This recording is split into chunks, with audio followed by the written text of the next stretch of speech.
Hi there, friends. Good to see you all. Appreciate you coming in today. How's everyone doing? We are quite cold where we are right now. We had a high of, no, sorry, the low last night. I woke up to 10 degrees. Yeah, that's right, a 10. And I'm not that much of a fan of it. If I'm being honest. It wasn't great. But oops. Hang on a second. Sorry. I hit a bad button. One moment. Oh goodness, I did it again. There we go. Okay. Bear with me a moment.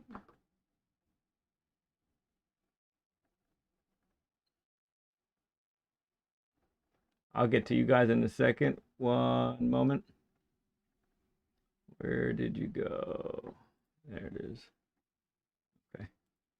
There we are. All right. So, let's say hi to the friends that have made it here so far. We got Blankenship. Great to see you, bud. And we got Drones. Good to see you. And Ramboy. Awesome to see you guys here. That's first, second, and third place. SD in fourth place energy.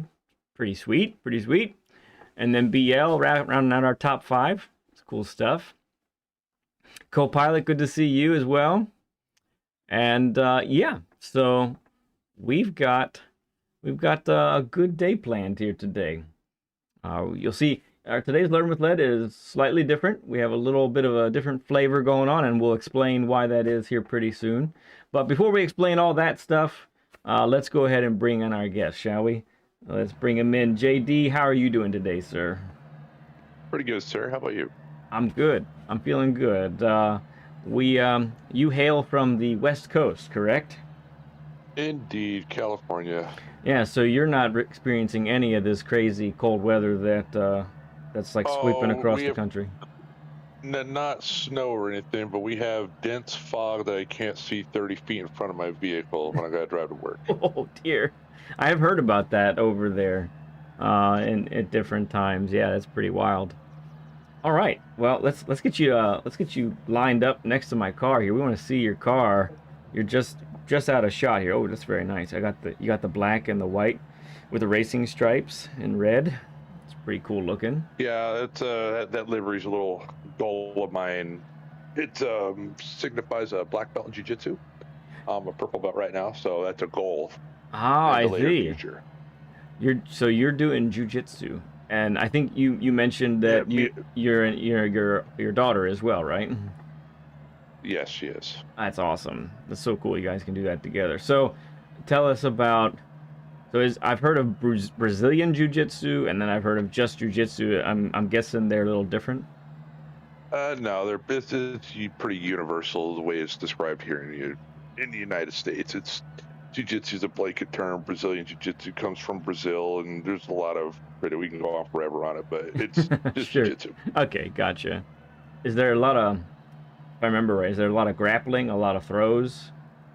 It can start on the feet. It starts off as looking like judo, but as soon as you do a kind of takedown throw, goes to the mat, then it's all pretty much rolling around on the ground and trying to find any kind of chokes, arm bars, stuff like that. It's pretty fun time. Yeah, I call it the art of folding someone's laundry while they're wearing it. I like that. That's good. That's good. So, if you're a purple right now, how far are you from the black? It's about halfway. Halfway to the black belt. So it's about 4.5 years in right now. It's about another 4.5. So.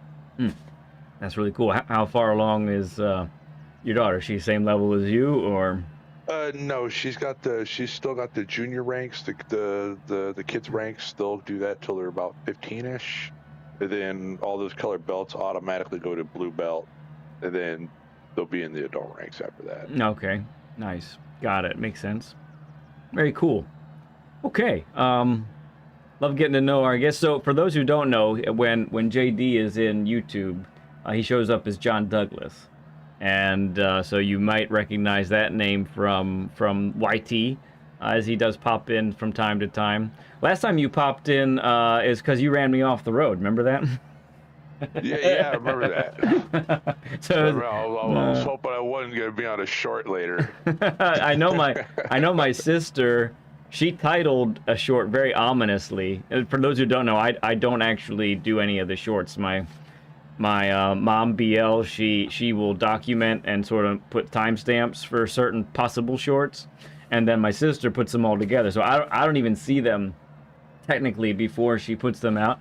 And actually, when I saw the title, dirty dog. When I saw the title of that one, I thought, oh, she did it. She put JD on there, but it was someone else actually. I thought it was me too when I saw the title. I'm like, oh, come on. That's funny. Oh, Adiz says his little brother is a blue belt. That's pretty sweet. Good to see you, Adiz. That's awesome. So, very good. I don't see. Adiz? You don't see him? Chat's being weird. Ah, there it is. Oh, I see okay. it. Gotcha. Yeah. So, but let's talk. We'll get back to that Willow race here in a little bit. But we were talking the other day, preparing for this, and so you've been playing this game now for a little over half a year, right? A little bit. I'll count sports modes when I got into it. Single player is its own little entity, I guess. It really doesn't teach you how to race. Not really, no. Yes, sport mode about June-ish, end of June, something like that. Gotcha. So, what got you into the game? Because you told me, on Tuesday, I think it was, that this is the first game in any game that you've played online. So what got you? Oh yeah. Yeah, what got you into this? What sucked you in? It was real weird. I used to fix old retro consoles, and I've acquired a PS3. Okay. And I put in the latest game of Gran Turismo I played up until this point was GT3. I'm gonna fire up GT3. You know, play around with that. Yeah, for sure. I started talking about that. at work, and my friend was all, "Oh, you should get GT7." I'm like, well, I don't have time for all that. No. So, and so later on when I got home, this is where you call me conspiracy theorist. I think these devices listen to you. Oh yeah. And here we go. Because I get home, I fire up the PS5 and the PS4 just to update them. And then after the update, what's blasted across the TV? GT7. Mm-hmm. I'm like, are you kidding me? Really? Okay. Check it out. See the price. I'm like, I'm not doing nothing. Let's just get it. And then go through the story mode. I'm like, okay, this is cool. And I avoided online for a while, as I kind of had a feeling it was going to be Wreckfest. And when I went in there, I was right. Mm-hmm. And thought about quitting. And I found someone's channel on just being patient and stuff, and he drives like I do, but faster. Okay. So I'm like, okay, so I'll get back into it and heed some advice from the other guys about being patient and not battling. And to this day, I really don't battle too much. Yeah. And that's I got kind of sucked into it. It's weird. I don't know exactly the moment I got sucked into it. I was about to quit, and then saw this channel, then those actually Willow Springs. It went from D rank to B rank in that week. Mm-hmm. And that was with the. Kind of just. Was that when the BRZ was that the BRZ race, or was that a Group 4 race? No, that was a Group 4 race. That's Group 4 also. Okay. Yeah. And then Willow Springs came back again with the BRZ races. I'm like, I don't know. This is daily race. I was all daily B at that point. Yes, got it. And so I'm like, I don't know, daily race C. I don't know. So I gave it a shot and was pretty successful. That's when I started racing daily race C at that point. Now I race exclusively daily race C. Okay. Because I like the tire. Well, unless it's Willow Springs, I'll do Willow Springs. But I like the tire wear. I like that factored in. It just makes your race different. You have to really take into account your throttle and your brake, and you have to take a different line. You can't take your normal qualified line. Gotcha. Yeah, for sure. So, real quick, need to say hi to some folks that came in. We got Wayne. Good to see you, Wayne. Oh, indeed. And T-Rex, Mr. Wesley. Good to see you, bud. B-Nut, great to see you as well. Happy Saturday to you all. No, we're not keeping warm, actually. I was outside in this weather for a bit, getting set up for all the mess that's going to come in about 12 hours, and I was cold. So, and yeah, to Drone's point, yeah, I'm the face that you see, but we're all, it's a big family affair over here. I have a lot of help, a lot of support from everybody. It's a whole family endeavor, this channel, so it's a lot of fun. So this last time, JD, we had Willow, and the Alpha was dominant. You found your stride on that, and you managed a pretty important milestone in GT Sport, or the Sport mode rather. Yeah. The first time I got the 8 A+ badge. Right. So you're an A+ driver. You made it. Just Willow Springs and maybe Daytona. I'll claim A+. Okay. Yes. Sure. Not quite yet. Yeah. So not the all-around A+ driver yet, but certainly, you know, I mean, some people that are watching right now would be, I would love to get A+. I would love in anything at all, you know, period. Even if you lost it eventually, you know, it would still be an accomplishment. Now you said I think in our conversation that B to A was pretty tough for you, right? Like you got A few times, but then got knocked back. Talk to us a little bit about that. It was where it's like in driver B for a pretty long time, and then I don't know what happened. I guess I got my head out of my rear or something. Things were just subconsciously making sense. And obtained driver rank A. It was 2 months after I decided to go ahead and get better with sports mode, be patient, get better with my racecraft and stuff. So I did that in 2 months the first time. Yeah. And then that was at Interlagos when I first went onto there. And then immediately I was in a lobby. I'm in way in the back of the pack. I'm like, I don't have pace with these guys. Well, this is nuts. And then it got bounced back down to B. I'm like, oh, okay, cool. So I'll hang out here for a little bit, gain some more XP, I guess. And then the last Nations Cup, it was the Nations Cup. I acquired A again. It was in the Red Bull car at Grand Valley, 30 laps. Yeah. Oh, that race, crazy. Oh, I love that race. I was there's a thing you've heard of the you get into the flow state. Yes. Right. Yeah. I was in that race. Second place was 10 seconds behind me, and I got driver rank A again after that race. Nice. What a race to get that.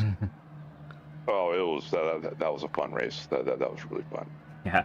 And I knew I had the pace on that one, so I started off in mediums. So I was planning on doing that for 20 laps, and then switched to softs in the last 10.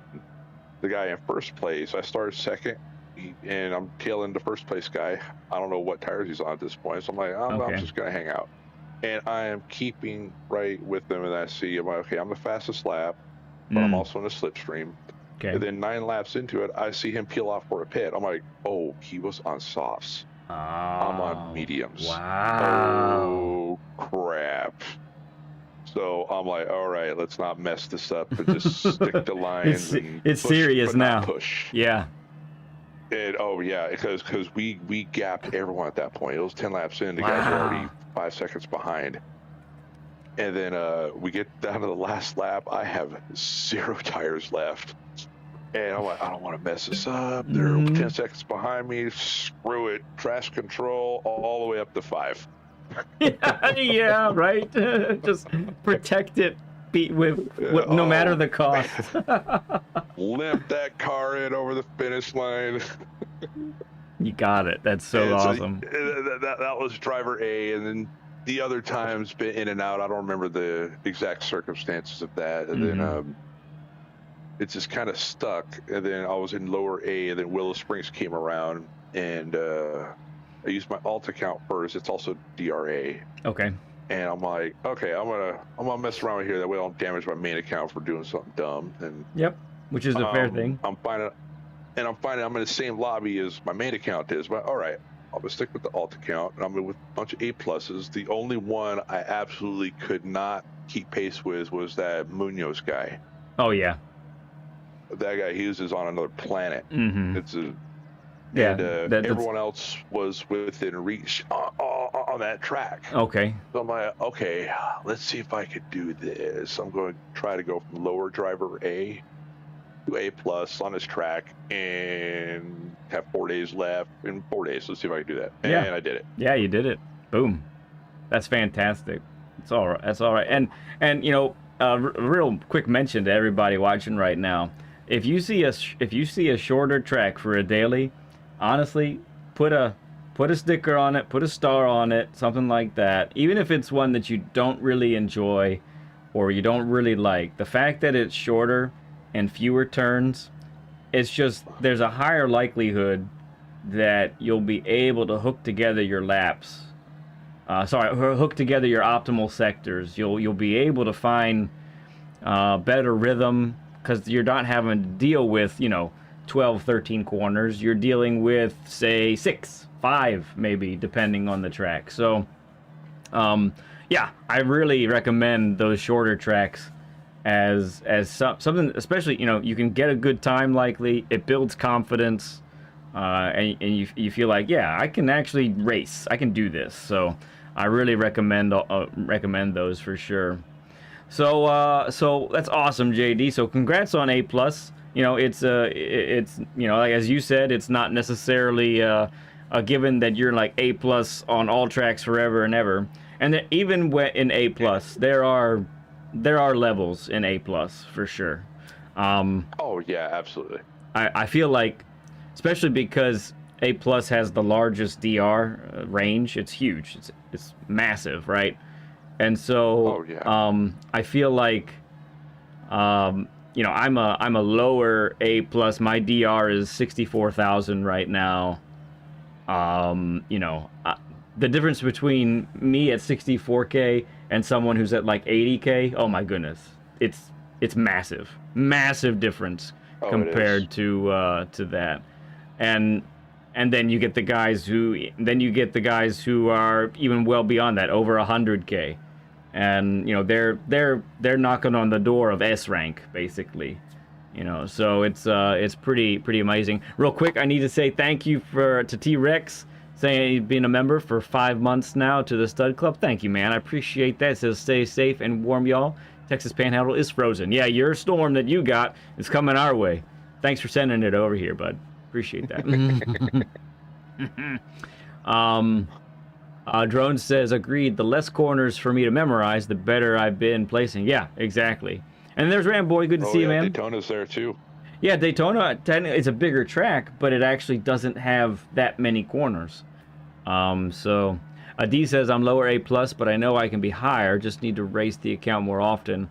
Alt account gets too much time. Yeah, so I find too that there's a temptation for me to run the alt account, just because that way I don't have the pressure. But sometimes I feel I usually override that, and I usually get out on the primary account because I'm still trying to build DR. I want to get to 70 eventually. I want to get beyond 70. I want to get 75 and see how much I can gain, And the funny thing is, if you run an alt account enough, you're going to be right up there with your main account anyways.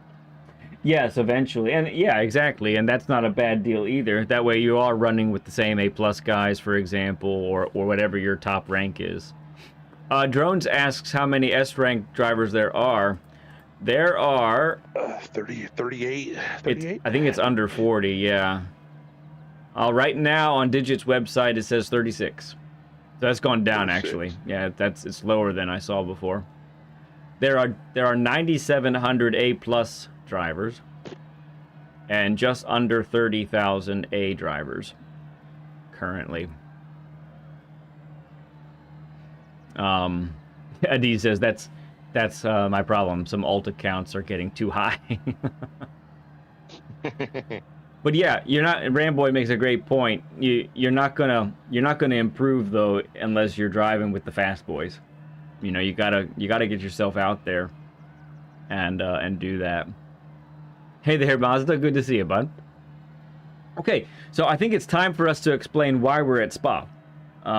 So let's give me a couple minutes real quick. I'm gonna be right back. That's okay. I will set the stage for everybody while you take a little break there. So, alrighty.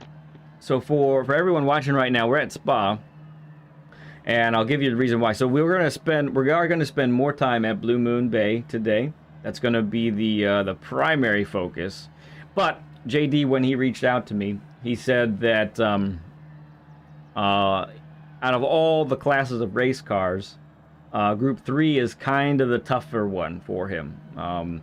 He gets real good with Group 2, Group 4, and even Group 1 to some degree, but Group 3 is really tough, and it's really just that power oversteer that is getting him. So it's crazy, but this week we actually have no Group 3 for a daily. I haven't seen that in over a year, 8 years probably, I think. Um, so because of that, we were like, well, what are we gonna do? So I almost did.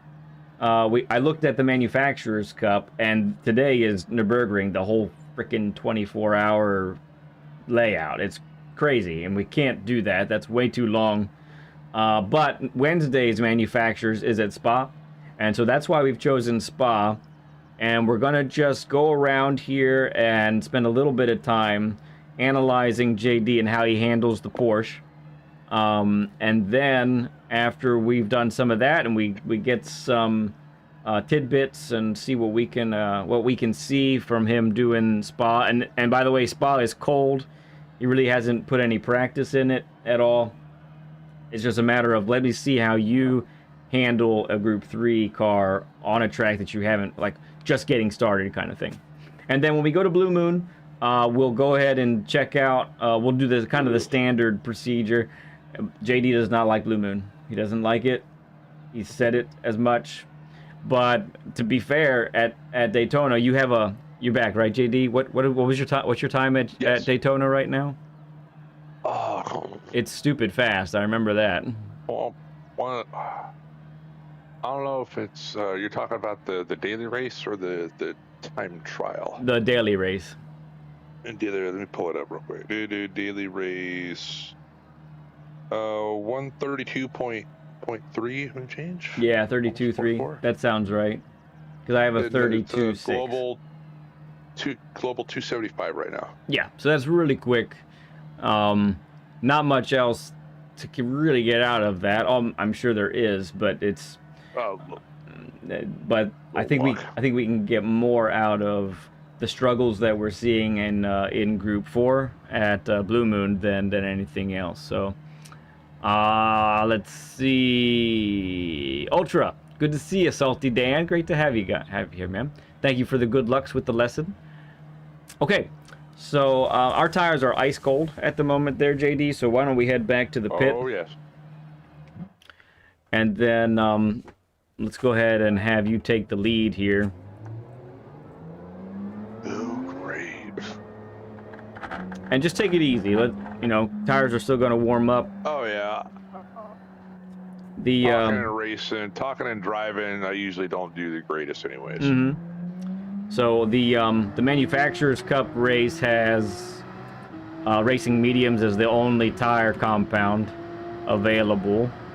So that we have the racing mediums on also, and that's not a bad thing anyway because softs are pretty sticky. So put it on the mediums, and we'll see how JD gets along here. Ryan Yost, good to see you, man. Appreciate you, bud. And Bronco, did I miss Bronco? Bronco's there. Great to see you, bud.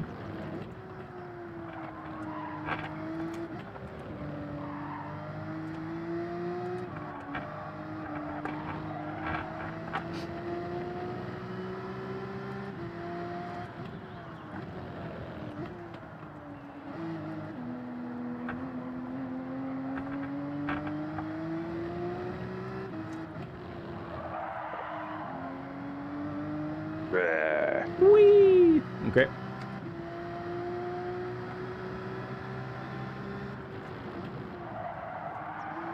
Oh, you broke the rules. Yeah, story of my life. That was. We're getting the feel for the girl here. It's all good. Yeah. I'm putting you in a rough position on purpose, so. Oh no, it's fine. It's fine.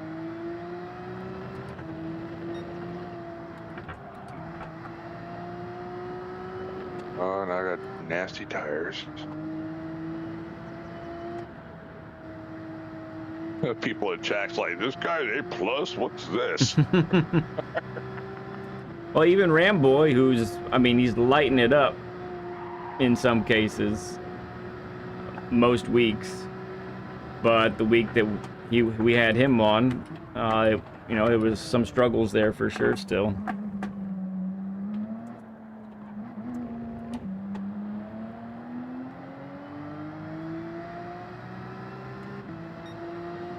Ramboy says it was rough.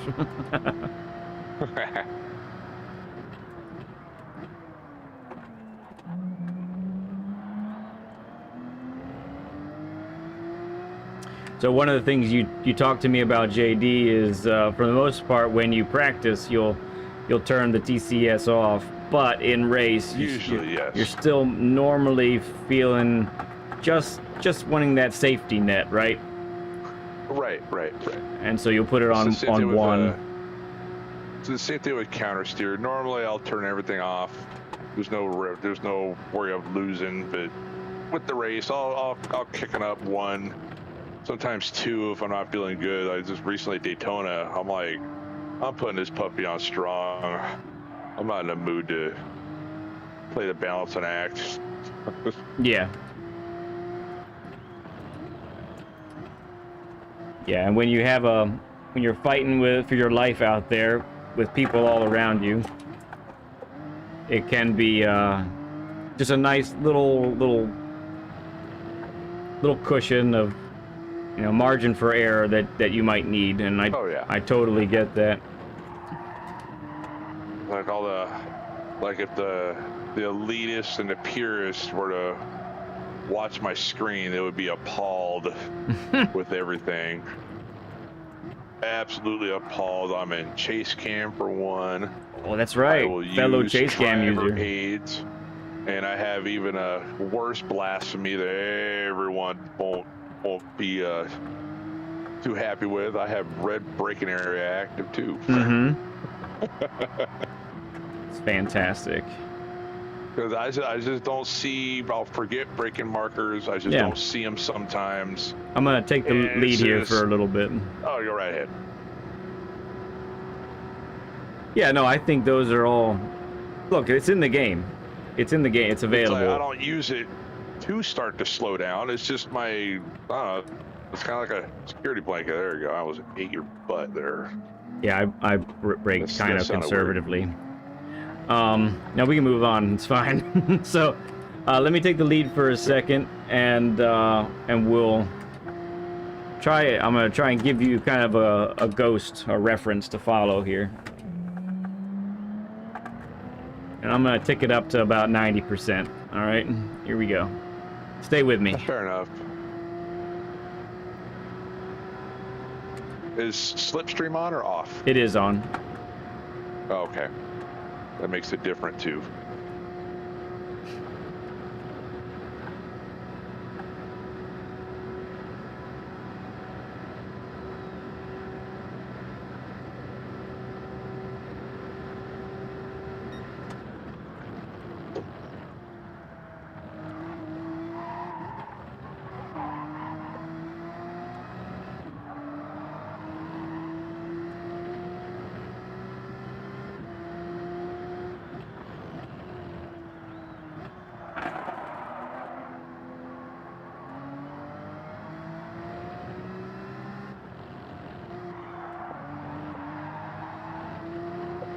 Oop, we lost you. Ultra Salty Dan says, tell him not to worry about the assist on. Seen loads of fast drivers have the red brake box on too. Yeah, one of the biggest ones that comes to mind for me is Kentis Gent, which I don't know if he might have turned that off now, but he was still one of the quickest dudes and still had that braking area on. I don't mind it at all. I don't care what anyone else says. I think a lot of them get mad that people with assists beat the brakes off of people with running no assists. And they get all mad about it. Right.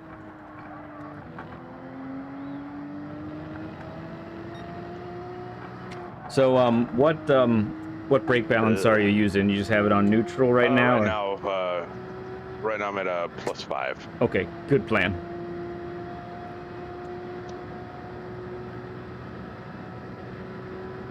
All right, let's do another lap. Let's do another lap like this. Yeah. I was just really distracted with everything going on right now. I usually don't race like this, so I'm like. Yep, we can lock in for a moment. Just keep it. You just want to listen to me. I'll kind of narrate a little bit what we're doing on each corner. Okay, Adiz, we'll see you later. All right, braking late with a wide turn in. I'm going all the way down to first gear. I'm going to exit in first as well. Catch some power oversteer. Eau Rouge coming up. Try to do this at flat or as close to flat as possible. Yeah, it's pretty easy with the mediums, actually. I bet hards would be a little tougher. I'm gonna let you catch up just a little bit.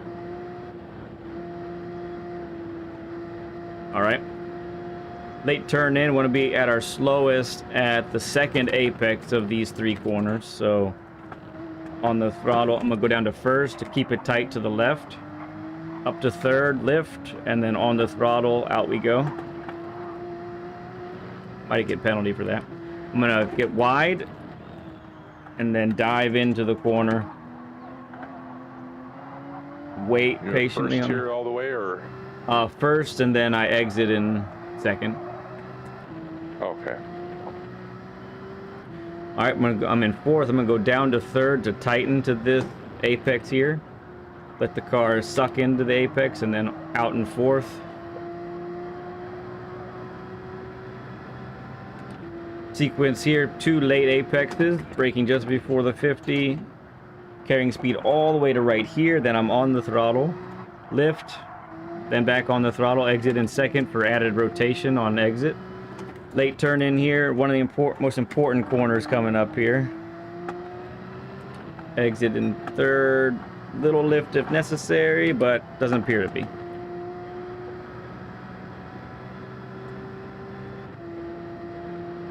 Biggest braking zone coming up. Flat through this left-hander here. Touching the curb on the inside helps out a lot, gets you a little extra rotation. Braking at the imaginary 125, straight line, widening it up. Oh, I didn't get the first, so I missed that first apex. Tap of the brake on the second apex. Exit in first because it just doesn't have enough pull in second. Okay, you take the lead. Oof. Yeah, that was wide. The scenic route.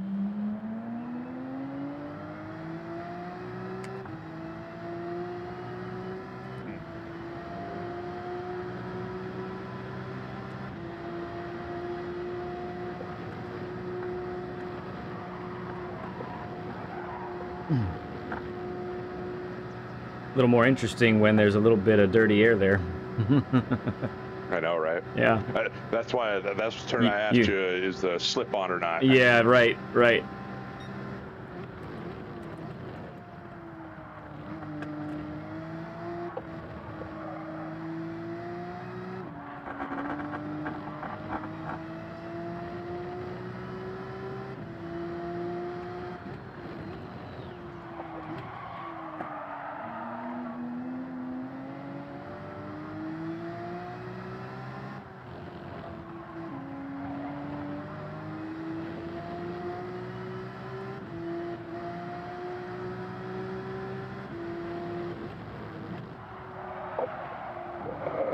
Were you in fourth there? Yeah. Called it. You need third. Third tightens you to the apex. Second to tighten into here. Yep. Ooh, nice exit there. That was good. Nice use of the track width there. That is one of my biggest offenders, not using the whole track width. Yeah, I am seeing that in some sections.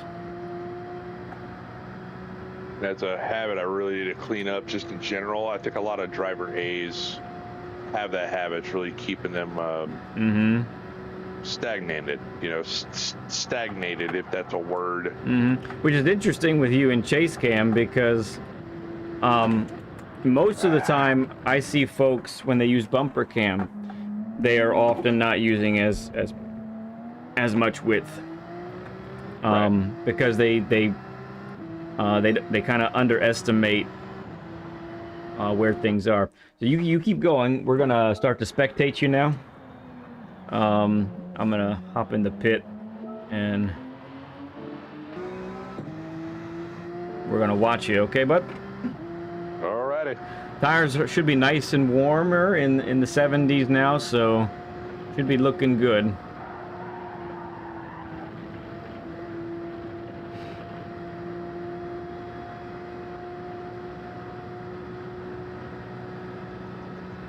Yeah, I really appreciate that, the talk about the assists. A lot of people do get knocked on how, you know, the assists they're slowing you down and they're not as good. And look, I think I was talking with JD about it on Wednesday. If an assist helps you to not spin and saves you from a 3-second recovery from spinning, you know, or the assist makes you lose half a tenth every corner for 3 laps, which one's actually costing you more, right? Right. That's how I look at it. And yeah, should there come a point when you're at the level of that you don't have to use those assists? Yeah, probably. But it doesn't have to be. Look, and I think there are 2 schools of thought on that. So a lot of people say shut all the assists off when you start the game and just drive like that. And I say if you have the temperament for that, go for it. But I think that temperament is kind of rare, and most people will get frustrated and either quit or just put the assists back on anyway. So myself, my journey was using mostly the assists. I turned some off at the beginning, and then I ended up just weaning myself off of them as time went on, you know. And that's what we ended up doing. And that's my journey, you know. That's how I ended up going through it.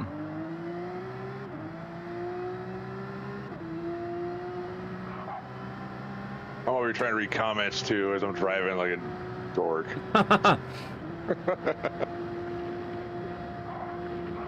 Yeah, Ramboy, yeah.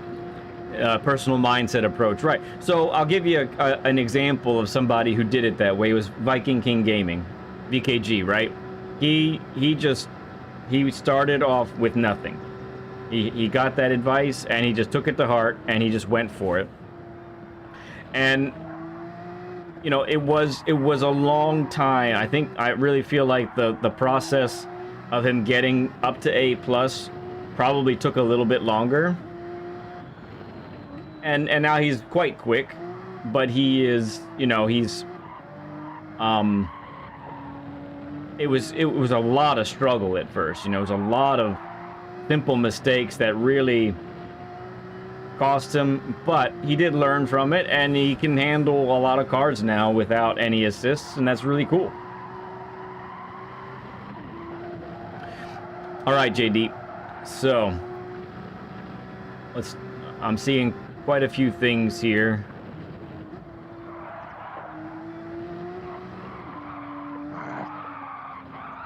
I'm done. Whee!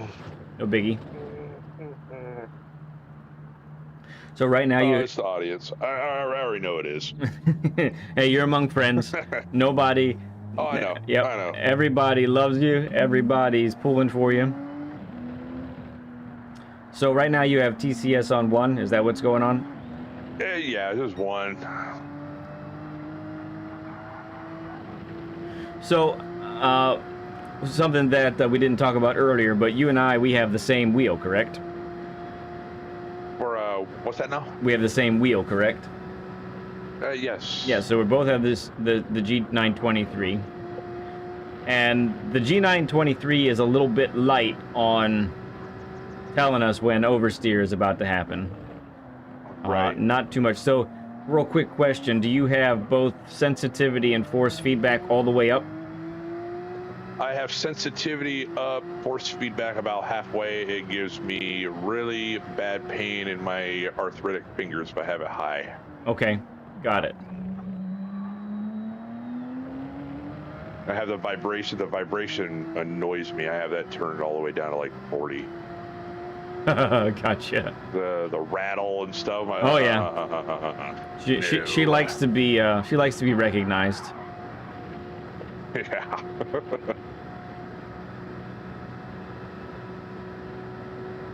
All right, so I think we haven't gotten wide on this one yet, so let's put the left tires onto the curb and then transfer that weight. Yep, give me some second going into that first apex there. Give me some second gear to tighten to the apex. Yeah, screw that up. This one we've been starting out wide, which is great, but we're getting too soon, too early. What do you mean too soon? So you see how you had to just sit at like 25% throttle for like about a third of that corner. So okay. you got to 61 miles per hour at about the 1/3 mark of the corner. Then you spent the next third of the corner sitting on the throttle waiting for the car to turn. If you had decelerated all the way to mid-corner, then you wouldn't have had to wait so much to get on the throttle. Right.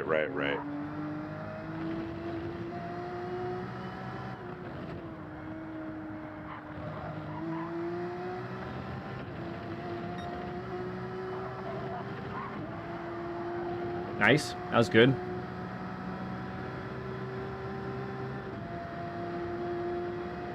For a change.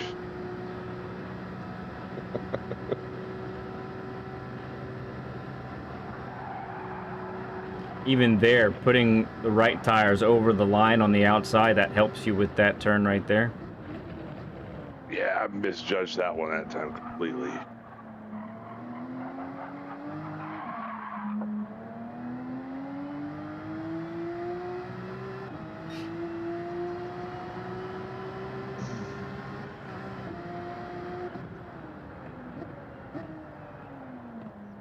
All right, I'm starting to sweat. Man, first gear on this sucker is long, and then second gear is so short. So what car would you recommend for this track? Oh, this is a great car for the track. Definitely. Oh, okay. There's a lot of good cars, honestly. So I think the last time I used the BMW Endurance model. Okay. For a front engine kind of deal. Second gear, yeah, look at it tighten. There we go. For that second apex, I want some first gear. Yeah, for which one? First gear for the second? The second one, yep.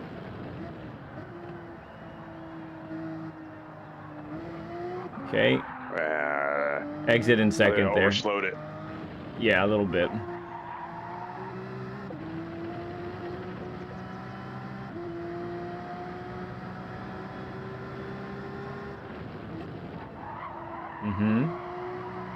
There you go. Nicely done there.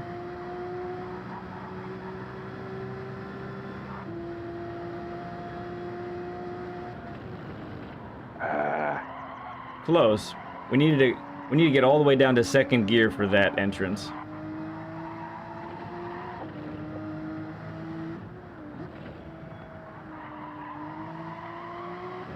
Nice.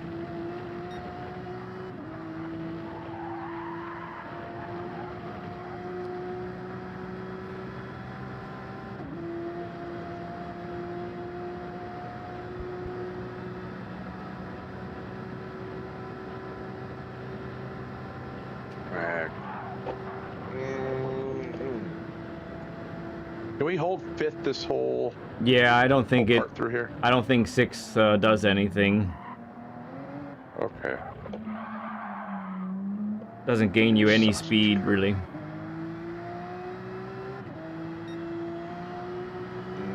All right.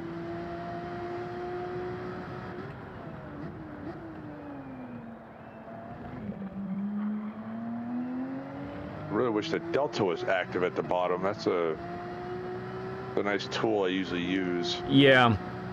Yeah, you're only going to see your delta at splits. Yep. sector splits.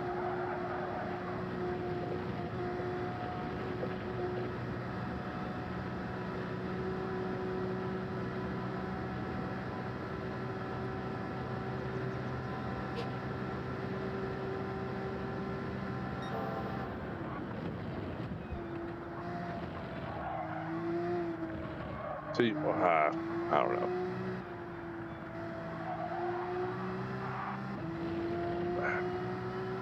Whatever.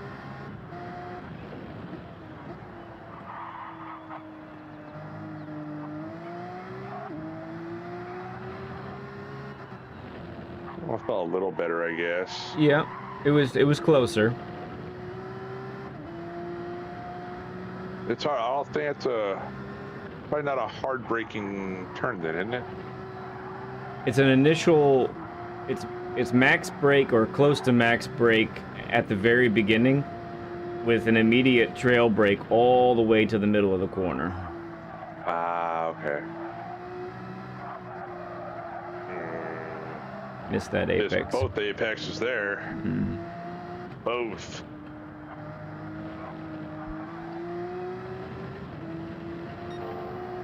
No, I'm just. It's a distracted. Big time. It's all good. All right, once we finish this lap, we'll switch places, and I'll have you spectate me, okay? Okay.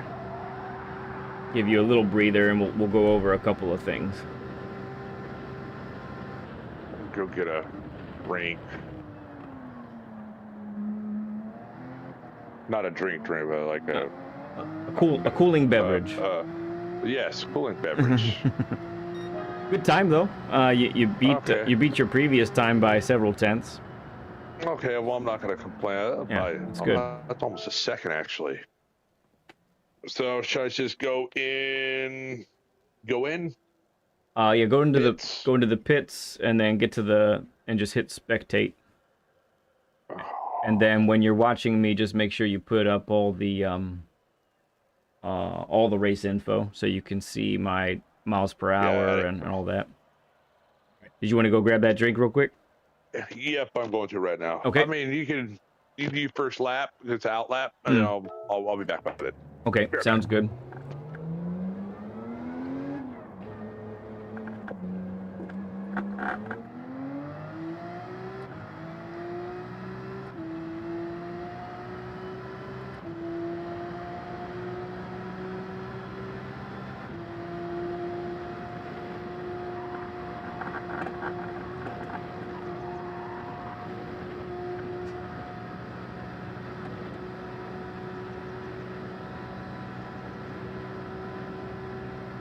Oh, my tires are frozen because I've just been sitting in the pits.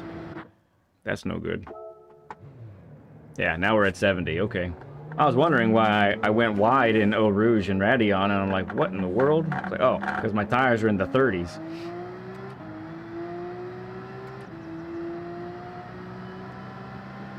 Hawaiian Punch. Yes, sir. Let's go.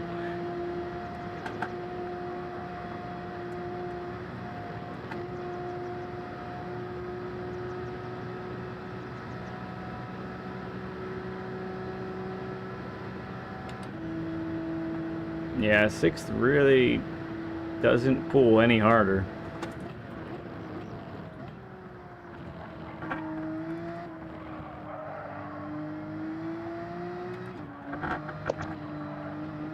And I'm back.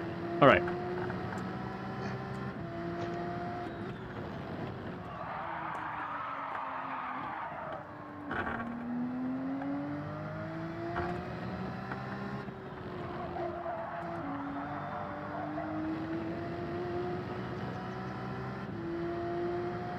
Whatever.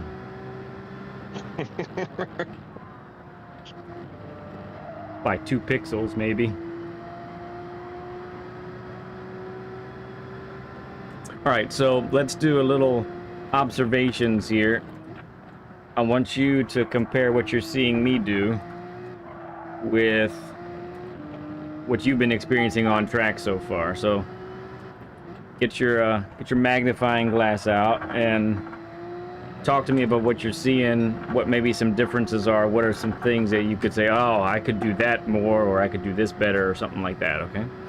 Oh, I'm a person, when I watch let's say I'm treating this like a replay. Yeah. I go corner by corner first. You know, I'll watch their corner. It's just note that corner, go do my thing, hit that corner over and over again. I don't care about the rest of the track. Just hit that corner over and over again. All right, I feel comfortable there. And I'll go to the next one or the next series, because sometimes these corners, they link together nice. Yes. Yeah. And I'll kind of treat it as that. And once I get that, oh, my time trial and process is lengthy, obnoxious lengthy. Okay. And I know a lot of people like that, so that's good.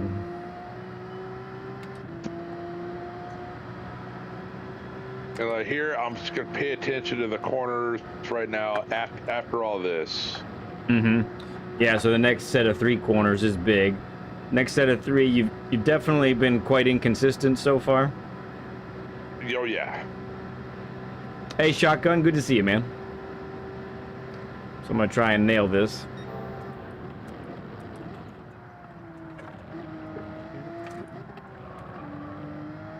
Oh, okay, first. Little lift there, and then I try and stomp on it. Yeah, he had a little lag going on too.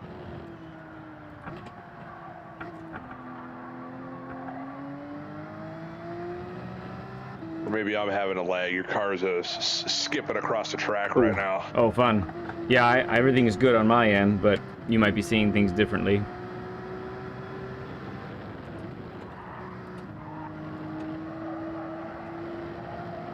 Oh, we're smoking the tires.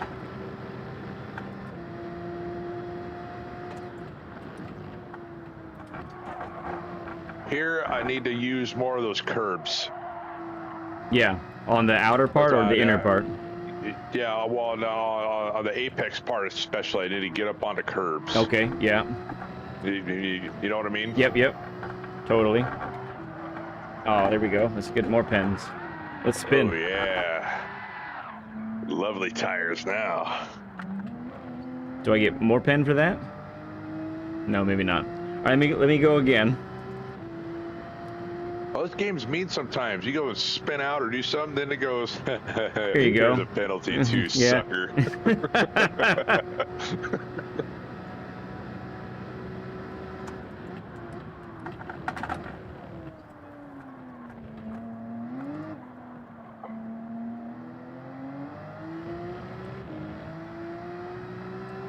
All right, let's do it again.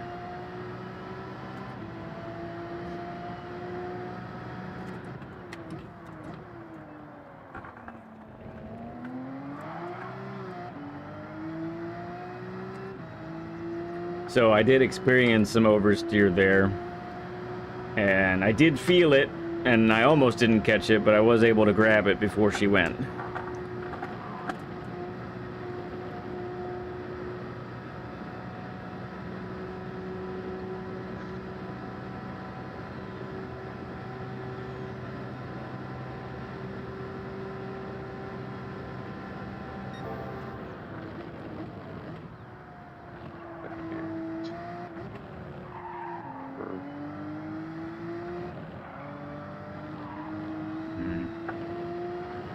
Could have taken that better.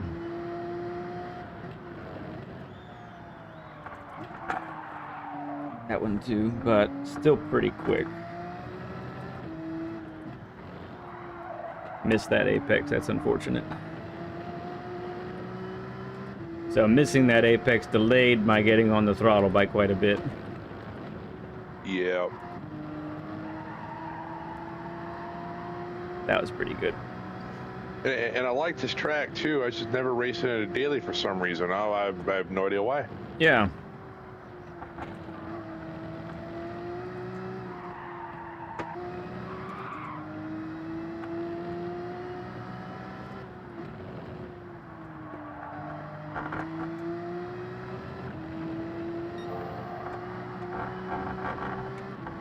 Little lift that time. I carried a little more speed out of the first right-hander, So I didn't feel like I was going to make it if I kept my foot planted.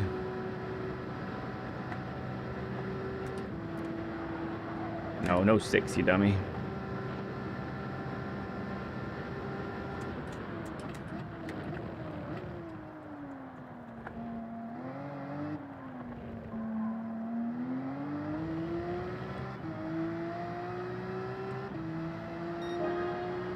Okay, so I'm going to talk to you about a couple spots here, all right?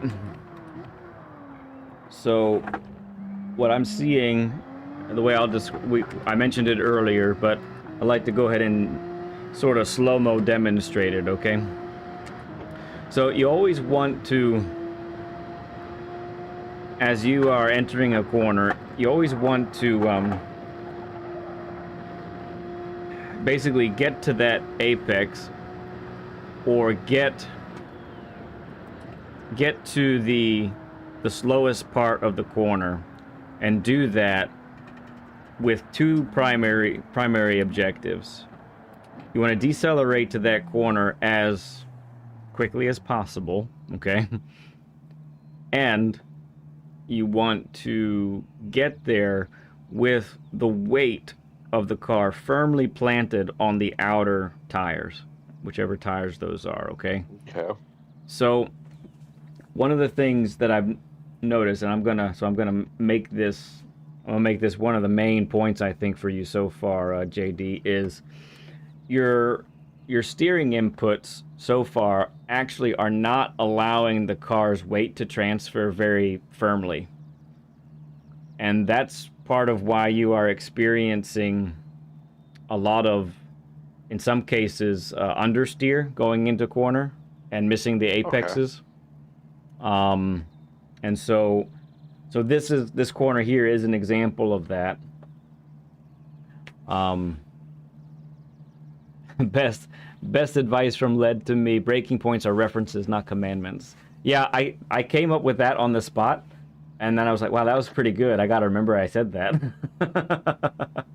I actually had the same sentiment even long before I started looking for advices and stuff. Mm-hmm. Yeah. It's just like breaking points, they move. They're nothing concrete. Yeah, I mean, if you take, so let's be clear. If you take every corner the same way every time, then your brake marker would be a fixed point and you could use it every time. But for us who are not aliens, who are either slightly making slight changes in each corner, not on purpose, but just because we're fallible, right? Then that's going to necessitate a give and take on where we actually start braking, and for how hard and for how long and all that kind of stuff, right? So, yeah, that's good stuff. So for this corner, for example, let's go through the sequence, okay? So we're braking this is a big braking zone. We're braking in a straight line, and we're also trying to get wider, right? So, and I feel on this corner, you're pretty much at top speed completely, so you can probably use the same braking point on this one. Yeah, this one for sure. I think that's definitely sure. And so yeah, I think that's pretty accurate. Now, so what's happening here? I want to get to basically that first bollard that we see there. I want to get the car to that, just before that first bollard, as quickly as possible, with the weight fully transferred to the right or to the left side of the car. Okay, so this is where trail braking comes into play. So you can see my input right now. I have my brake max to the maximum, right? Right. And then so this is my turn-in point right here. So this is where I downshift to second. I go from I've been downshifting, right? But I'm going from third to second, and then as I'm turning in, my brake pressure is going to decrease slightly as we get to that apex. As we get to that apex, I want my braking to be 20% or less at that point. And what that is, that's trail braking. That is exactly what that's called, right? What trail braking is doing is it is helping to shift the weight of the car to the left side while gaining and maintaining some heavy amounts of grip all the way to this point right here. Okay, what you happen to be doing on the regular JD is you are braking fully, but not totally trail braking. You're staying more in this 50 to 90% range in here. Okay. Okay. And then you come off. That unsettles the car too. Yeah, so it's too much brake for some of that duration, and then it's not enough, right? And Gotcha. so what that does is it basically puts a car width wider to the left than where I am right now. Make sense? Yep. Okay. And so to continue with this sequence, once I get to this point, this is where I'm at my slowest for this portion of it. Then I'm back on the throttle for a little bit, right? Now I'm back on the brakes right here. And you noted as you were watching me, I used some first gear here. Now that might not be necessary for all cars. First gear goes to like 72 or 75 miles an hour on this car, so it's really long first gear. I'm using first gear to help tighten me to the left because I have to set the car up for the more important corner, which is the third one coming up. And we have a nice little straight section there, so I need to maximize my exit speed. So the way I maximize that exit speed is I sacrifice speed on this corner right here. Okay? So technically, in this sequence of 3 corners, this is where I'm at my slowest, right here. Okay. Right? Now I'm back on the throttle here, in first gear, and then come back up to second. I should be no wider than this part right here then. I don't want to be any... I think I was going wider. Yeah, most of the time you were. So we don't want to be over to the right, because that's distance covered that we can't gain back because we have an immediate right-hander coming up, right? Mm-hmm. Therefore, tenths that we'll lose that we can't gain back either. Okay? So we're full throttle. We're getting the car here. Now, what's cool about this is you see how we're turning slightly left to get to the car to this next turn-in point. What's going to happen? We're going to go, okay. We are slightly turning left to then turning right. Now, this is the next kind of main thing that I've seen so far from watching you, JD, is you're too slow in your steering inputs when you need to be really fast. Chuck it in. Yeah, we need to chuck it. So this, imagine I'm at the turn-in point. We need to be, oops, too far. We have the steering wheel like this, right? We yank it over to the right. I mean, just a whoosh. Get that weight. We don't have time to wait for the weight to transfer. Okay? Feels like there's a play on words if I had time to think about it. Weight to weight. Yeah, I'll work on that. So we get right here, right to this turning point, and now we gotta yank it over to the right. Okay. So that, and you ever seen rally car drivers and how they chuck it in? No. So they'll actually, in a straightaway, okay? And this doesn't work for road cars, really. Not the same way as a rally car, but they will. So imagine they're planning on going. Imagine this is a long straight, and they're planning on making a right turn.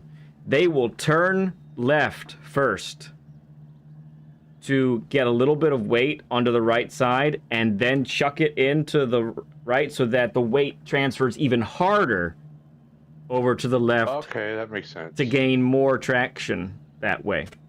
And in a sense, the way this track is oriented at this part, the same thing is happening just because of how we are turning left and then going right. Okay? Okay. And then right here, I'm up to third and I lift. I have the weight now firmly planted on the left side of the car. And I'll just so you know, sometimes you did have the weight planted here, but there were times where you didn't. And that made for some uneasiness going into this last part here, okay? Yeah, I remember those laps too, where it was pretty good. I could tell I've made up a lot of times just from that. Yep. All right, let's talk about this one, because this one... I hate this one. Yeah, so a couple things about this. Hey there, Oli, good to see you, friend. One thing about this that you might not realize is that this turn is sloping away, so we actually have negative camber. We're not getting any we're not getting any banking to help us, which is... I didn't know that. Yeah, so that's why this corner feels like an eternity, is because we're slipping. The car wants to keep going to the left. Really, really does. Gravity's working against us here. It actually makes the corner longer too, in a sense. Yeah, in a sense it does. Yeah. Okay. So you have incorporated getting left. You know, we're starting to brake right here, and we are getting the car wide, right? But then here, let me get the car. I'm gonna pass the turn-in point because I need to see. Where is she? Oh, she's not there. Okay. Well, do you see that second bollard?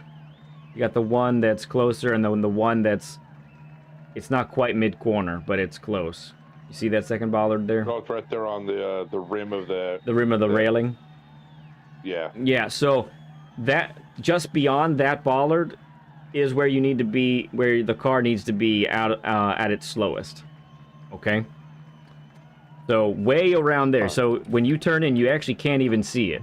Let me back up. Well, you can see it. It's kind of hidden. It might be hard to see. Okay? Oh, I wouldn't see that. Fair enough. And let's see. If you're in this view, you definitely can't see it. You can barely see the tip of it there. I'm changing views. You're not, I'm sure, but for everyone else watching. So what's been happening here... Now, you corrected it some. But what has been happening here is you end up... Most of the time, you end up too slow too soon. Okay. And then you're having to wait to get on the throttle. So if you're going through here, let me just demonstrate, and it's like super slow-mo. You're coming here, you get down to first, and then you're at your slowest right about here. But you're nowhere, so you're at like 60, 61, right around this part. But you're nowhere near the point at which you need to be back on the throttle and still make the corner, right? So what's been happening is you've been like living in the 20% throttle range right here, waiting. Now we can get on the throttle. Yeah, that usually means I overslowed the car too quickly. Yeah. Yeah, exactly. So how do we correct that? Well, it's actually the same issue we were talking about earlier,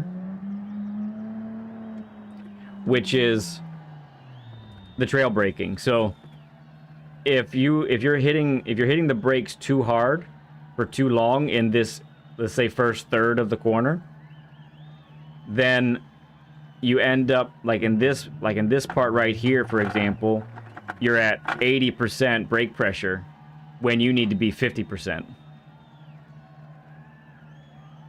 Okay, so whenever you see in a corner, whenever you see, okay, where do I need to be at my slowest? Okay, how do I get to that slowest point as quickly as possible? Well, it's all in your brake work. It's all in how you brake through there. I'm gonna do a lap one more time, and I'll try to nail that so you can kind of see my inputs there. Okay. I'm also at 30 degrees Celsius, so I'm gonna hop out You and might need to take more. I'm gonna go. Yeah, you might have to do that. I'm gonna go again here.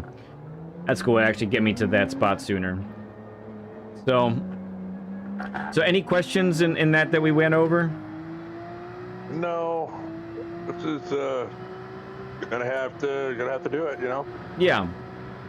I think part of it for you will be have to recognize when that's happening, right? Right. So if you don't know what to fix, then you're definitely not going to be able to do it. If you recognize what you need to fix, then it's about, okay, what do I need to do to execute it, right? All right, so let's do the sequence here, and watch my brake inputs especially.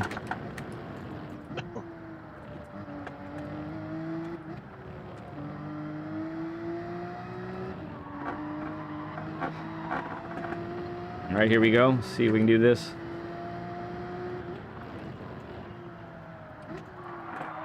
A little bit of slidey there.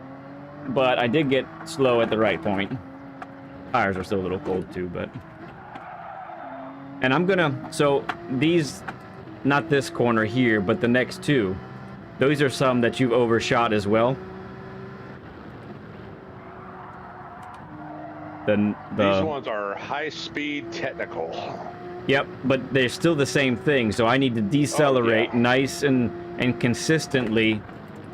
And the way that's done, is through the braking. This no braking, this is a lift. This one, although it's short, it's the same principle.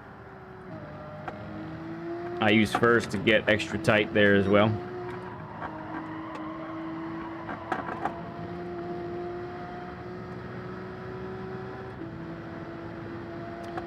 Okay, this time, I want you to see the steering inputs a little bit. And watch how we yank the car around a little bit, okay?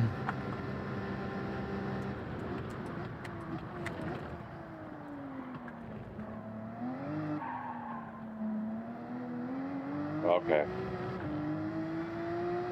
So, the smooth steering inputs are great for long sweeping corners. But when you have corners that are back-to-back, you don't have time to wait for the weight to transfer. You're gonna have to get that weight transferred a lot sooner. Hey there, Sparkles, good to see you. Alright, let's do this part one more time. Maybe I can do it with a little less slidey.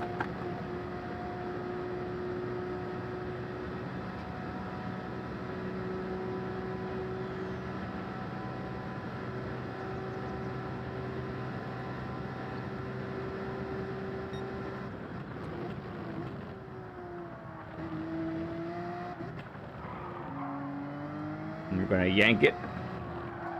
And there we go. Still clip the curb.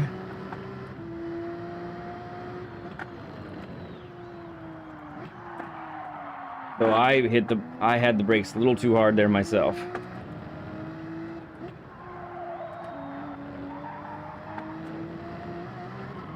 It feels like that's the hardest corner on the whole track. It's tough. It really is tough.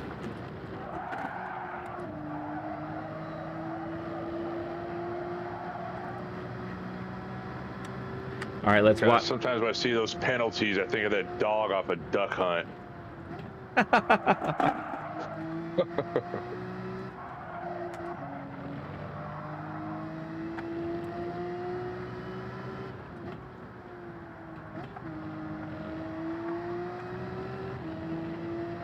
Same here. So let's explain a quick thing too. I'm gonna hop out here. So what the quick whip of the steering does as well is it allows you to turn in later, and get more momentum through a corner as well.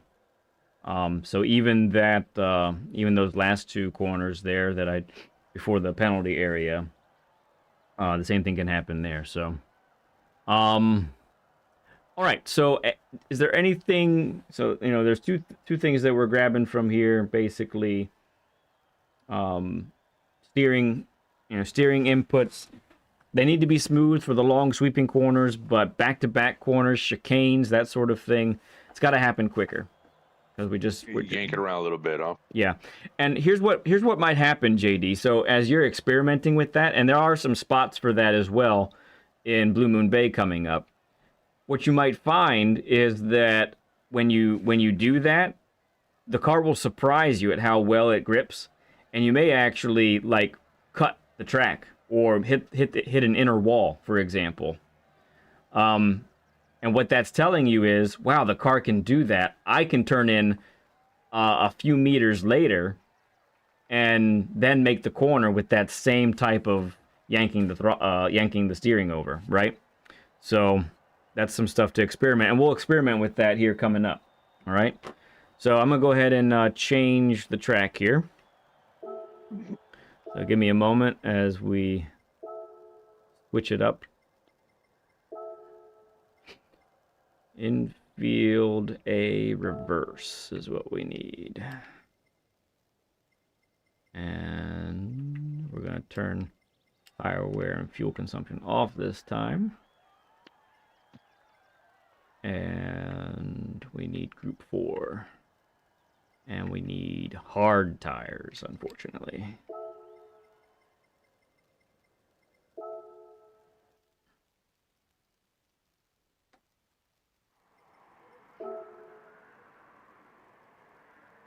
All right. As we're queuing in here, JD. So for this track, what time have you been able to put up so far? 2:04.4, my best so far. You mean 1:14.04? Yeah. 1:14.4. I'm 0.4. Got it. Okay. 2:04. Yeah, you know, I mean, sometimes we have a lot to work on. You heard what I meant. I did. All right. Go ahead and hop in here. So as you've been practicing, is there a particular sector or section or turn that you feel like giving you more trouble than others? The very first one. This one right here. Turn 1 going into turn 2. That one I think sets the mood for the rest of the lap. Got it. Yeah, I agree. So why don't you come join me here on the track, and we'll talk this out a little bit.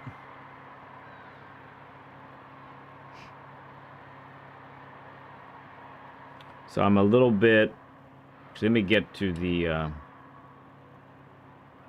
Yeah, so we're just, you know, there's a couple of entrances you can fiddle with here. There is sort of an early entrance and a late entrance.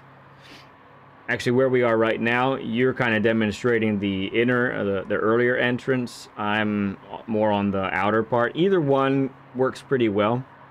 So I'm not surprised to hear that, based off what we had in the previous track, that you're experiencing a little bit of a struggle here, because my guess is, I'm not positive, I haven't seen it, but I'm guessing you're max braking and coming off without any 50% or lower. And I have no idea. Right. So I'll nail it sometimes, most of the time, no. So I brake a little, for me, what was comfortable for me, and I got, what did I have, a 13.7? Is that what I ended up with?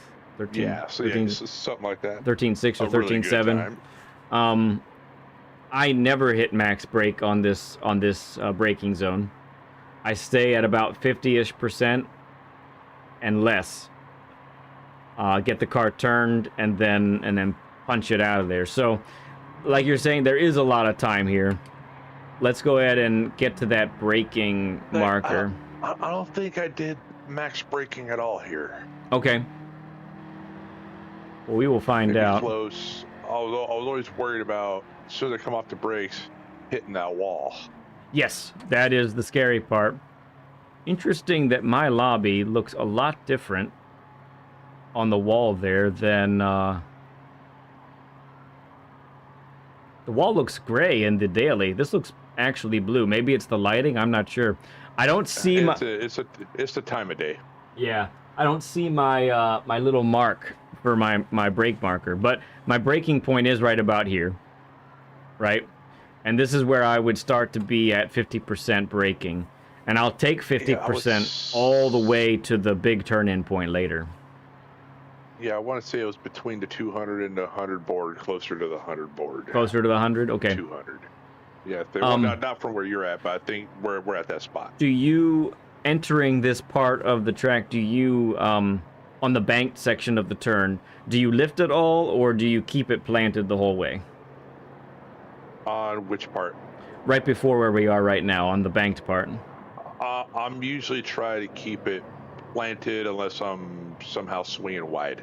Okay. Like if I catch that curb a little too much, it'll start to mess with your tires a little bit, and then I'll lift a little there. Got it. Good. I like that, because while you can take it flat out, if you see that the car is widening earlier than you know it should, then it's time to make an adjustment, right? Don't just keep it floored because you know it can. Well, maybe not. If you've done something different, it might work out pretty poorly for you. And like you're saying, you hit that wall, and it's just not great after that. So here's the objective, right, JD? And I think you know this for the most part. Execution can be really tough, but we are downshifting all the way through here while we decelerate. Right. And we are trying to get close to this wall without hitting it. And then this is the critical part. This is where it might require a little extra braking power. It might require... You can maintain fourth. Sometimes if you've come in a little too hot, a little bit of a third gear is a nice mid-corner adjustment to help turn the car right here. But the objective is to get the car pointed just about like this. And you're on the throttle right here. No later than this part. Right here. Okay.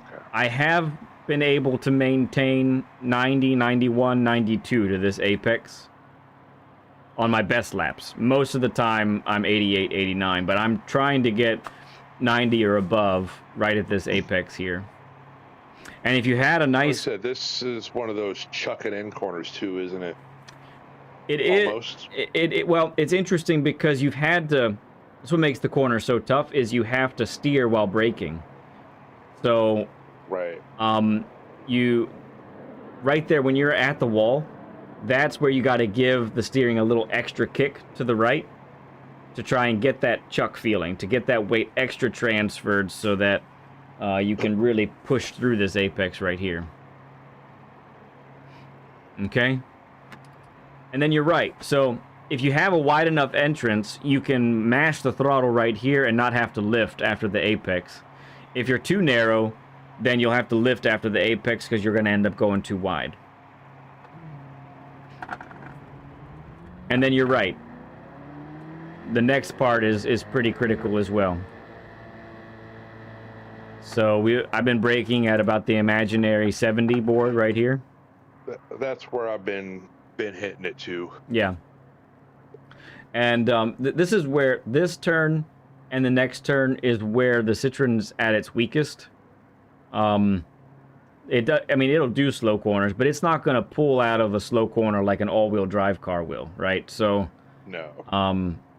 So early throttle with oversteer management is kind of necessary for this car to get a really, really good time. So that's basically the case. Now, this corner here was a real struggle for me when I was practicing as well, because I was braking too hard and I end up going too deep because the front tires just aren't gripping. Yeah, I did the same. It's a deceptive corner. It is. You feel like, oh yeah, I'm going to make the apex, and instead you end up a car width to the left from where I am right now. You know, it's crazy. So, but this is where we're trying to get the car through the correct amount of braking. We decelerate, and this is the key part here, JD. We decelerate all the way through here. So it's really easy to be at your slowest actually at about that first apex. But this is where we need to be at our slowest, okay? And then we're gonna when we're off the brakes right here, we need to transfer immediately to throttle and be ready to manage it. Go ahead. The crazy thing on that Jill's replay, that person starts to get on the throttle like back here even. Yeah, I mean it's possible. It was wild. So here's what Jill's doing, and this is, I mean, out of all the Group 4 cars, you know, people have been asking me why is the Citroen so dominant on so many tracks right now. It's because it has very controllable power oversteer compared to other cars.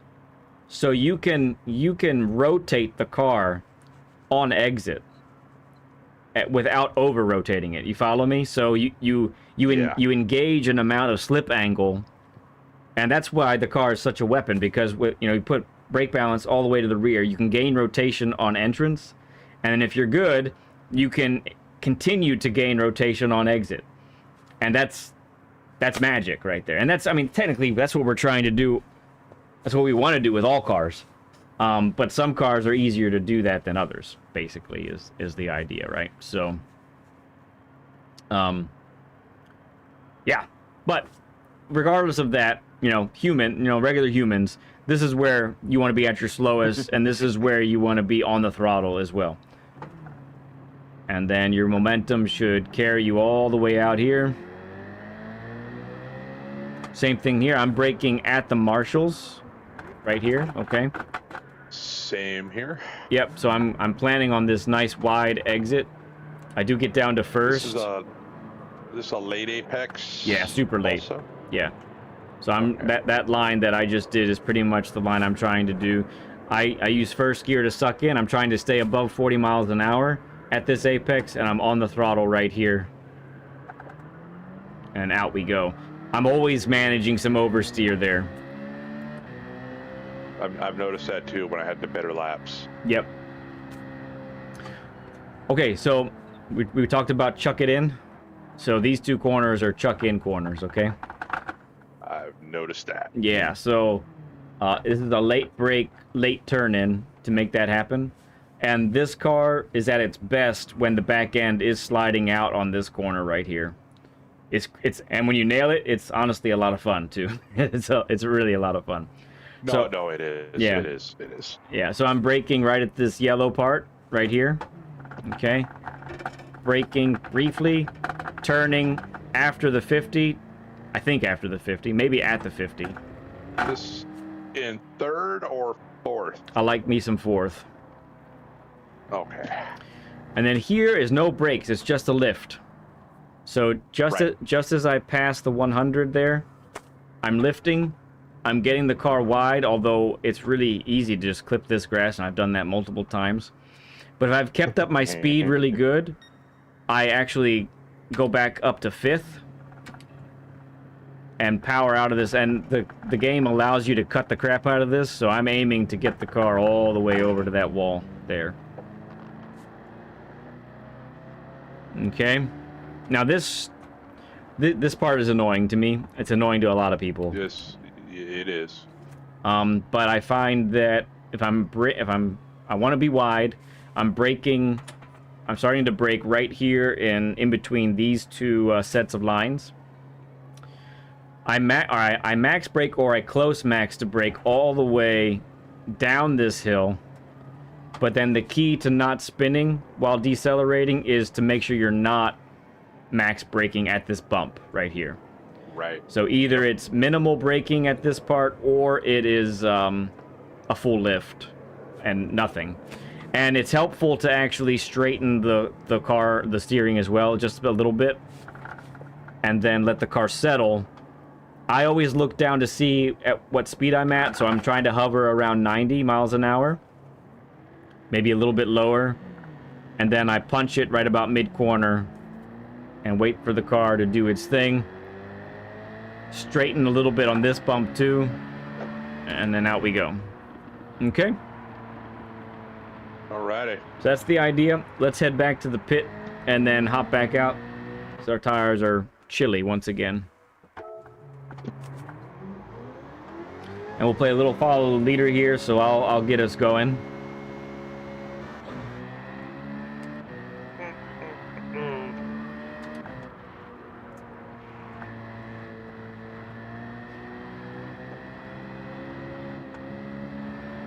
Don't forget to set your brake balance. I almost did. Yeah, already. Hey, Dog Paws, good to see you. Oh, Wayne, good to see you too as well. Although I think you may have come in earlier. And I might have said hi then too.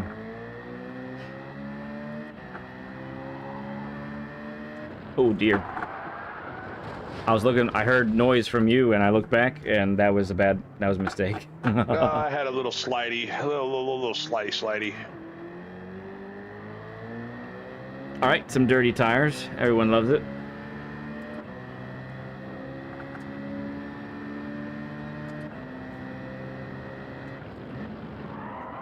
Yeah, very slidey.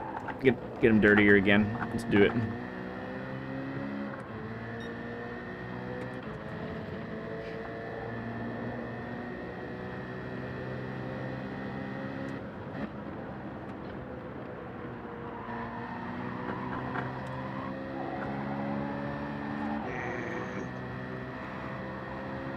All right, let's see if we can settle in here.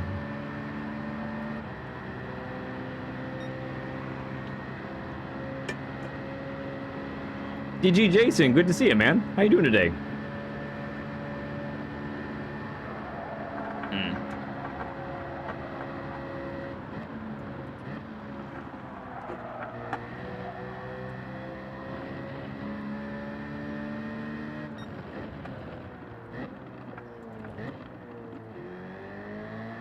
It's rather conservative.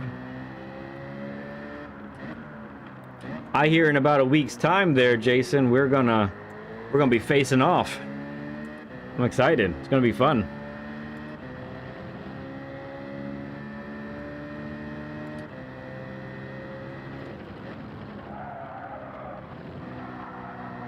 Little too much speed there. Same here. Tires started colder than the daily does. The tires started at 60, whereas on the daily I think they started at 70.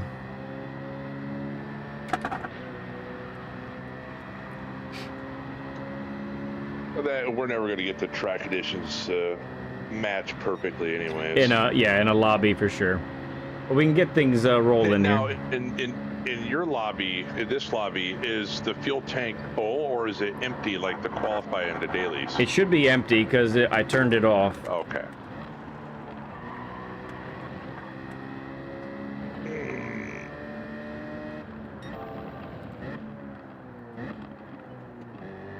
I need to just not talk. That's what I need to do. Hard.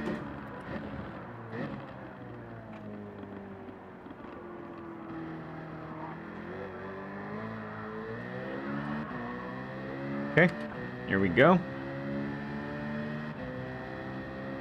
It's chuck it in corner time.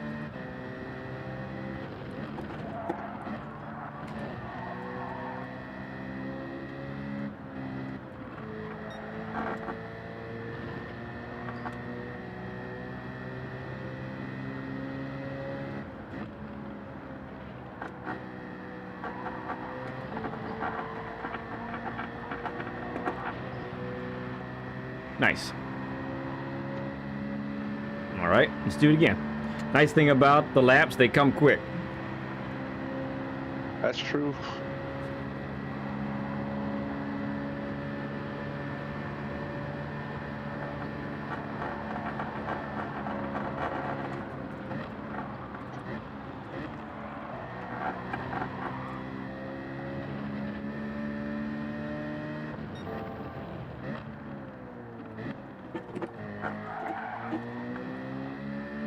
Go ahead, car. Do your worst.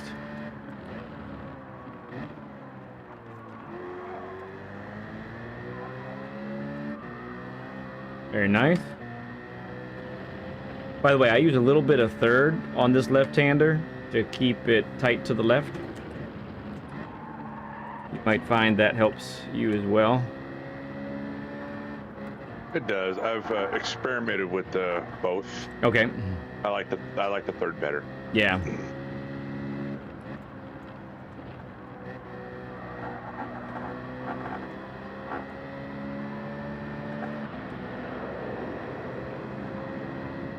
You got a 13.8 Poco Pilot? Great job, bud. What time did you put up there, Jason?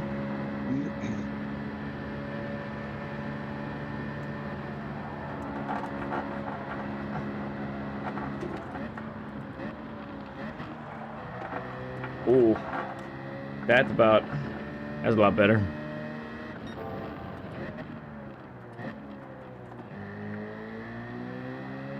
A 14.1, okay. Yeah, our friend JD's got a 14.4 right now. Is that right? Remember right? Yeah. I'll take it all day long. I'm not going to grind this track at all.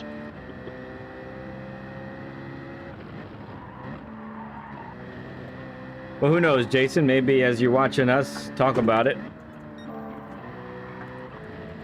we'll might see a couple things here or there. I took that really badly. All right, on this straightaway here, JD, we'll have you take the lead, okay? All right. skepticism abounds. Oof. Making lots of mental notes, Jason says. Very nice. 14.6. Oh, wow, I was not expecting that. Uh-huh.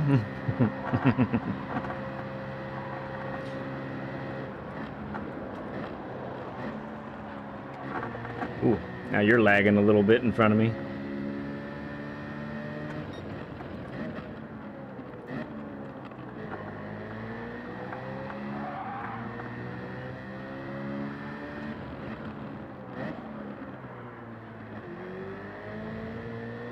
Good. I like that line there, bud. I thought it was weird, to be honest with you. Yeah, but you kept the momentum up.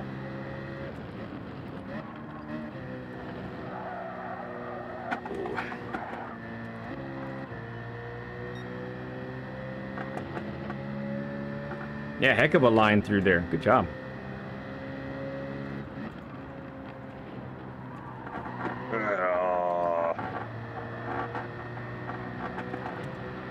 Lost a lot of time, though. Okay.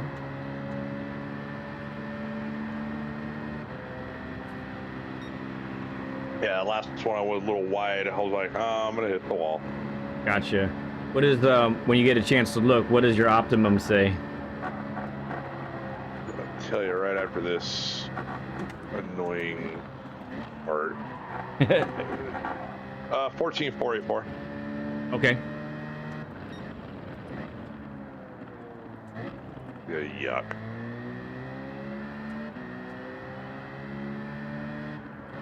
Now, when you time trial, do you normally use a ghost? It depends. I'll use a ghost, but I'll pop it on and off, which is irritates me. Okay. Now I'm messing up. I'm talking. Normally, yeah, I'll use a ghost if I want to really get better at that track. Yeah. Then yeah.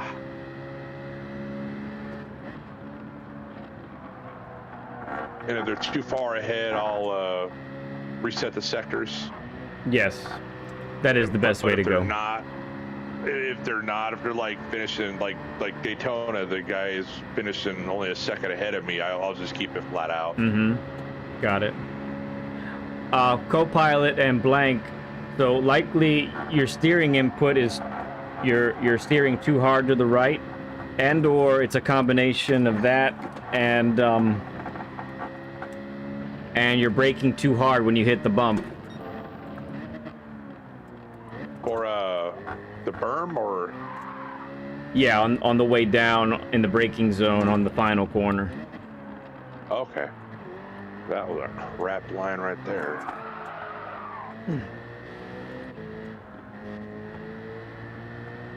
So possibly braking too hard. That's for them. They were talking about spinning and losing the car going that downhill.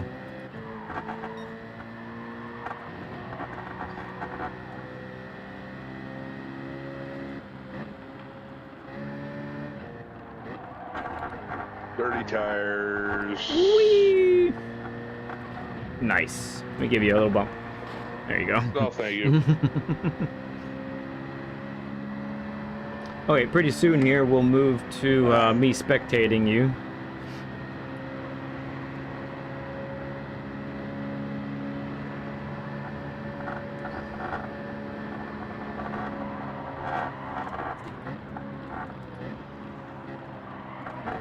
Ooh, carried too much speed that time.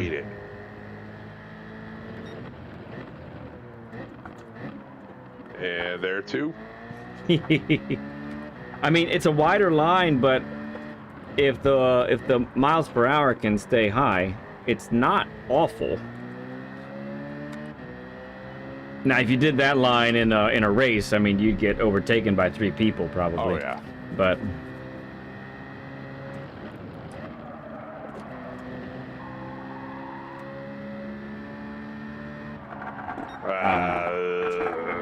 hit the grass again.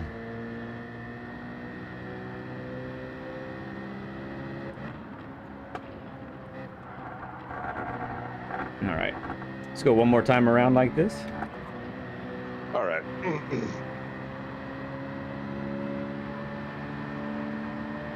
Ah, Rainbow got some steak. Very nice. It's going well. We moved over to Blue Moon Bay now, and JD's complaining a lot, so, you know. Oh, but yeah. I am not hiding that fact at all. Yep.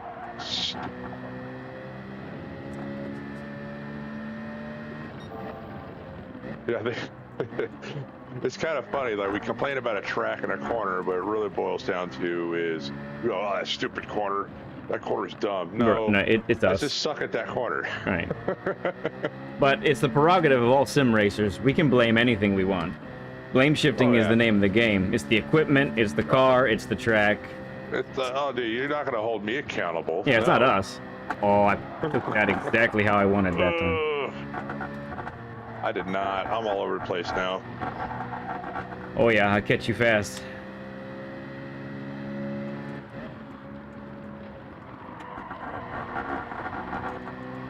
Took that a little slow though. Chris Wood, good to see you, friend.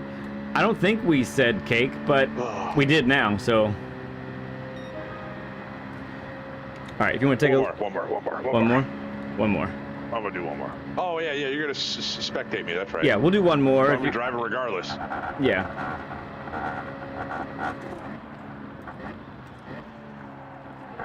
Oh dear.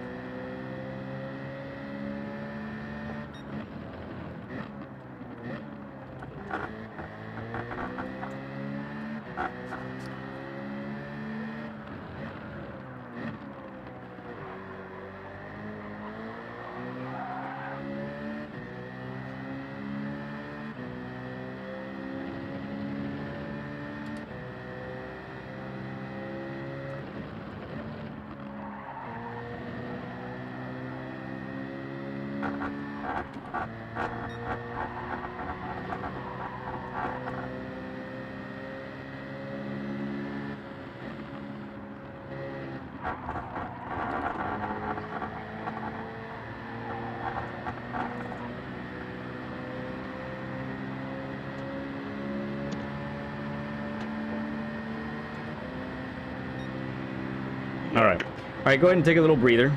Take a little breather. So, I think in some cases, they're JD, based off of running behind you. I think we are underestimating what the car can do sometimes. Yeah. So, I think we can push it a little more in certain places. I think there are also places where I think you may have your timing of your lifts off. So those two corners before the final corner, the quick chuck in to the left and then the right-hander, I think that's a spot too where we may just be a little out of sequence. And honestly, if you just do the first sector kind of pedestrian, average, but then really nail the last part, that could be a couple tenths off your time right there, honestly. Because the last sector, I think, is easier to fix than the first one. Because the first one is just the car's not great, especially at the two slow corners. So yeah, take a little breather.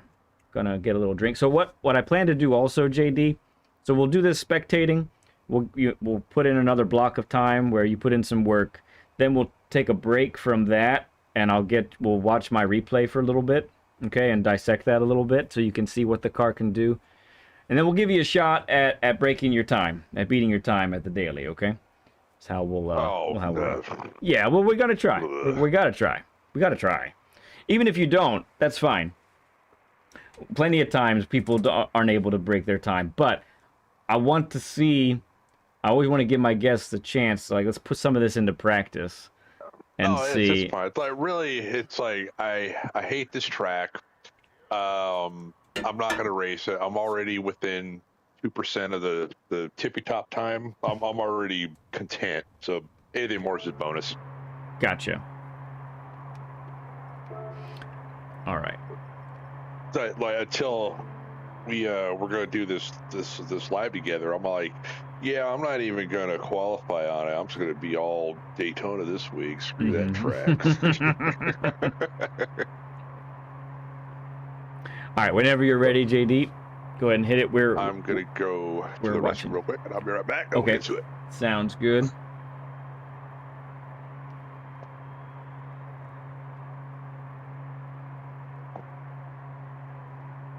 Turn 3. Yeah, there's a narrower line, there's a wider line, there's a medium line. All three can work differently. It all depends on your throttle input after you've taken one of those lines.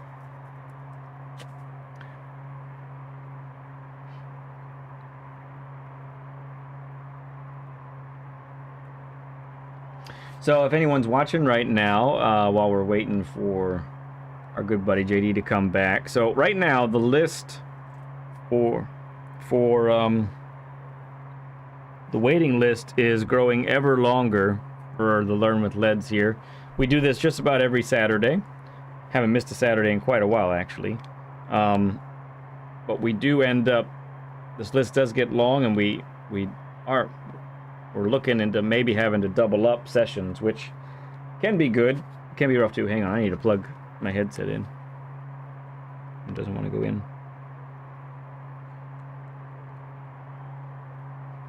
But if you're watching this and you say, you know what, I feel like I need one of these sessions, you can reach out to me on PSN chat at leadpencil2017. I just put it in chat there.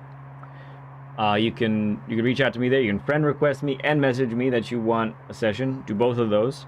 You can also join our Discord. DM me on Discord saying that you want a session. I can get you on the list that way. There's Blankenship. Spot on, sir. Well done. Thank you, friend. So yeah, those are some options for you. And yeah, these are a lot of fun. I love hanging out with the friends here on the track. Speaking of friends, there's Mike number 5. Good to see you, 5. Ramboy says, okay, no, Ramboy says, no matter the skill level, it's brilliant to do a session. Oh, thanks, man. All right, whenever you're ready, sir. Yeah, this is really out of my element. First time live chatting while racing and playing online. Never have, ever. Yeah, you're out of your element for sure. Ever. But let's totally. It was already weird doing online lobbies. Yeah, right. Yeah, for those who missed the interview part of the session, this is the first game that JD's ever had that actually has an online component. That he's engaged in the online component, so pretty wild. Last GT I played was GT3. That's pretty. And then nothing until June of last year. Yeah.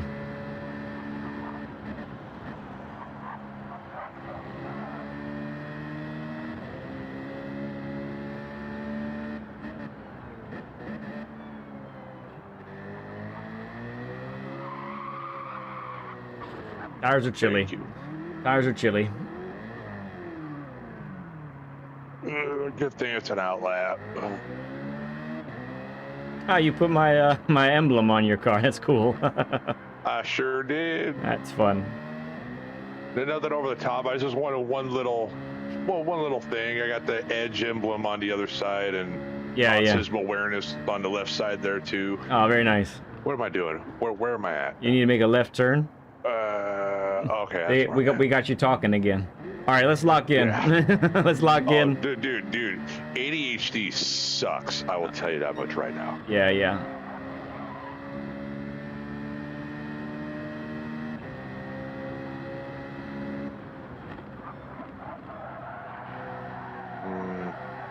Whatever.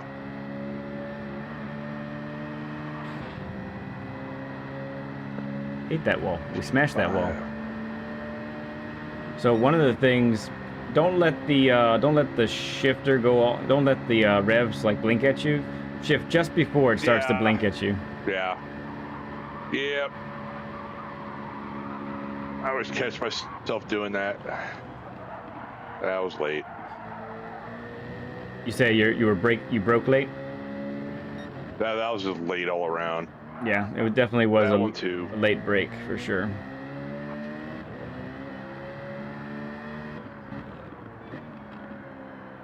Good. That's excellent. It's a little bit wider, but your relative speed on that wider line makes up for not being on the inside there.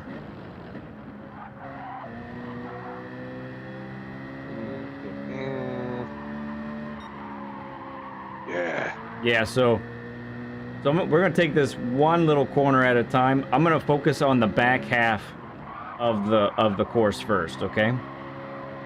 Yeah.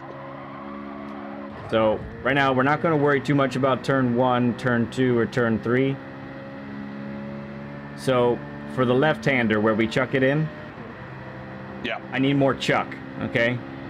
I want you, chuck. Yeah, I want you to be violent with the steering. Chuck. Yank that car over there, okay? Now let's see what happens. Yank it over and make sure you get down to third.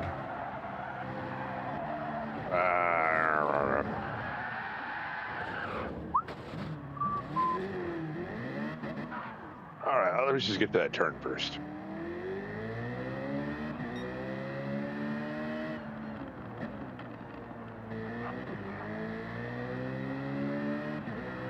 Chuck. Yeah, not this one. Oh, come on. The next one coming up. Yeah. Okay. Thinking about it, I'm like taking dumb lines now. Yeah, right. All right. In third. Yeah, make sure you get down to third. Close. Really good. I'll get there.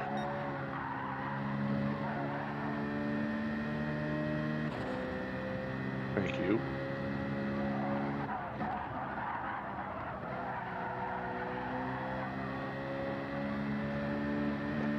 Okay. So your exit speed of the penultimate corner is greatly affecting your braking on the final corner. Right. Just keep that in mind, because if we really start to nail the penultimate, it's going to make that next one really crazy. All right, so focusing again on that one corner. Let's try a little chuck. Let's try a slightly earlier turn in, actually, than what we had before. So maybe just at the 50 or a little bit before the 50. Let's try that.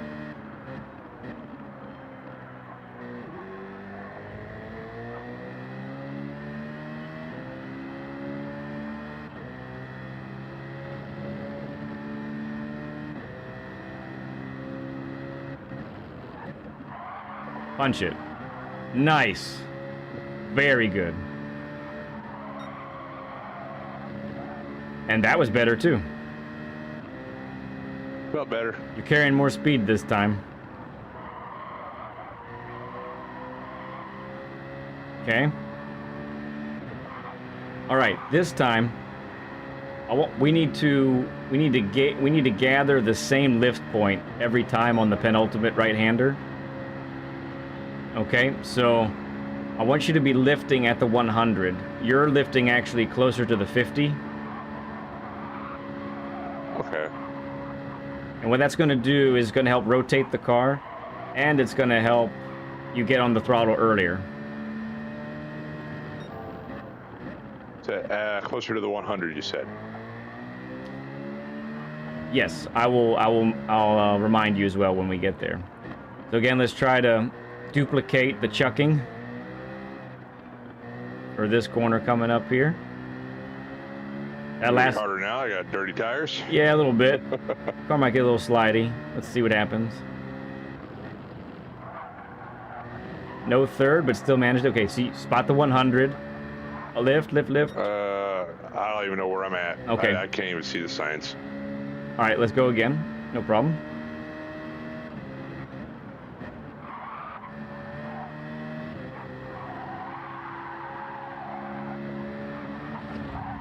Whee! All right.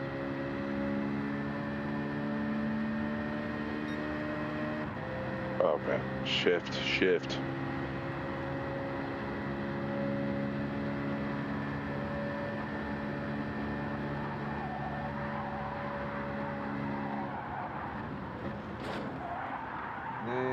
That started good, and then I hesitated.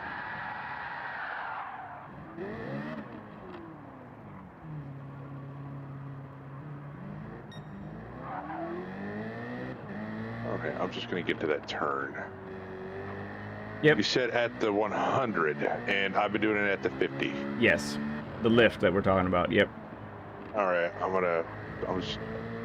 this lap's trash, so I'm just gonna go find a 100 board first. We're focusing. Yeah, we're focusing right now. Is this left-hander and the next corner after that? That's what we're working on.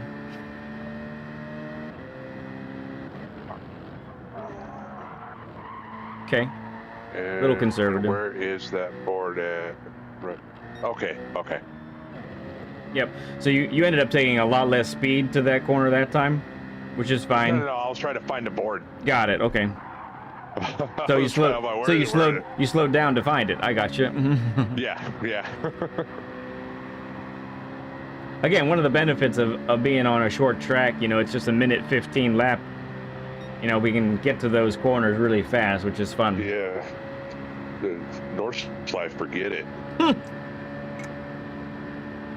Yeah, totally.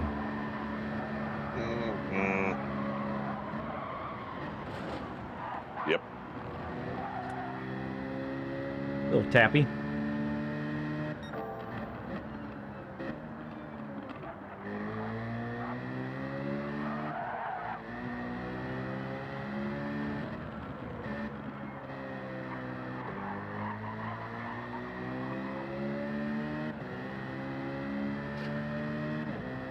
Okay.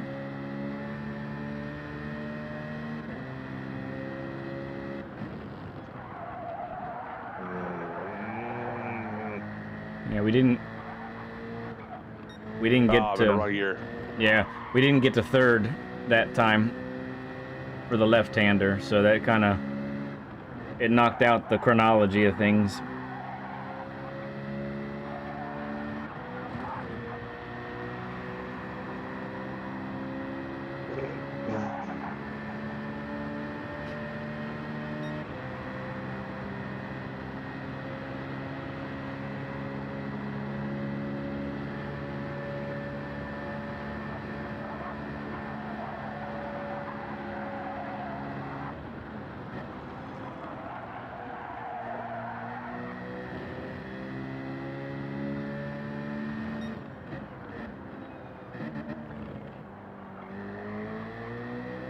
Okay.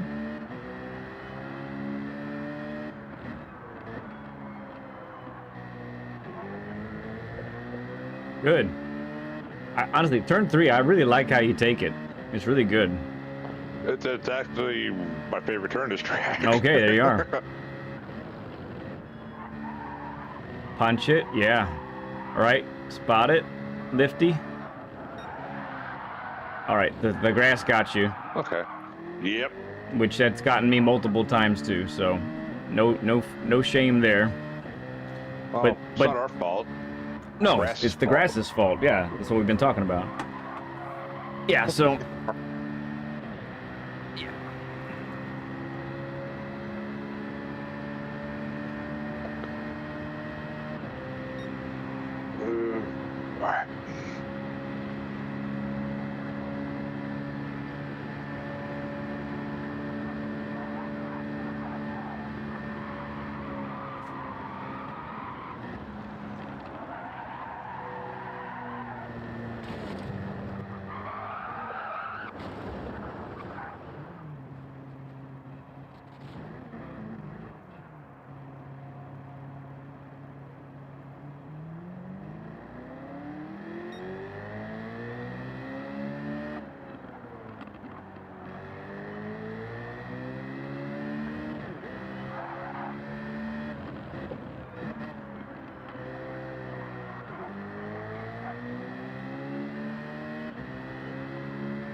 all right. And again.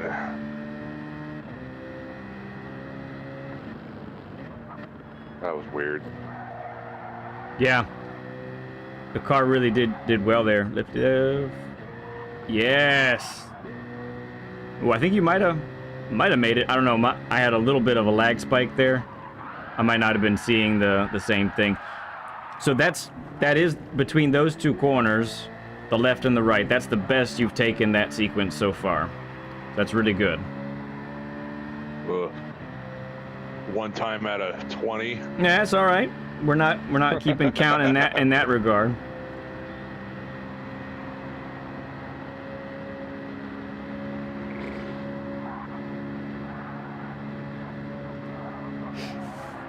Oh, why?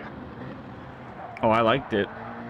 Yeah, the car can do it there. It's good.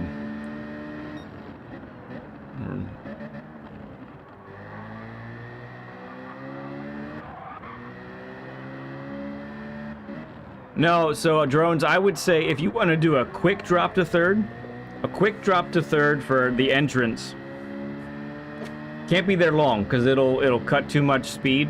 But if you want to be there for a little bit and then back up to fourth for exit, I think that'll work really well. All right, let's see it. Lifty, lifty. Fifth. Ooh, yeah. Ah, great. What do you have against walls and barriers? Like, they looked at me funny. I didn't like it. So I have a theory as to why that happened. You carried about 3 to 4 miles per hour more to that braking point than you normally do. Because you took the 2 previous corners that much better.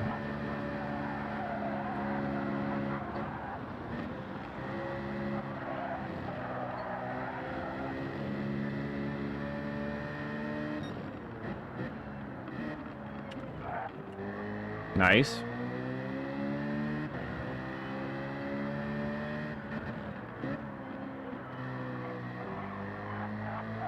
Yeah, good gradual input there. All right, let's do it again. See if we can repeat it. Stupid gears. Oh, yeah. Oh. All right. Fifth. Yeah, punch it. There it goes.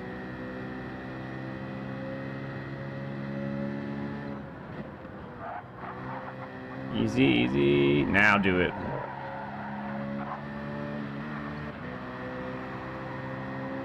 I think that'll be a faster lap this time. There we go. Beat my time. Very nice. Well, that's right on par with my quali time. Yes, it is. All right, let's do one more lap. We'll take it, and we'll take a break. Okay.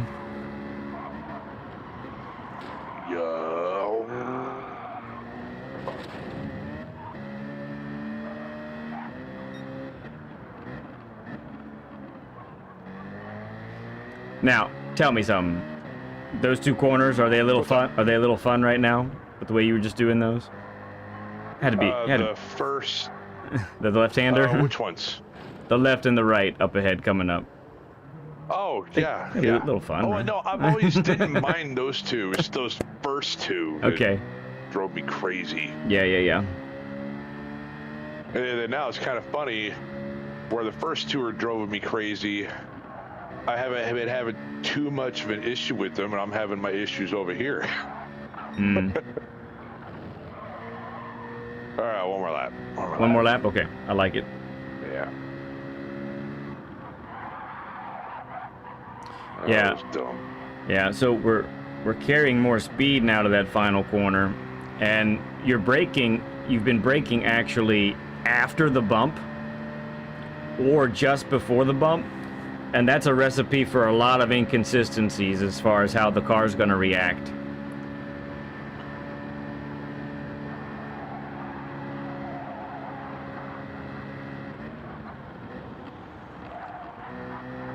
Easy. Yeah, there you go. Nice.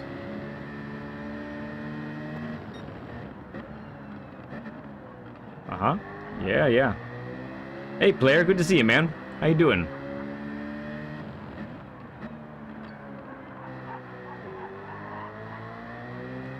There we are.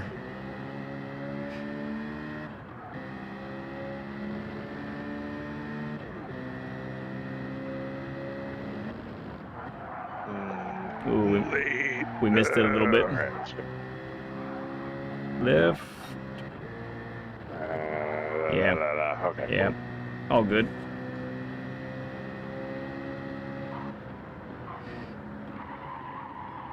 Interesting. All right. So, Yeah. you applied 25% brake pressure there for a moment.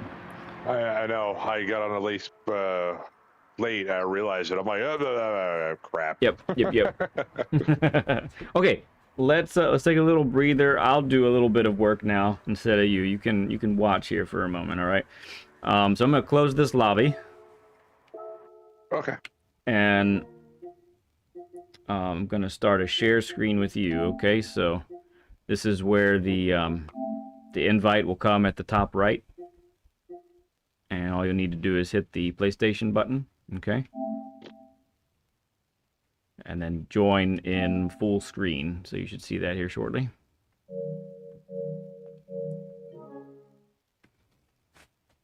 Join in. Oh, view in full screen. Yes, sir. Oh, the player's working today. Today's your Friday. Okay, you getting that in there. I see. All right, so you see, there you are. I see you're watching now. All right, so what I want to do is I want to dissect my lap a little bit for you to see. So there's some things that it's really hard for me to explain or demonstrate when I'm not actually at speed. So I'm going to take a moment here and do that with you. Oh, I understand that completely. Yeah. And this gives you a little bit of a break too, so all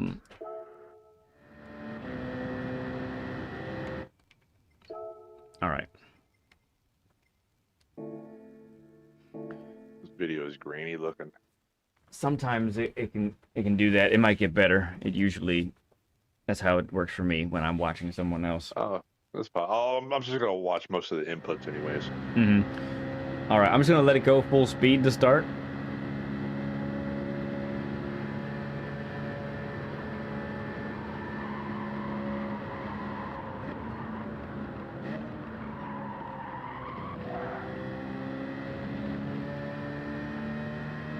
God,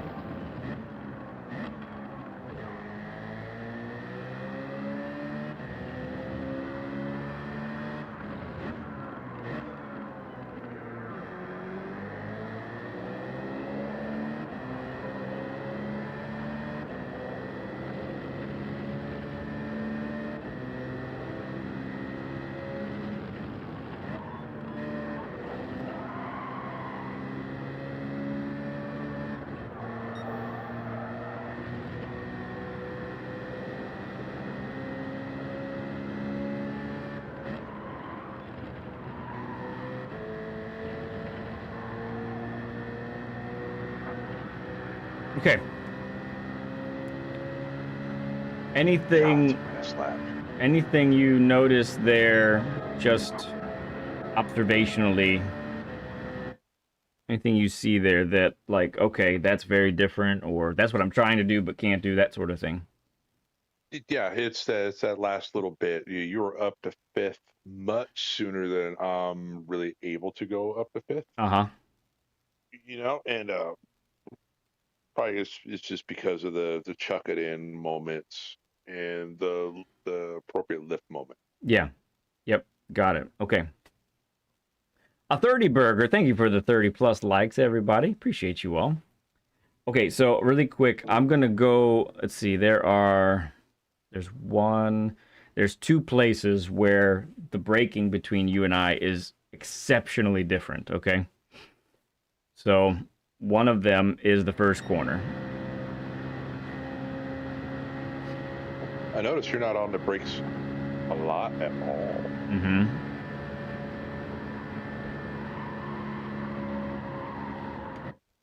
Okay, so I've begun braking here. And oh, now I see what that is. Is that a shadow actually? I don't know what that. My brake marker over the left. Shadow. Yeah, it's a shadow. Yeah, it's a shadow. Wow, okay. It's like a mailbox. Yeah. I can't tell what it's. Maybe it's from one of the lights or the poles up in the distance. It's got to be it. It's the pole. Yeah. The pole. The angle with the sun. Right. Crazy. We're over here nerding out now. Look at that. Uh-huh. That's how we roll. I'll thank you, drones. That's the engineer in me doing that right there. Like, oh, where's the sun at? Oh, yeah, that angle. Yeah. Yeah, for sure. Okay, so this is where I begin braking, and you'll see I think I don't go above 50% brake pressure, or if I do, it's just No, he did not. briefly. This is where you start to brake. Okay? Way up here. Yes. And Oh, wow. it's max brake, and it's kind of a I'm braking and I'm hoping it works kind of approach, if I'm being completely honest. That's exactly what it is. That's exactly what it is. This corner for me is a crapshoot. Yeah, To me, it was a high risk, high reward corner. right.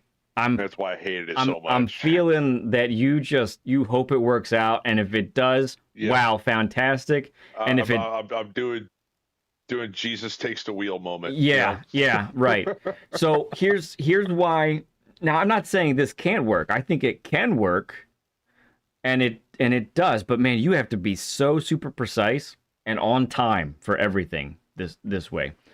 So what the problem with the max braking is we're turning to the right at the same time, okay?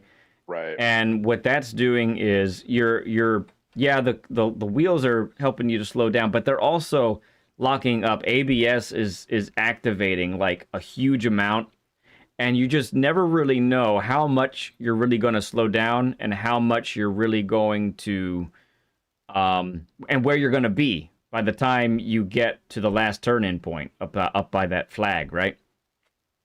So by maintaining 50% brake pressure or around that amount, I am achieving more grip throughout this entire sequence right here. That makes sense? Yeah. Yeah.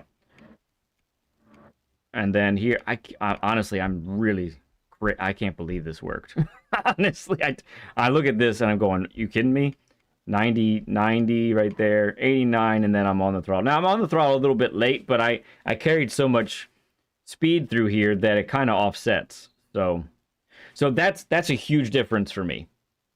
And I think what we need to achieve here is something that is more comfortable and repeatable. So I think this is something that you can definitely take away, and I'll probably mention again later, JD, is that if there's a spot on a track where you're just like, man, I am uncomfortable, I cannot seem to get anything consistent here.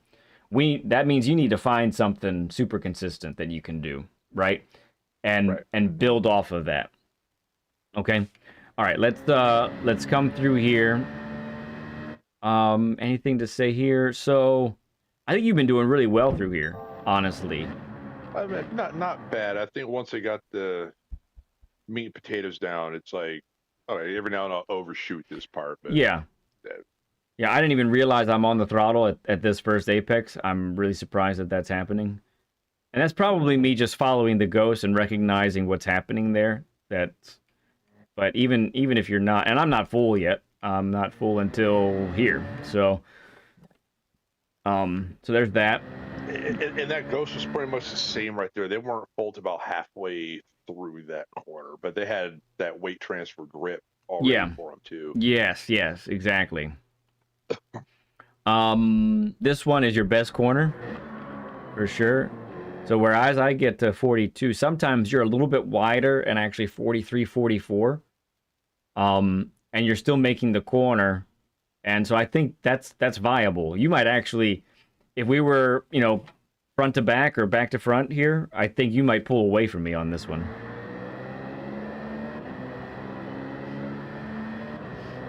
All right, so we've been working on this guy, and there's been good improvement here.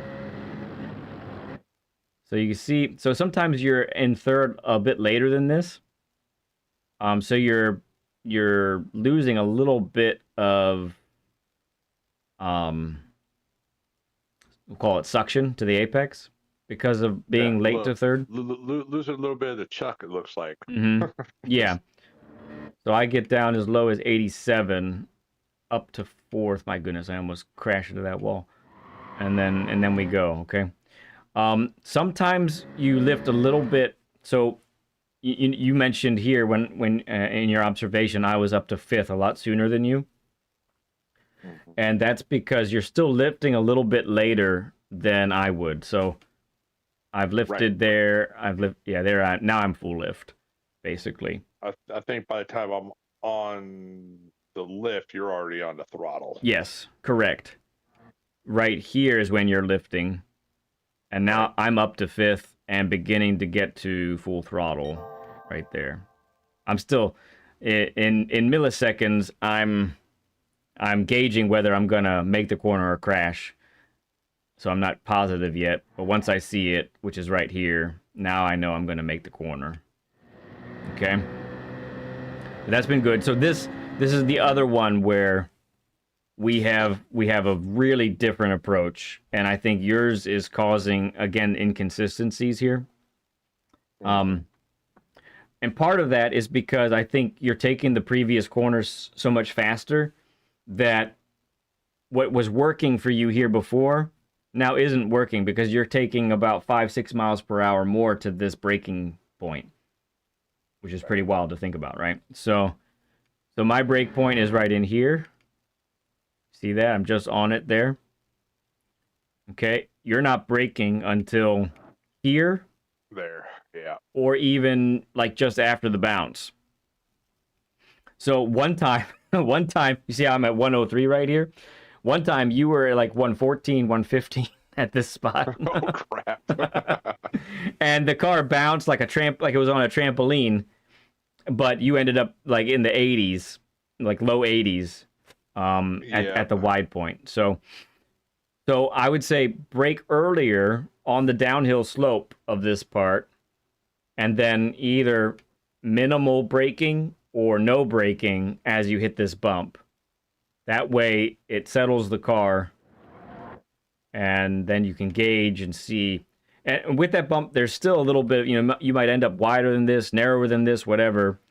It is a wait and see after the bump, and then act accordingly. That sort of thing. Okay? So that's the basics there.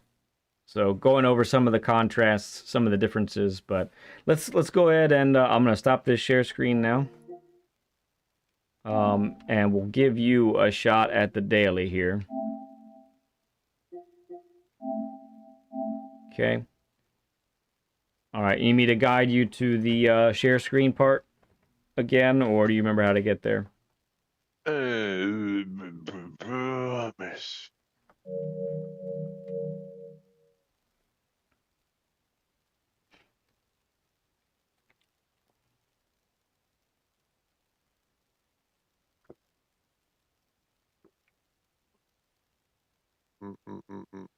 Okay.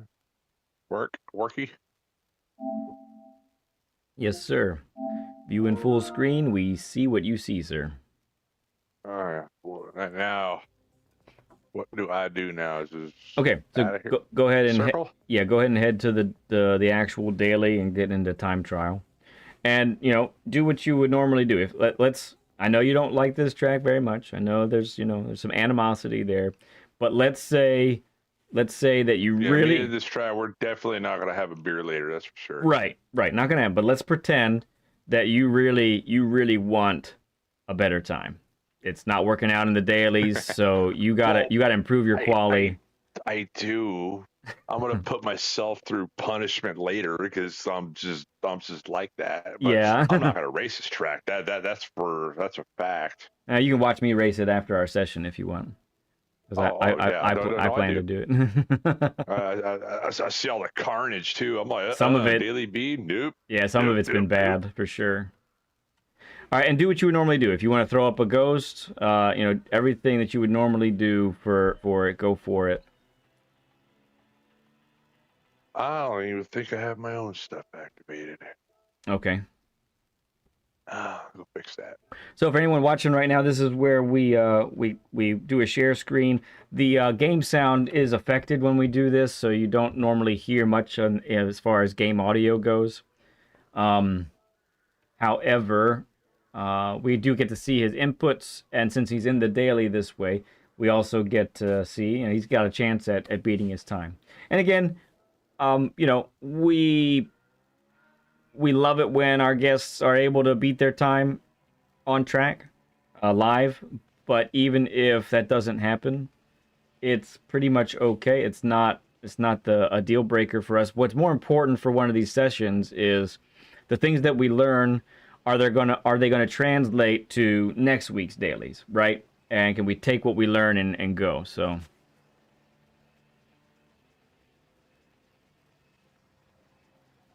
Oh yeah, you can. You're right, Wayne. You can do anything, pretty much. The penalties that I got were from hitting the walls too hard. I would get a penalty for that every now and then. Speaking of, I accidentally willed it into existence.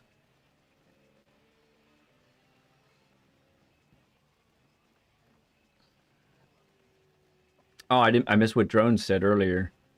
I always assumed the chuck into third was used to correct the angle attack. I'm gonna have to try gearing down quicker. Yeah, it's to slow the car down and to create rotation. It's doing both, along with the braking input that you've applied. You know, so.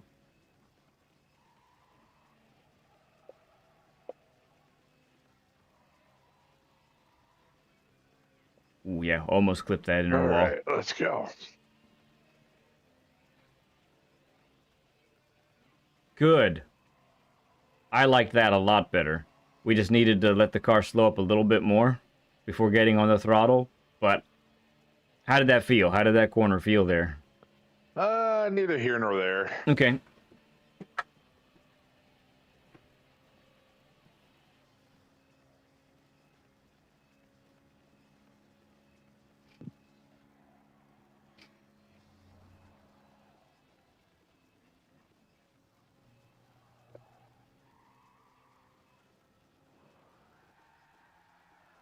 So we just let you know we entered the corner at 94 when you got back on the throttle. Okay, so slow it down a little bit more. Yeah, we officially exceeded the limit of what the car could do.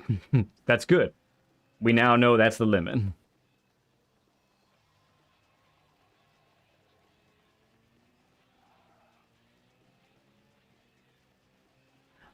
Wayne, are you talking about this particular combination or in general?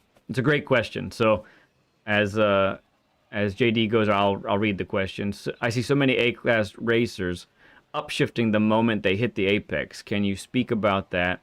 Have a hard time being in the right gear on exit. He says to my question, in general, but I see it a bit here. Okay. So it is a little bit car dependent. Typically, if someone's going to upshift, so let's say you enter a corner in first, and then you exit in second, the reason you would upshift is because if you were to try and exit in first, you're going to get too much wheel spin, because too much power is going to the corner. And,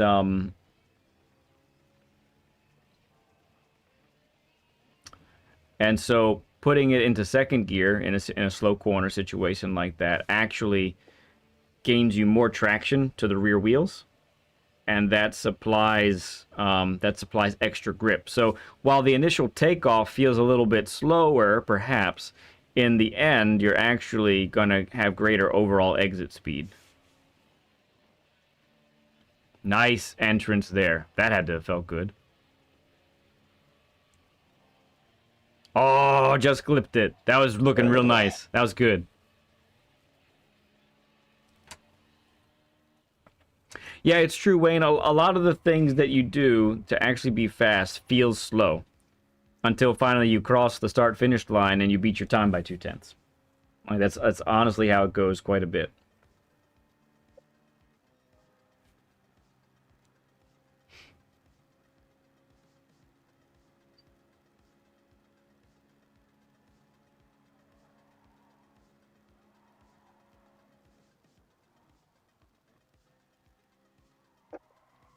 Good, good. Yeah, a little lift on exit, but not bad. Yeah, a little wide. It's salvageable. Oh, come on. That's still not bad. It's still not bad. Yeah, again, wide, but you are naturally carrying more miles per hour than that inner line, so it's workable. Okay. Grass.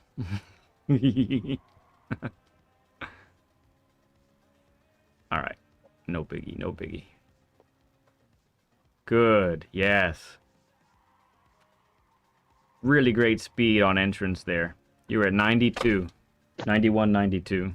Okay.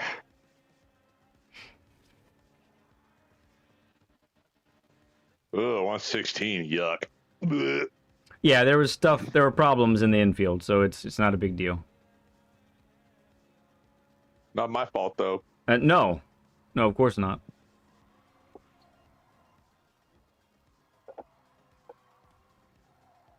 Yeah, right. Why'd I do that?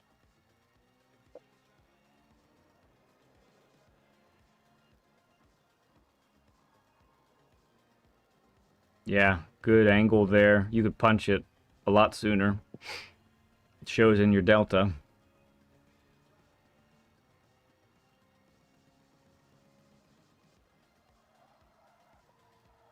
Nice. We lifted way late. That's a bummer.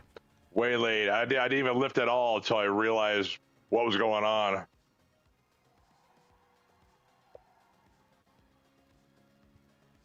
Okay. Not bad, though. Getting the feel for the old girl. Getting there. Progression. I'll take it. 115. Not that. All right. All right. All right.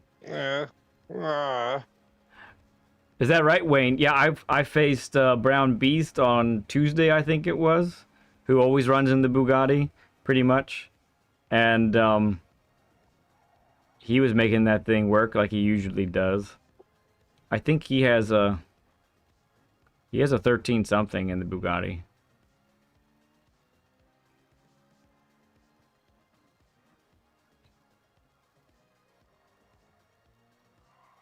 Ah, the oversteer finally got you.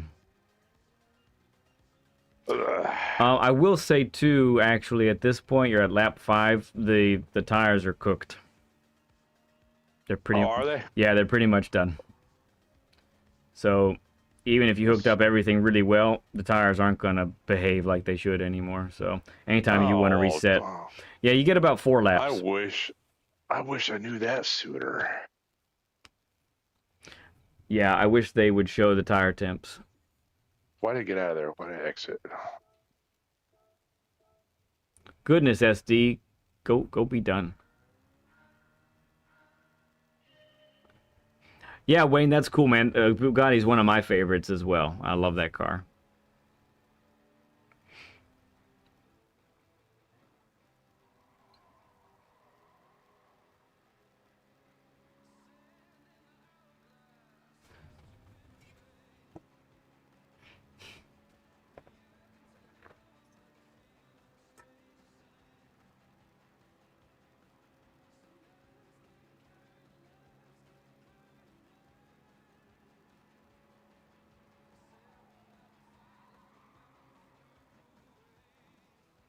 Good control under braking there. That's really nice. That's got to feel better. That's got to feel a little better there. Yeah, that one did.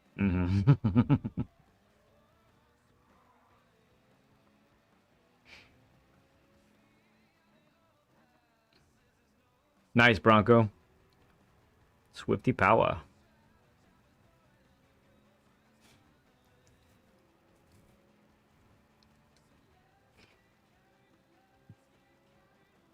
Yeah, early to third. That's beautiful, man. The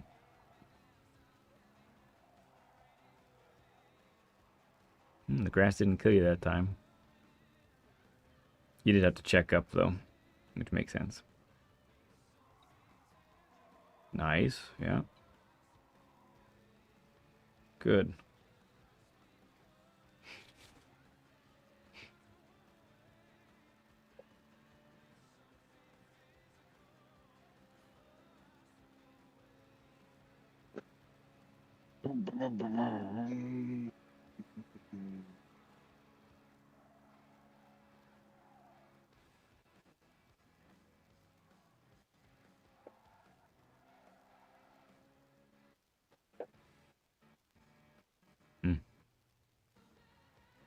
That could have been better. We're getting a little bit of pixelation at the moment. That's actually what my grunt was for, because I can't quite see what's happening. All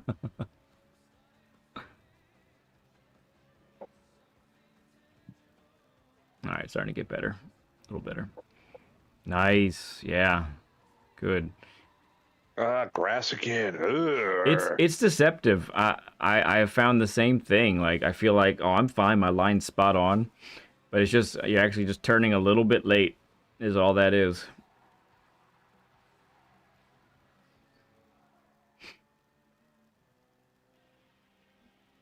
$15 flat almost. All right. Nice.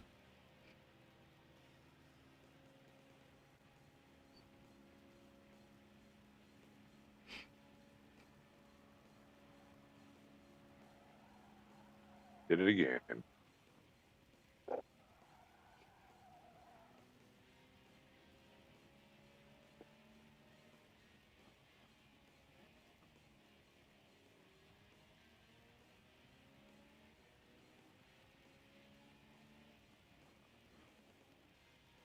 Very cool. Ooh, good catch.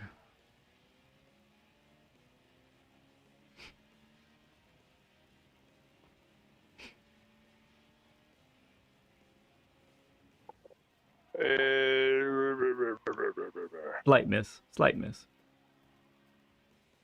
Not enough speed for that lift that time. Oh. Yeah, not really. Now we're in 6th.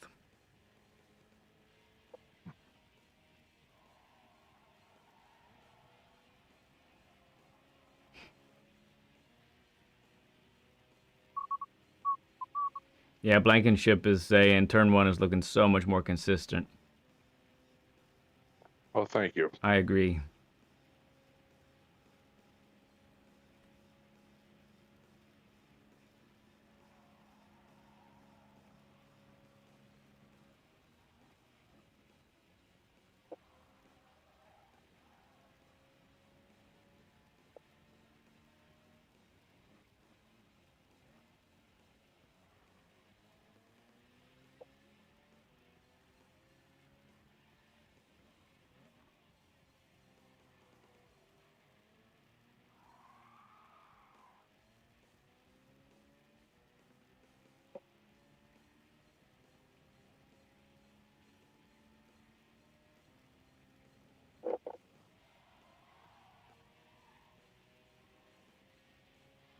Yeah. Mm-hmm. Oh. Right there on the edge. Right on the limit.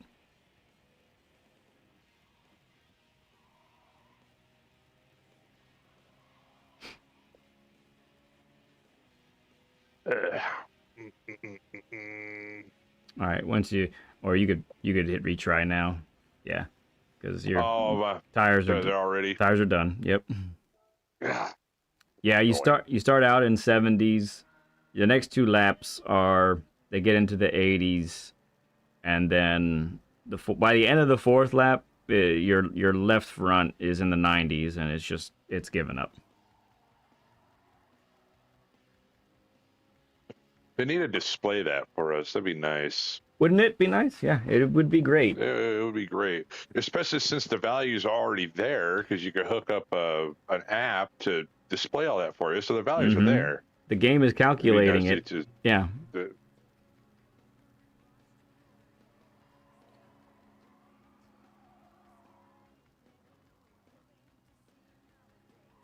right, whatever. It's serviceable. Serviceable, yeah. Good entrance there. I like that.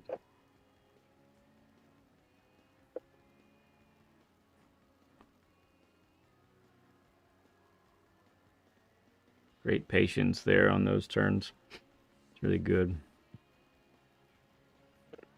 Now impatience is the key. Right. 4th. Why 4th? Now you can make it work. You can build off of this.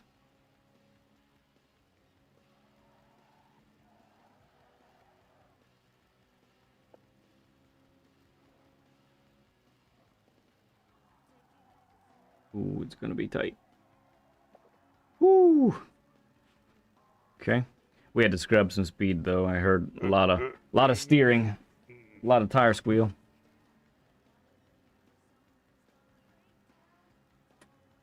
Yeah. I think every time I got a fast lap, it was either on the first or second lap. And I know my fastest lap was on the second.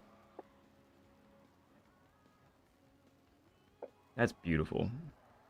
Love it.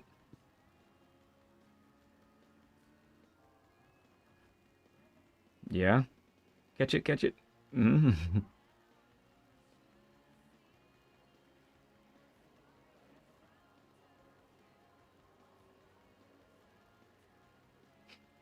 Very nice.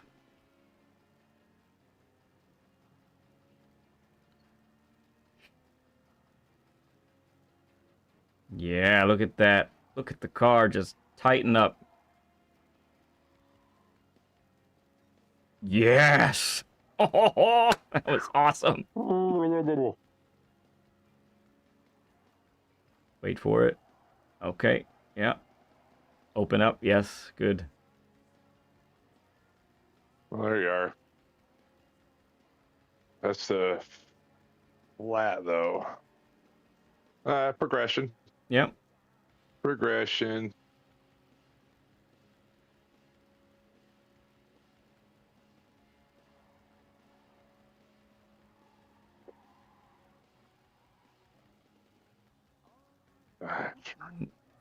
It's good. Little slower in the deceleration area, but you're still right around your time here.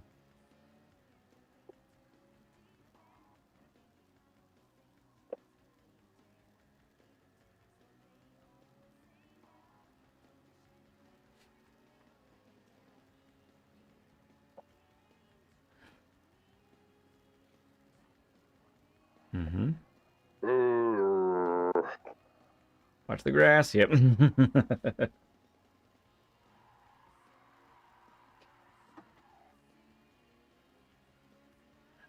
All right.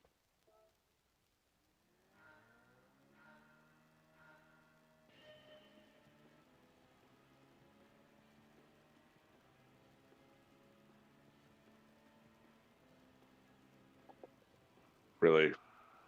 Really? You got the big old bounce for sure. Mm.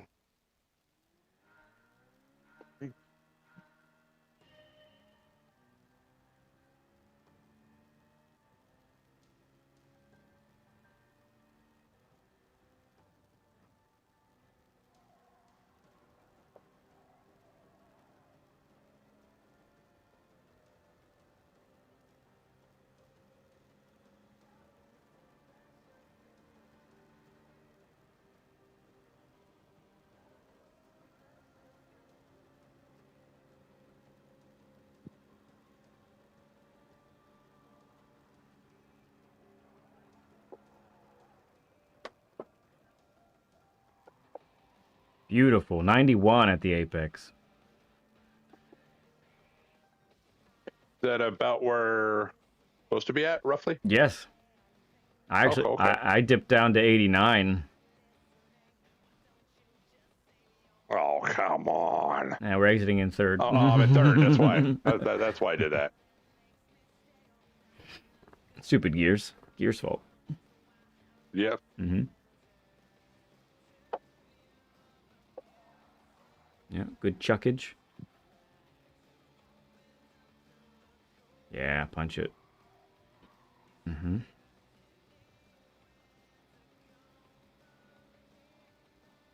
Ooh, Yeah, come on. little more speed that time, so good. Hello, good to see you, friend. How you doing, man? Ugh.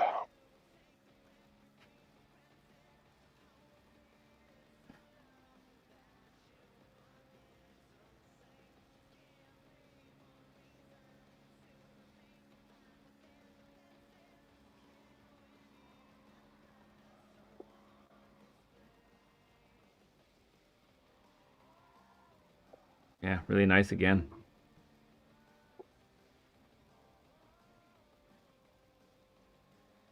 Catch it. Nice.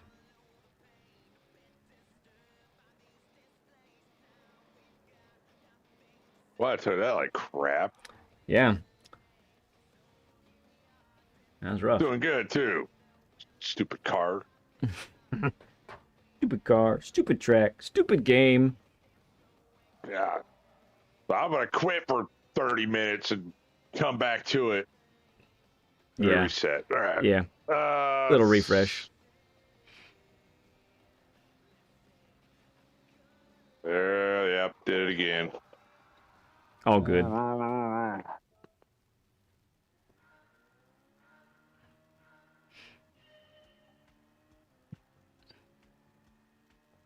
doing well, Slow. All's good. It's been a good day.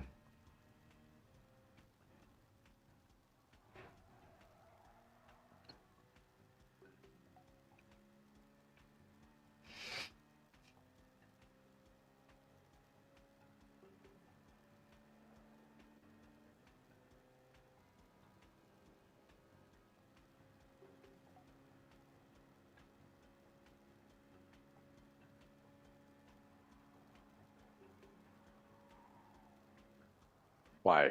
Why'd I do that?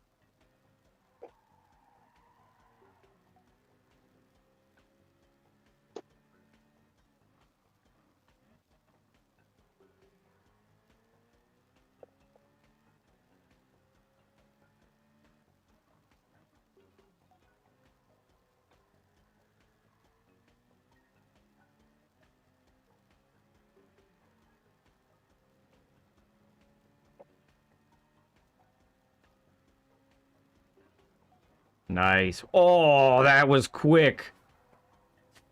My goodness. Bro, you took 89 to the apex. It threw me off so bad too. I'm like, oh, don't hit the wall, don't hit the wall. All right, I'll take it. That was fantastic. That was magical to watch. Improvement, I think, a little bit. Nope, never mind. Oh, why? Stupid wall. Why is it there?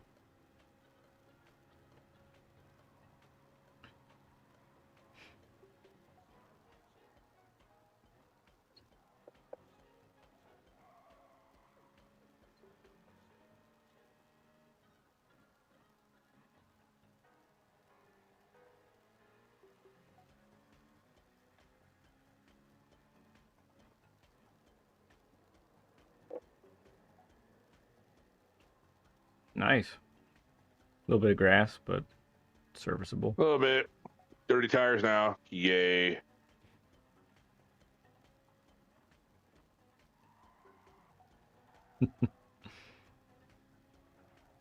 Eh.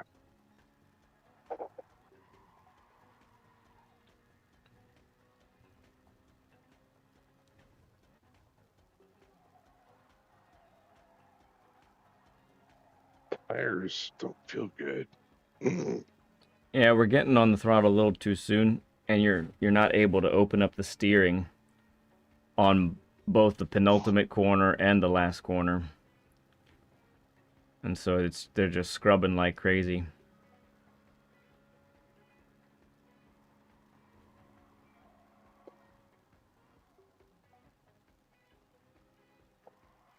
Yeah. Why did I shift?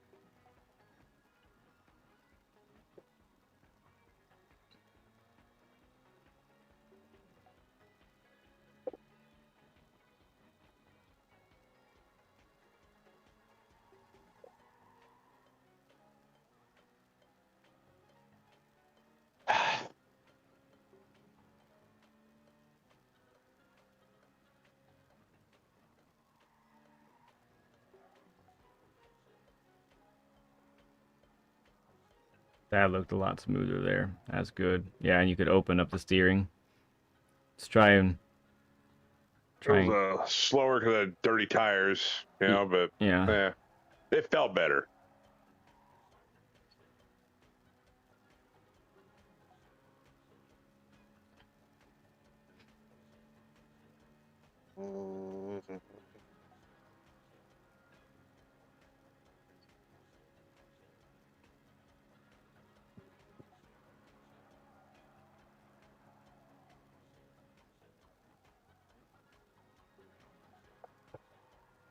Mm-hmm. Good exit speed that time. Mm.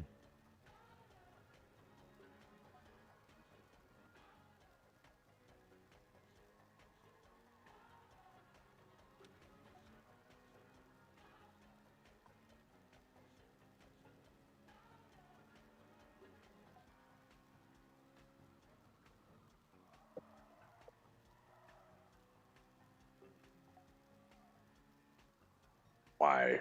Oh, so close. You almost only clipped your mirror. Yeah.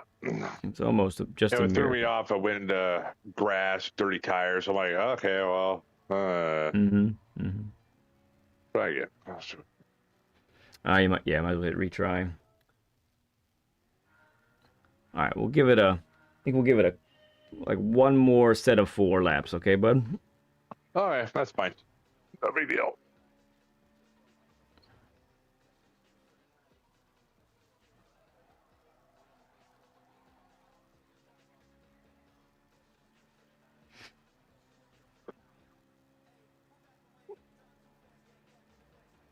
So I have a feeling as soon as I get off here, I'm gonna better my You're gonna time. kill it, yeah. Yeah. Are you in our Discord? You talking to me? Yes. I am not. Okay.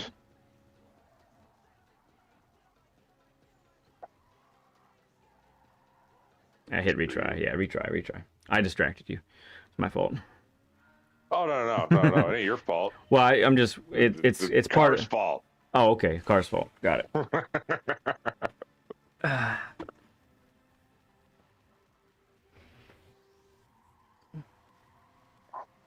Yeah, because often if someone beats their time off stream, they let us know in the Discord.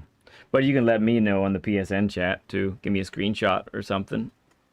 Oh yeah. Oh yeah. Absolutely. It's already. I've already learned a good amount. Just a little bit now. Yeah.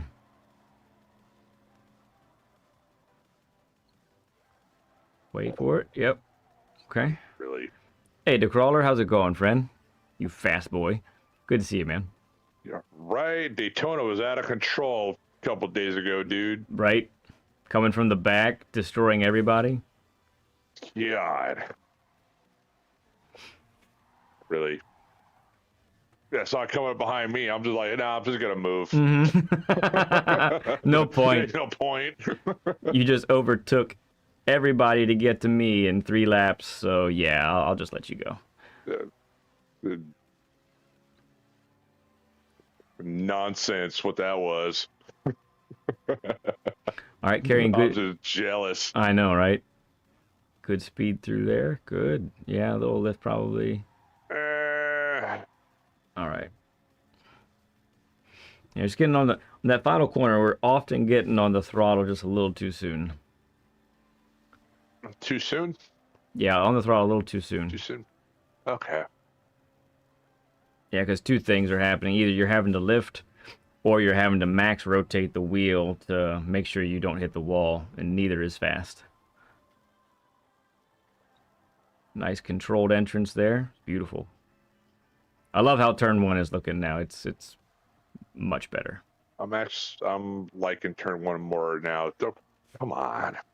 Yeah, I'm liking turn 1 now too. Mm-hmm. It doesn't feel as roll the dicey kind of thing. Like, that makes sense. Yeah, like we were talking about earlier. Yep.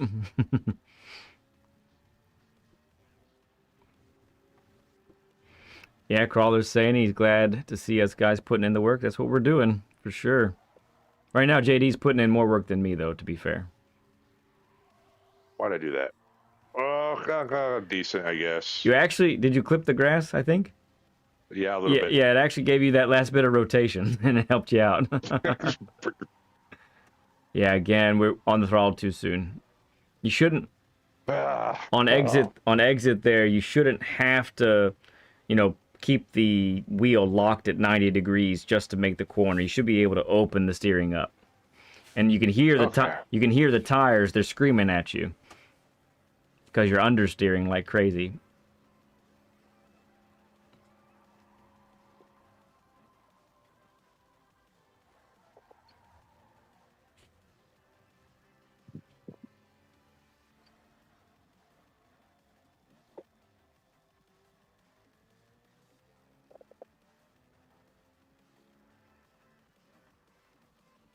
Sounds good, Crawler. He's going alien hunting. I think you've probably reached a lot of prey already.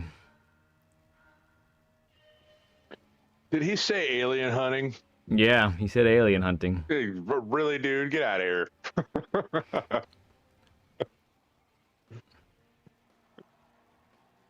I mean, it's kind of what he's doing from the back. No, it's good. Catching he's that's just fantastic. Yeah, he's catching everybody.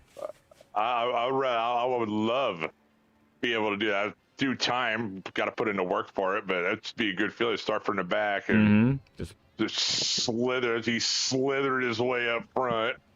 Right. Crawled his way up front, rather. There you go.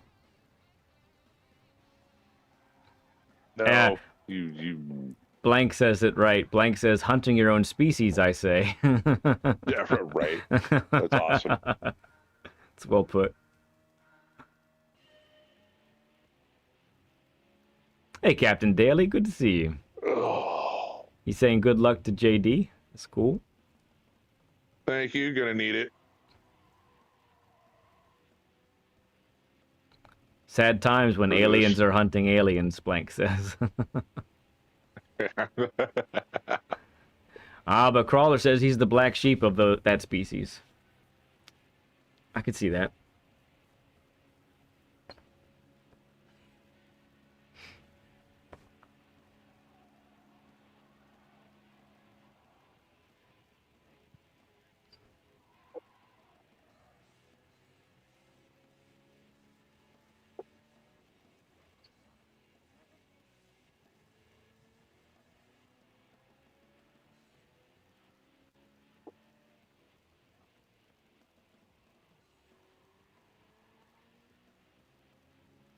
Nice. Fine.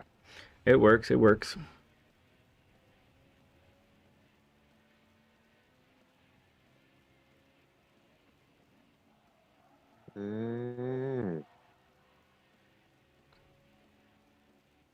Good. Excellent. One single lift, upshift to fifth, out you go. That's exactly what we want there. All right, we're way wide this time, so yeah, it's a little weight on the throttle. Nice. T Bates, good to see you, man.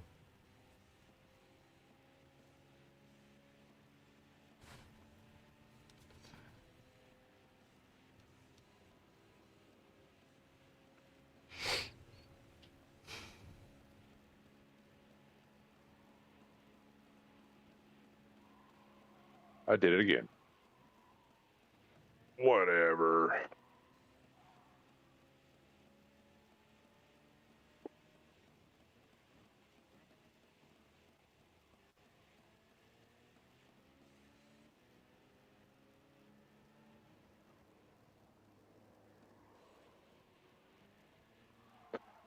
All right.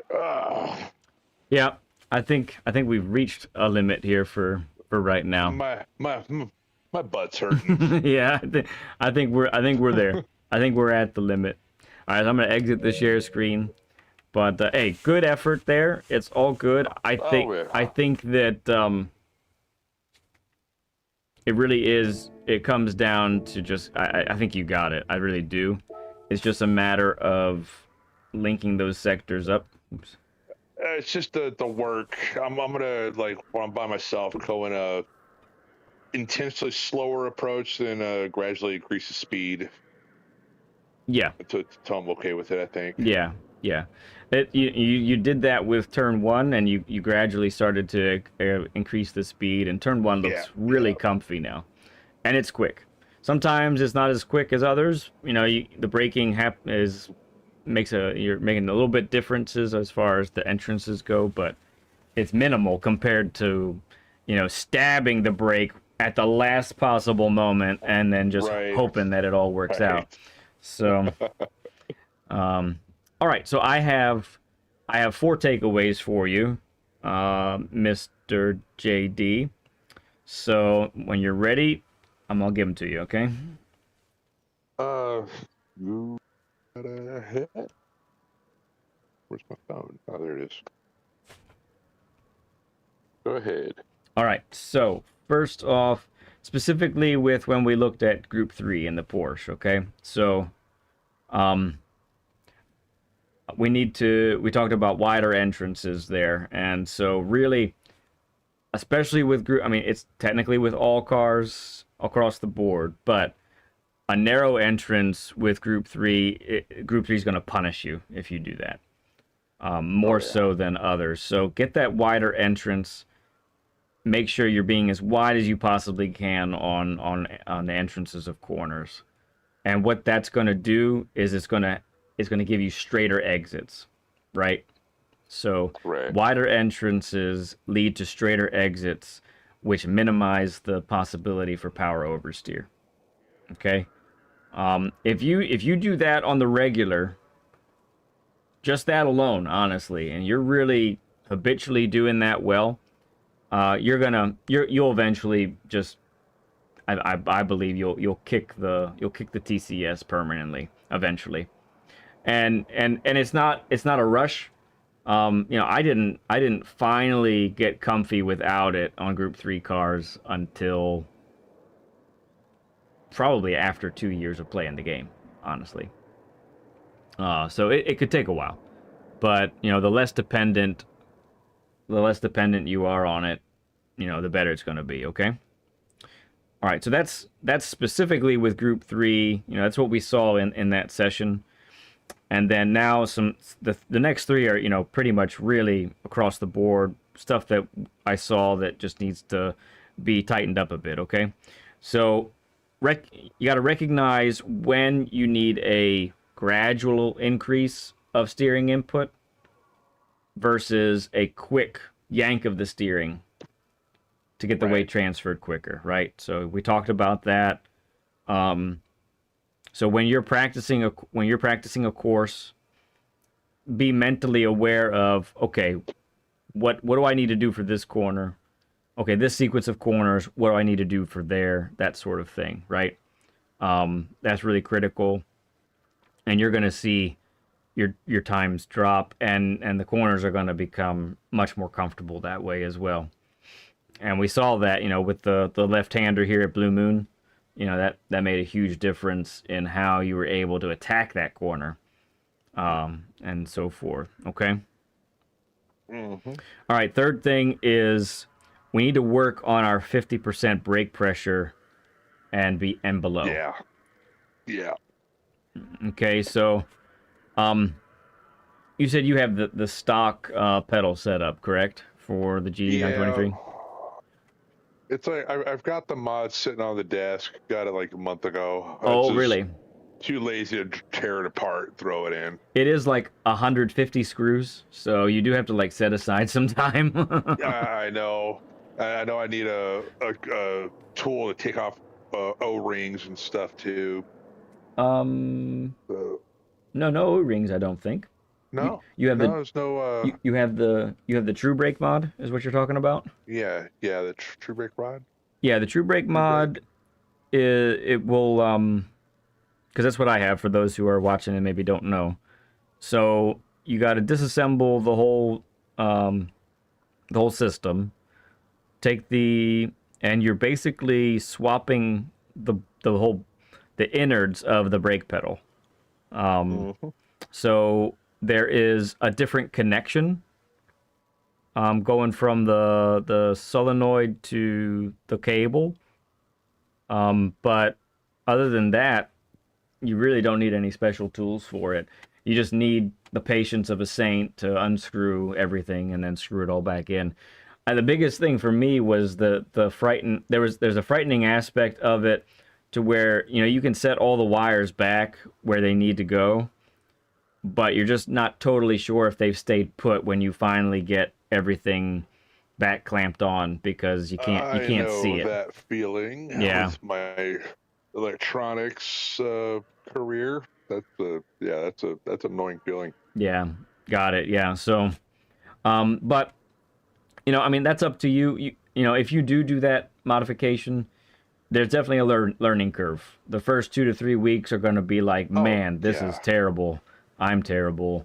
But honestly, I attribute my improvements over the last year and a half or so to this brake mod. I mean, it's huge. It really is incredible. Because you know, when you're using more muscle in order to apply the brakes, you just develop a better muscle memory. Basically, is how I would Right. describe it. So, so yeah. So we need to work on 50% brake pressure. You know, if you when you got time and you're looking over laps, you know, if you save a replay of your own, I would definitely, you know, watch your own replay, even after you set a good time. Watch your own replay and watch your brakes and see how what you're doing. It could really benefit you. Oh yeah, I do that too, Yeah. Okay. Good. and I'll pull up the telemetry and compare that with some of the Yeah. Yeah. not top times, but like a good time, and see little differences and stuff. Yeah. Gotcha. Let's see. So that's three things so far. So we've said wider entrances, whip the steering when necessary to transfer the weight quicker, get used to being in the 50% or lower brake pressure, and then Mm-hmm. lastly is I need you to be I need you to observe what's going wrong in a corner, right? So, um one of the most frustrating, you've heard the definition of insanity is repeating the same activity expecting a different result. You've heard that? Yep. Yeah. So that can I've been guilty of this at on this game where I'm just trying the same thing over and over and over again, and I'm just getting frustrated and nothing. And that actually happened to me not that long ago. It happened to me over at CGV, the Canadian track, um, where Yeah. I was just beating my head against the wall and literally crashing against the walls. And I'm just going, what is going on? Well, I didn't stop and just think about what I was doing. And if I had done that a whole lot earlier, I would have saved myself so much headache, right? So if something is not working out on a track or on a corner or a sequence of corners, really, you know, take a deep breath, stop and think about what's going on, and like really study, research, feel it out, compare what you're doing to a ghost, that sort of thing. Um, and it, you know, it's standard advice, but I think it's really helpful because we just sometimes don't do it, you know. And so that Sometimes you just need to go back to the basics when you feel like you're chasing your tail. right. So a sub point to that is one of the things that I saw you do was, you know, before we talked it out, is basically exceeding the limit over and over and over again in a corner. So for example, Right. turn one here at Blue Moon, you just kept doing the same exceeding the limit or right at the limit over and over and over again. So my guess is that that's something that you typically do. Um, it's something that's not a one-off. It's probably something that you do often. So what I would suggest It's is, especially often if the track I'm not familiar with yeah, too, like Blue Moon. like Blue Like, Moon. mm. Got it. Yeah, yeah, yeah. So So so one of the things that I would advise you, like the first step probably for you in those scenarios is back off, find something that's slower and repeatable for you, and build off of that, right? mhm. Gradually increase the speed, increase the risk, you might say as well, right? So those are my four takeaways for you, my bud. I and that's all I got. It was a good time, man. It was a lot of fun. So yeah, Good that's stuff. good. It's an interesting experience for sure. Yeah, a little out of your comfort For zone, sure. but I love. Oh yeah, I this is I mean, we love it when yeah. we love it when we get you know, fellow streamers on. But I really do get a kick out of it when we get someone who, you know, someone we've seen in chat, someone we've seen you know, chat and you know, make jokes or hanging out with us and that sort of thing. But In the then lobbies and in the stuff. lobbies, Yeah. yeah. But now we get to, you know, hear you and get your personality and get to know you better and that sort of thing. So It that's was a lot of funny how fun. I found your channel was I first saw your name in Barcelona in the group Citroen cars. Remember that week where everything was Citroen. Group four, Is it? Citron. Yeah, Yeah, Barcelona Group yeah, 4. yeah. Everyone was in a Citroen. It was 11 laps or so. pit stop Yes. required, tires optional. Yeah. Hey, I saw you up there. I'm a lead pencil. I'm like, that's an interesting name. It's like usually people have some outlandish, weird names. Like, it seems like a pretty chill name. Had a chill vibe to it, and then thought nothing of it. And then at work, the great YouTube algorithms blasted that your channel. I'm like, oh, he's got a channel. Funny. We go check it out, and then watch some of your lives. Like, oh shoot, I'm in that race. And then it hit me, like, this guy runs chase cam. Oh, Whoa, yeah. You know, no one else runs chase cam. Yeah, I find the same thing when I'm so used to seeing chase cam because that's what I use. That's happened to me before where I've been watching someone and I'm like, it doesn't hit me until well into the stream. It's like, oh, he's been using chase cam this whole time. Holy cow. It's wild how that works. That's super fun, man. Well, tell you what, there's a couple things going on that you might want to be aware of. So, number one, I'm sure BL is working on a trophy for you for being a guest with Learn with Lead. She works on those. I don't know. She next time you what's that? I'm going to need help deciding. Oh, you got options? Yes. She's just telling me in my ear that she's been working on it, but she's got a couple options, so I'll have to make some suggestions there. But she'll probably show that next time you're in chat. Next week sometime if you hop in. She'll be waiting to show that to you. Also, if you want to join our Discord, you can hop in there. We'll give you access, and then we'll give you access to a lead pencil decals, which are like bumper stickers. I learned with lead, that sort of thing. So you get your very own Learn with Lead bumper stickers for your cars. And yeah, so those are some of the fun things that we afford to our guests, apart from the great time on track together. Alrighty, I'll keep an eye out for that Discord. Yep. So the link is in the description of this stream right here. If you want to check it out there, or my main channel page it's there as well. So either way, unfortunately, I don't have the exclamation point Discord working there, Chris. But you're spot on there. That should be something that we do. That you could just do that, and that pops up in chat. But yeah, in the description of the stream, it's there, and then also on the channel, so we can get you there. I will find it then. Appreciate it. All right, man. Well, that's gonna do it for our time together. We put in some good work. We got some skills in the tool belt. I'm looking forward to. I know you're gonna take a break and probably get back at it because you're angry at Blue Moon and you want to beat it. So I'm over it now. I'm over it now. Okay, until a couple hours from now, maybe. I appreciate you so much, JD. It's so much fun being with you today, and also racing with you at times on the dailies. So this was great. Yeah, well, we're not taking you out at Willow or something, you know. Right. Good stuff. Okay, my friend. I am sure we'll see you in a chat or track very, very soon. All right, sir. Thank you very much. Catch you later. All right. Bye-bye. Bye. Cool stuff. Okay. Thank you, Crawler. Yeah, it's good stuff. This is always awesome stuff to do. So I'm going to take a quick break. I am going to get probably like 3 races in before I call it a day. I'm itching to race at Blue Moon a little bit, so I'm going to do that. But before we do that, I'm going to send you to listen to my wonderful offspring. They have some things to tell you, so I expect you to pay attention very closely. Oh!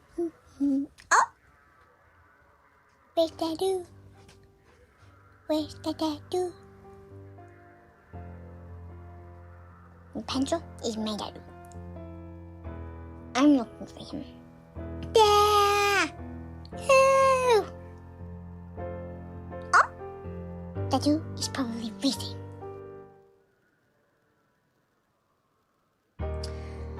What to do? Oh my goodness, do you know what I have not done in so long? Okay, I have not gone onto somebody's stream and said nasty things about them. It is seriously so much fun. Like, literally, I'm just there to tell them that their methods of playing a video game is not satisfactory to me. But anyways, okay, so I haven't done this guy before. Let's see here. You are a nut bunny. Why do you measure things with burgers?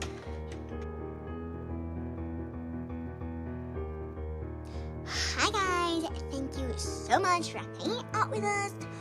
Well, that's what we forgot to do. Since right now it's just really boring.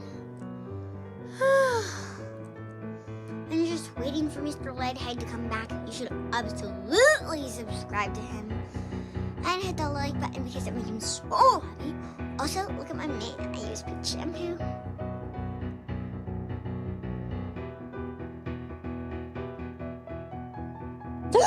You guys! Only 999,998,907 more subscribers until we hit 1 billion! At our current rate, it's gonna take like, 3,153,600,000 seconds.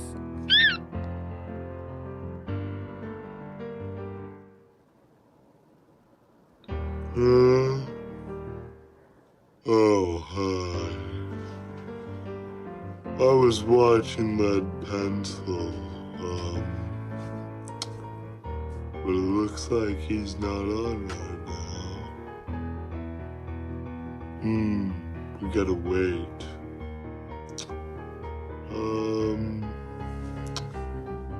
What to do?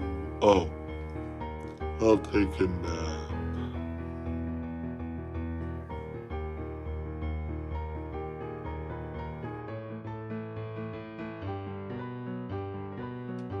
Hello, class. Welcome to the first day of Miss Neverfeather's Gormless Guidelines. Now, take out your driving journals and write down the first 6 tips on the chalkboard. 1. Apexes are predators and would eat you. 2. You don't need tires. 3. Always drive outside your limits. 3. If you want to accelerate, press the pedal to the left. Oh, hi guys, I am selling fire tires. They make your car look smoking hot. Just literally and figuratively. I guess I don't need to use the blowtorch. Anyway, if you need to pick up a pair, visit Enzo's www, and some more W's and another W. Hello, I'm Breeze, and in case you're just joining us, we're at the last lap here at Daytona. Mr. Dinky Car is in first place with Lead close behind. Lead just took that outline so well, leaving Mr. Dinky Car in the dust. Oh my word, Lead passes the finish line, then Mr. Dinky Car. What a race, folks, what a race! What did you say? Oh no, you guys. We've just received word that Lead took out a couple of young, innocent cones. Oh no, we're gonna have to give this one to Mr. Dinky Car.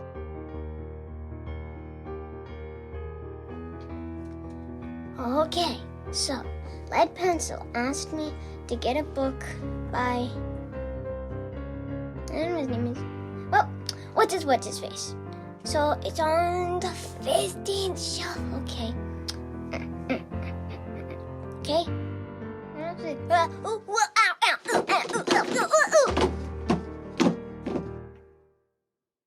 I'll just hit my way out. You most certainly will not. I'll just read my way out. So guys, do you know about gas? Because gas is really important for cars, because cars need to drive, and if they don't drive, that's bad. Also, and make sure to put gas in before you go racing, because if you don't put any gas in before you go racing, your car will stay in the same place, and that's bad for racing, because in races you have to go really fast. And also, make sure to turn off the car before you put in any gas, otherwise it could blow up. Okay, so I'm figuring out what manufacturer to use for the Manu Cup. Alright, let's see what we have here. So, I hear Lead Pencil really likes the Renault, but I'm thinking I'll go with Mr. Bushi, or Fraud, or maybe McLaren? Wait, what's this one? Perske, Porchle, Po, give me a break.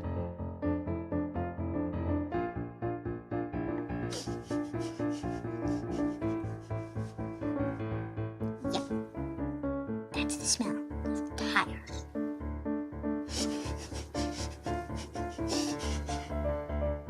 That's the smell of tires and racing. Hey, you guys are watching the petrol. Thank you for watching my daddy. The smell of burnt tires.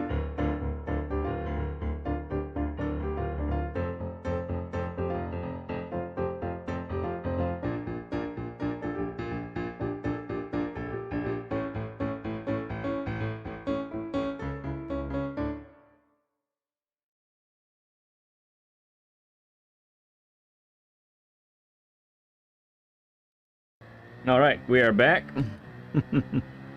Hope you guys enjoyed that if you haven't seen that before.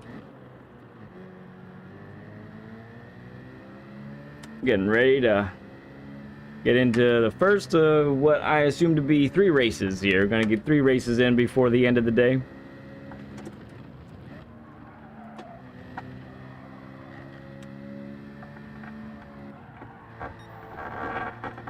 A little slow there.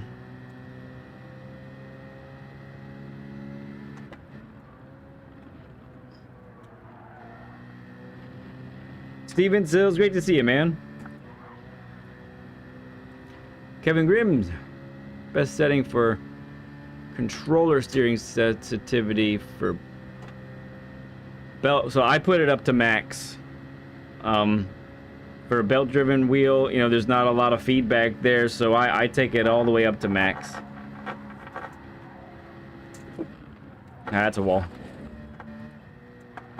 I smacked it. Fear, good to see you as well. And Le Mans, good to see you. Just saw you guys were up there in the chat. Appreciate you guys coming in.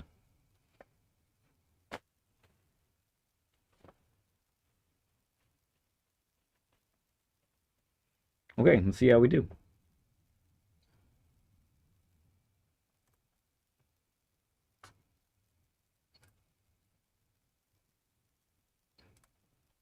We're sitting pole. No other A+ drivers right now, though. Only a 1/10.5 away from me and Andrew there, though.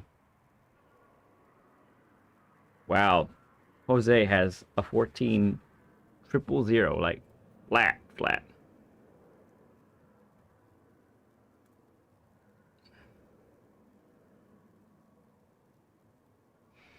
Yeah, we're gonna try. Thankfully, we have well, one system for our heating is gas, so that will not turn off even if we lose power, which where we are located, we don't lose power too much.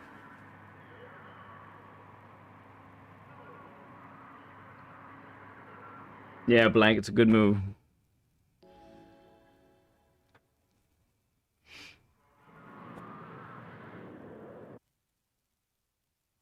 I bet a lot of people are practicing for manufacturers, though. I'm guessing that's the case.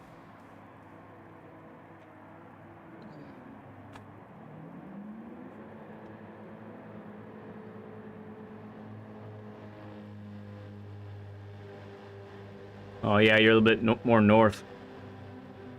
Yeah, we're supposed to start with snow, and then it's supposed to switch over to that freezing rain and sleet and stuff.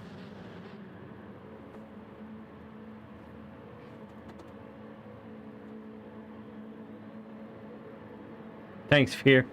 Appreciate it, man.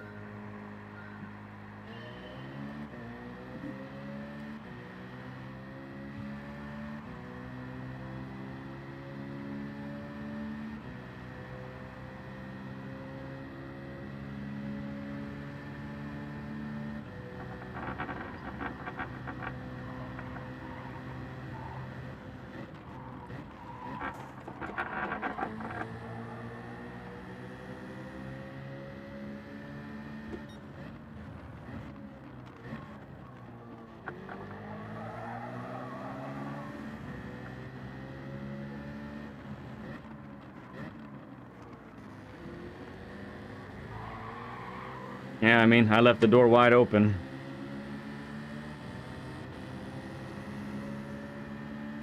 Got a better exit, though.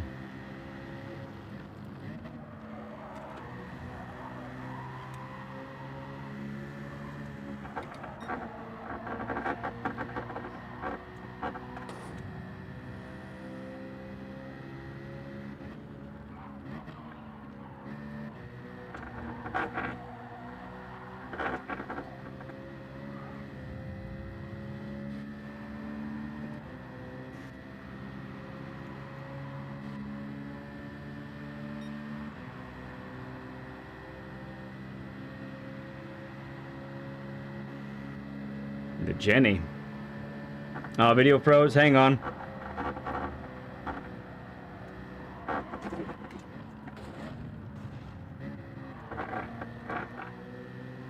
It's so cold it froze, yeah. Oh, sorry. That was no good by me.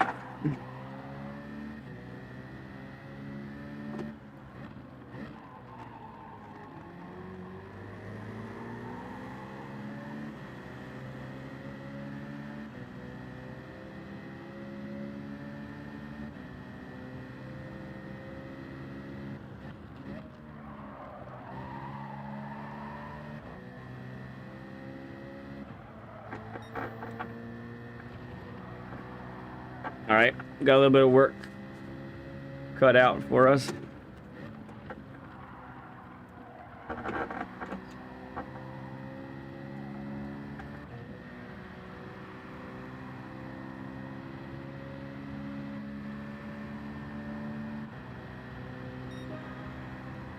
Yuck. Terrible lap.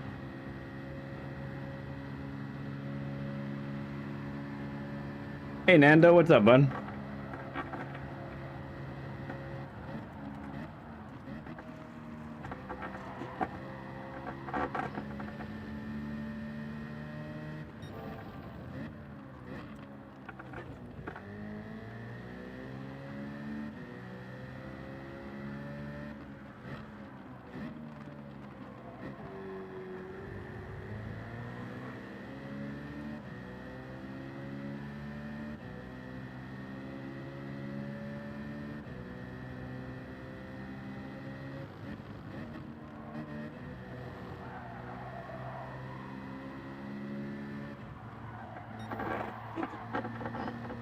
I clipped the grass.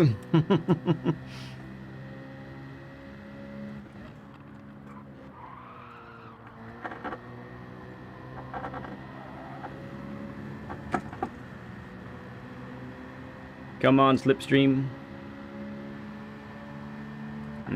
Just like on the edge of the range.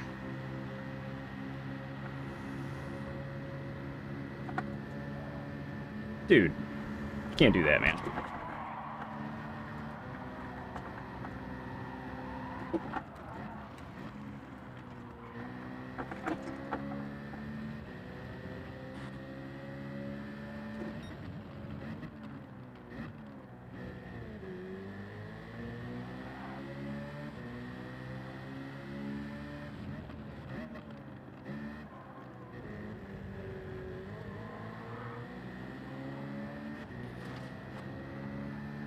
Oh my goodness. Yeah. Need the Octia signal.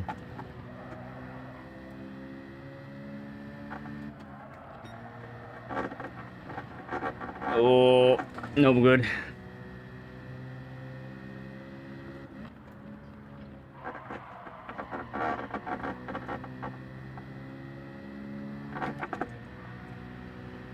Well, this has gone poorly.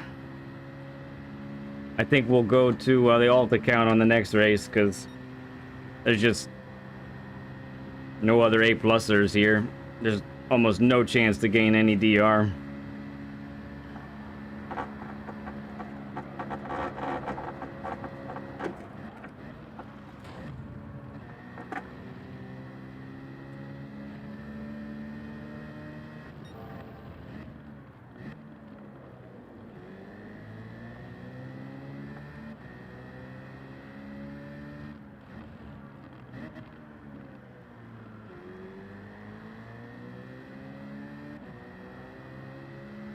40 Burger, thank you for the 40 likes, everyone. Appreciate you, friends.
Ah, tagged the wall.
Mm.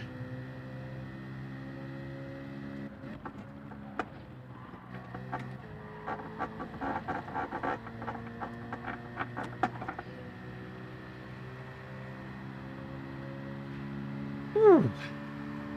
2 laps to go.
Yeah, fear me too, man.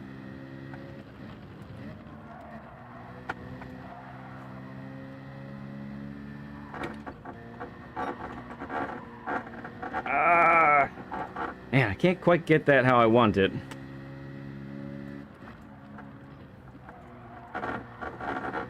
I don't think I'm close enough. Nah.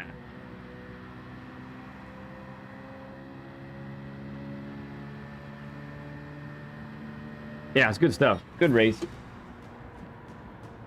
Got overtaken there early, but it happens. But yeah, I'm sure I got 4th and I lost DR. I can almost guarantee it.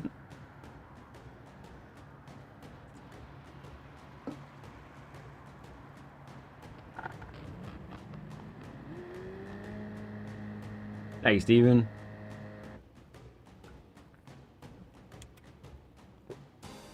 And it was 4th place energy. Can't be too mad at that. Thanks, Fear.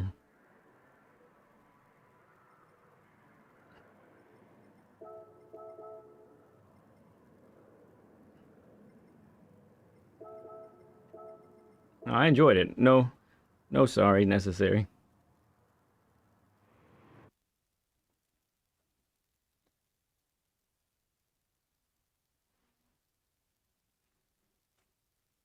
Yeah, so we'll switch over accounts. We'll do 2 more races on the alt account.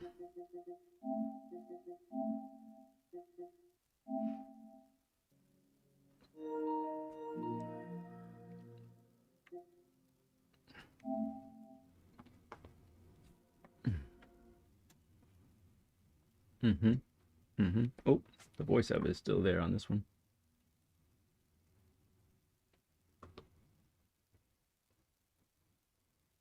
There we go.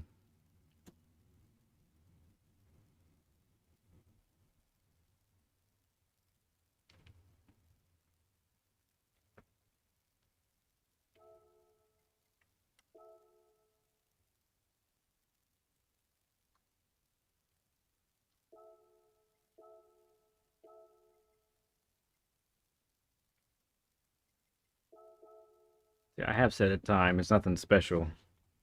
See if we can make it a little better here in a few minutes. Maybe. Maybe.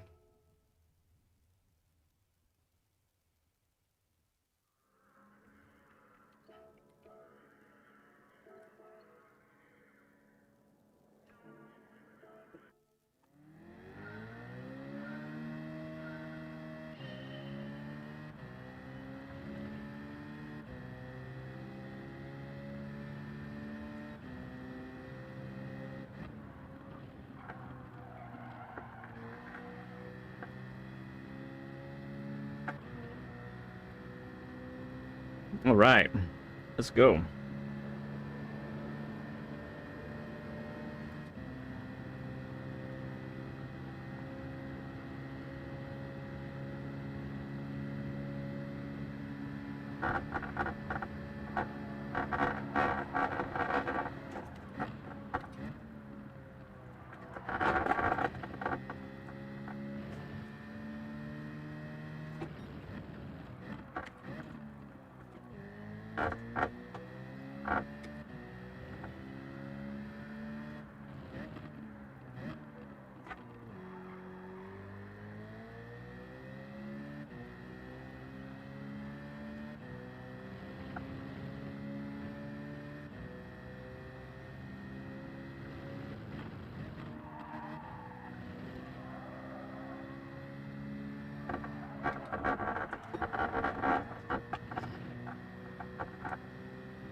Not a bad opening lap.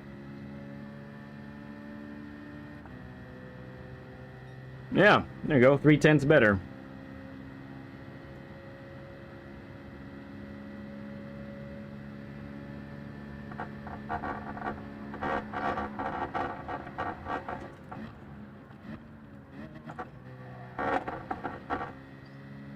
Better grip now, see if we can take advantage.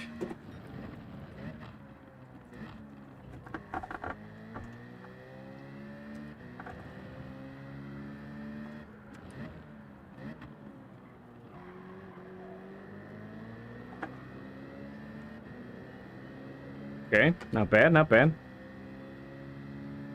Sometimes I just have to unlead. It's right. Ah, a little late on the throttle that time.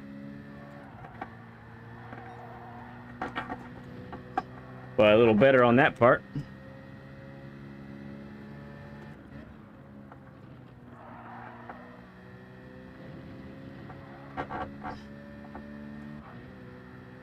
There we go. Get a 13. Very nice, very nice.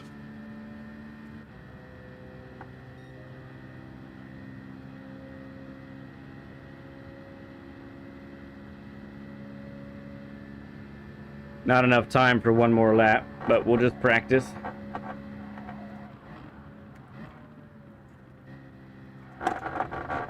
Not quite wide enough of an entrance. Oh, sorry, marshals. That was rough.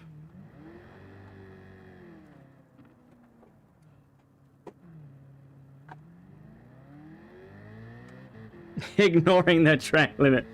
Okay, game. I guess you're right. I guess you're not wrong.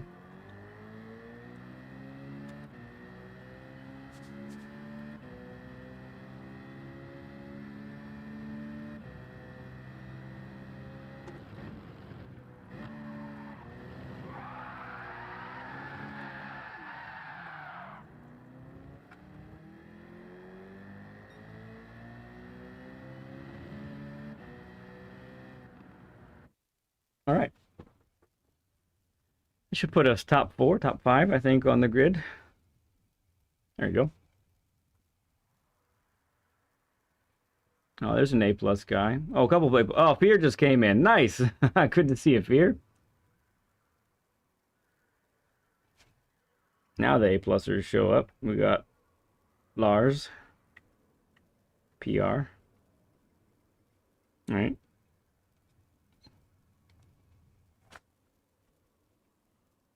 You too, Fear.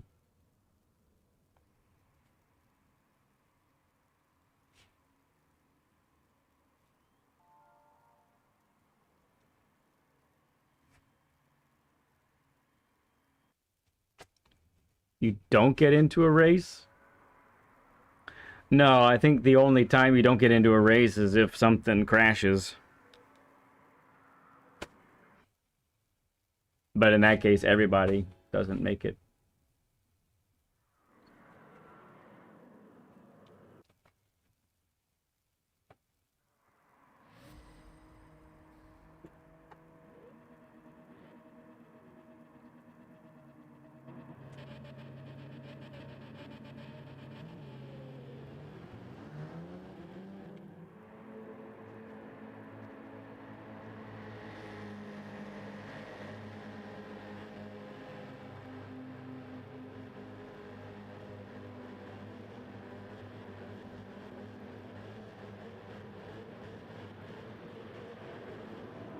Whoop. All right, let's do it.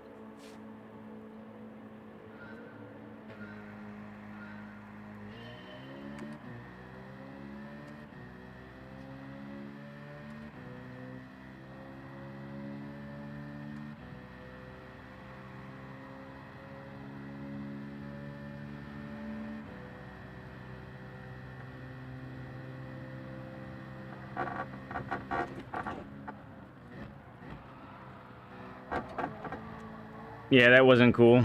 He's waiting up, though. He waited up for you. That's nice.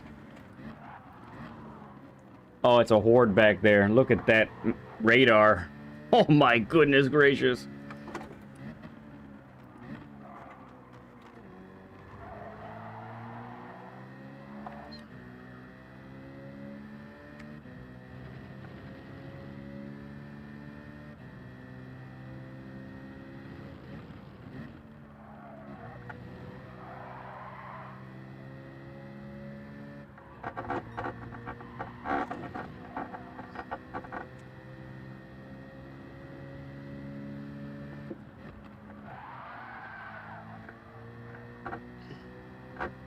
Braking too hard there.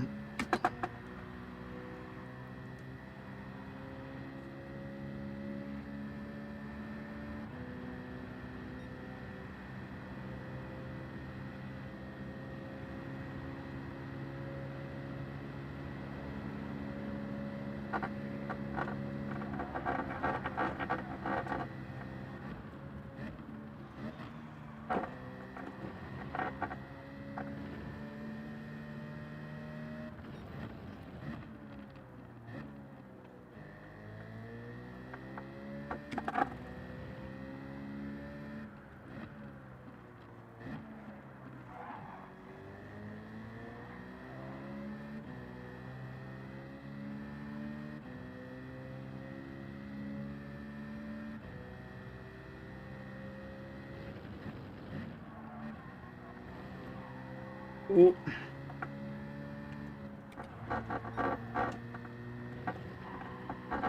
Wall. Big time. Man, I hit it hard. Damage and everything.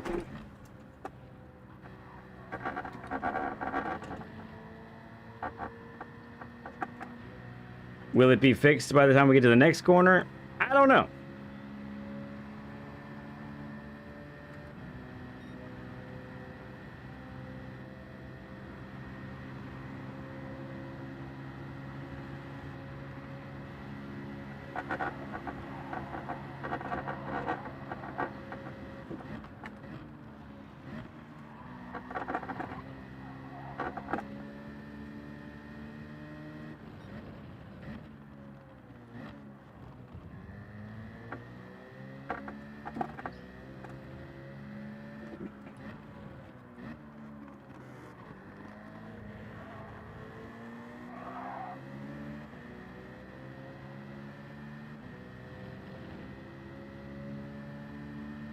Oh yeah, it's pretty bright, isn't it?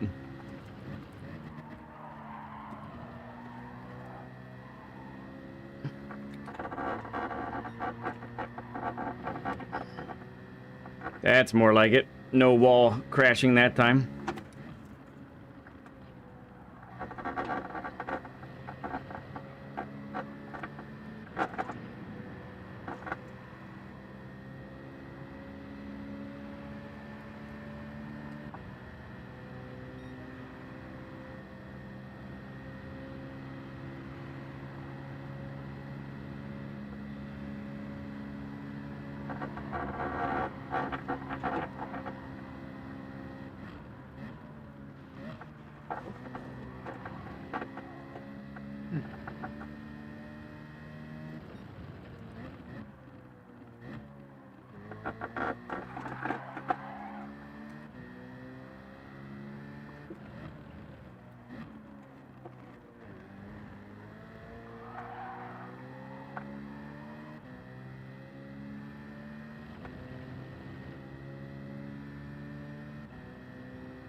Alright, Lars is catching up. That's the Peruvian flag, isn't it? I think. Don't see that too often.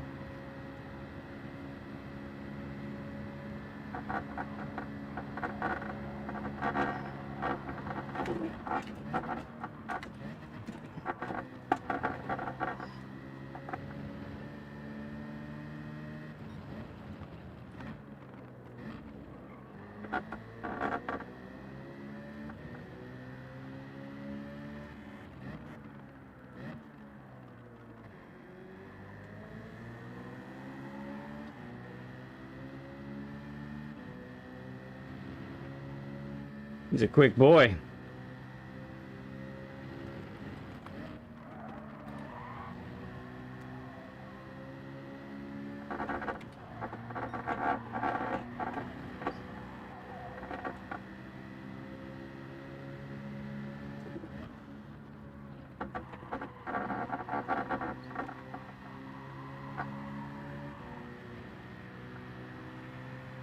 Okay, if he wants to pass now, I'll let him.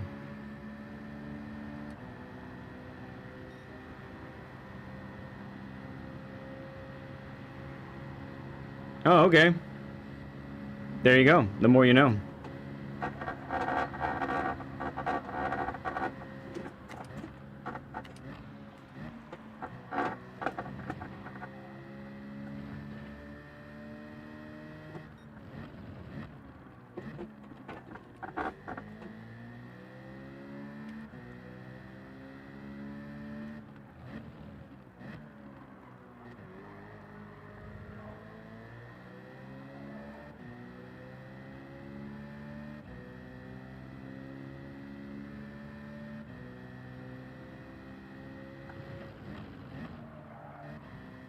Oh, that was close.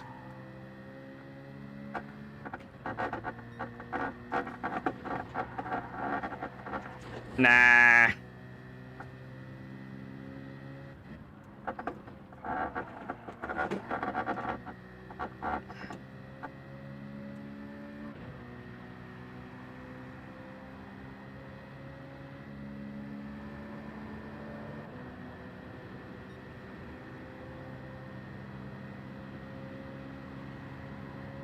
Gonna have to nail this corner.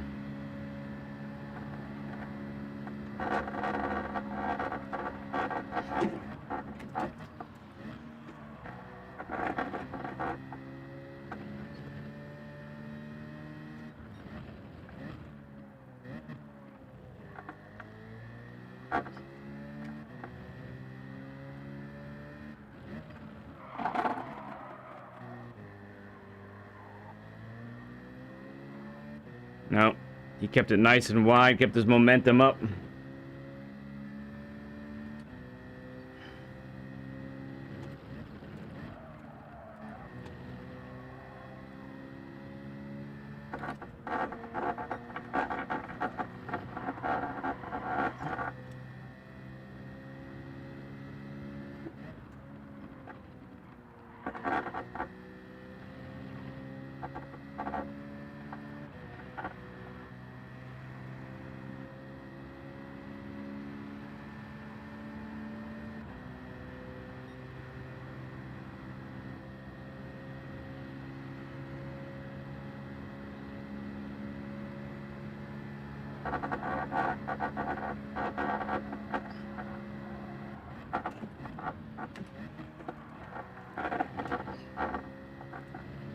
Wow.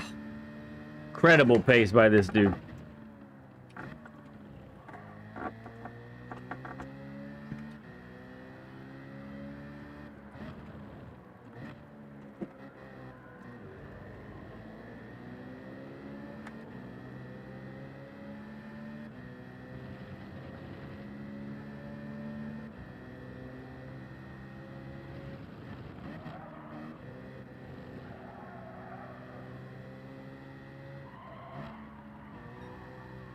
We messed that up nice and good.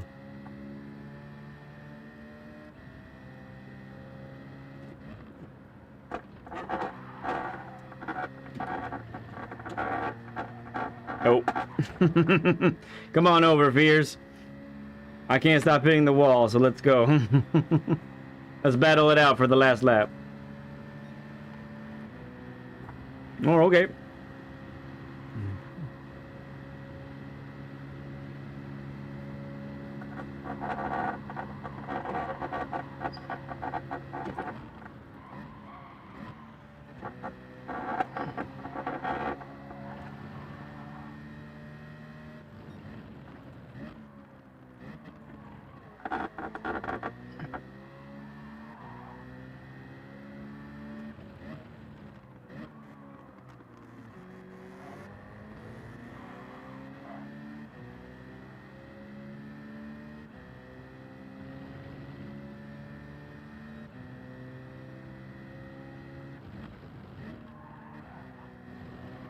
Oh. Oh. Yeah, go ahead, Fear. I messed up. I clipped the grass.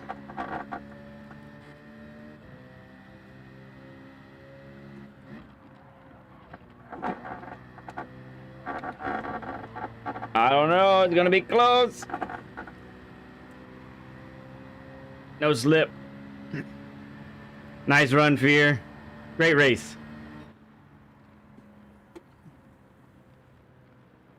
Peterman. Good to see you, sir. Probably that's what you're hearing. Yeah, I have a G923. She likes to be heard. She's attention grabbing, you know.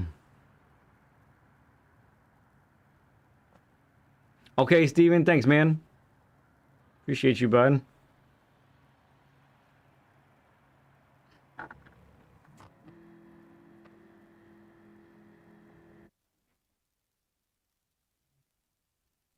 Well, that was fun.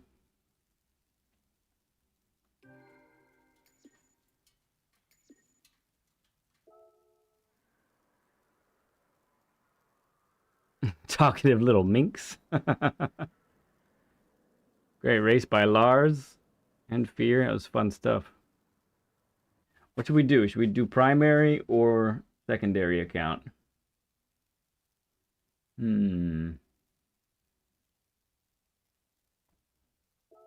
Let's do primary.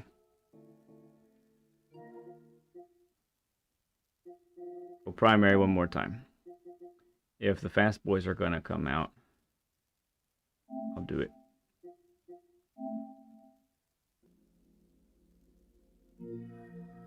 Quieter base GoFundMe. One day.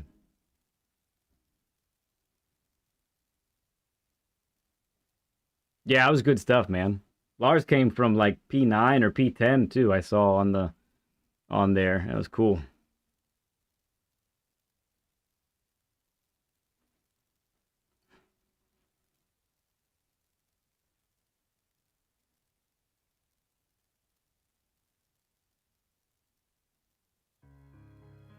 Right, I gotta take that out.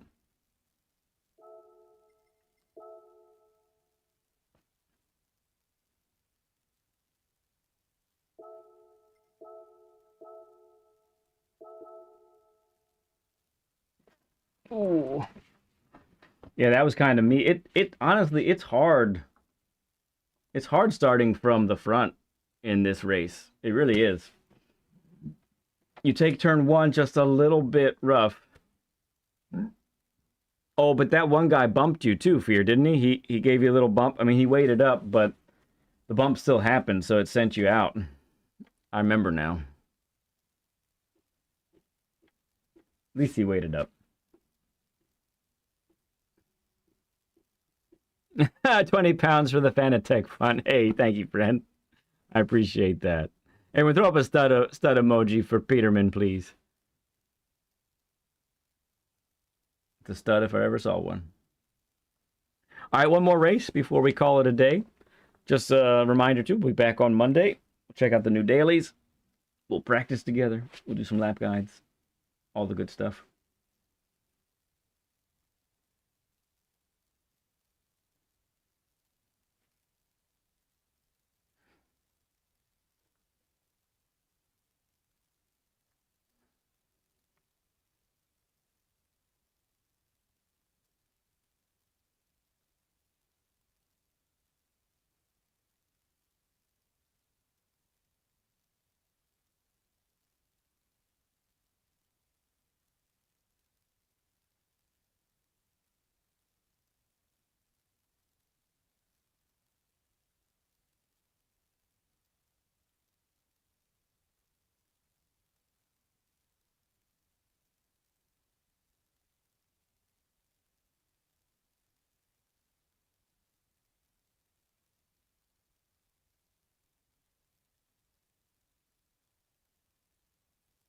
Love cake.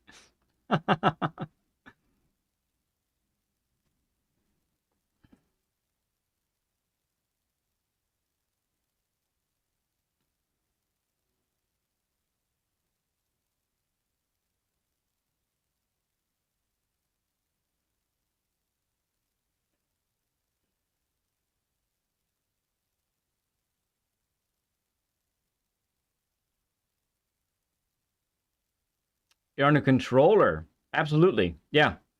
I've had controller players on before.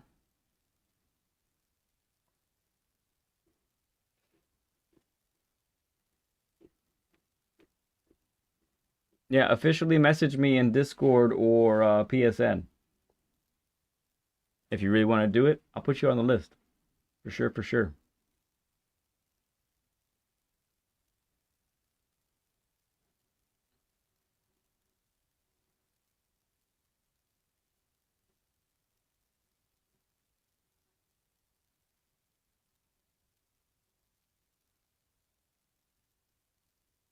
Are you really not using R2 and L2?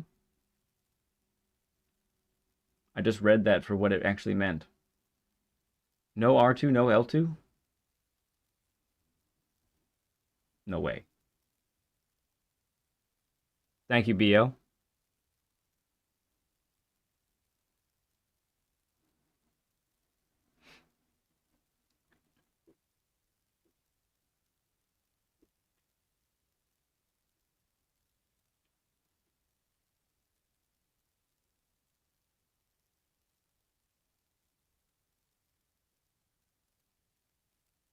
L2 and R2 for shift. No way. Yeah, I'd like that challenge, actually. Let's do it. Tell me you want to do it, we'll do it.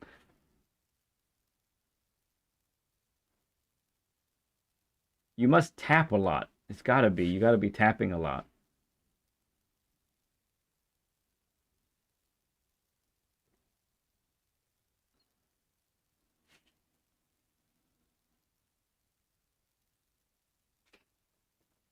All right, last race of the day. Tap, tap, tappy. Okay. All right. Gears is back. Did our Lars guy come back too? No. Man, there's a bunch of B-rated drivers here. Holy cow. Barely any A. I might lose DR if I win. Or get second, like either one of those. Yeah, let's see if we can work together, Fear, and get away from these guys, because they could end up sending us to the realm.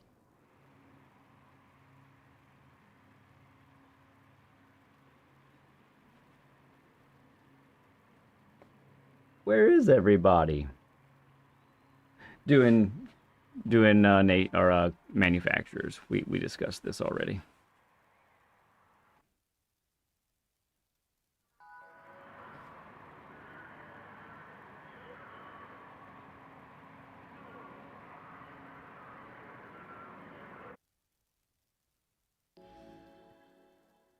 All right, let's do it. Here we go.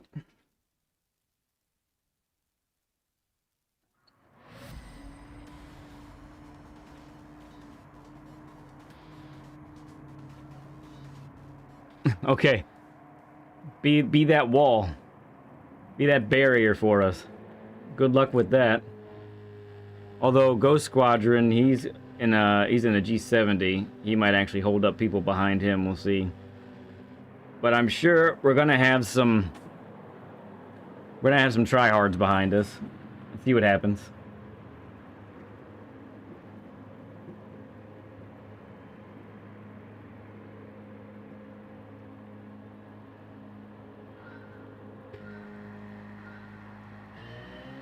Good luck to you. Here we go.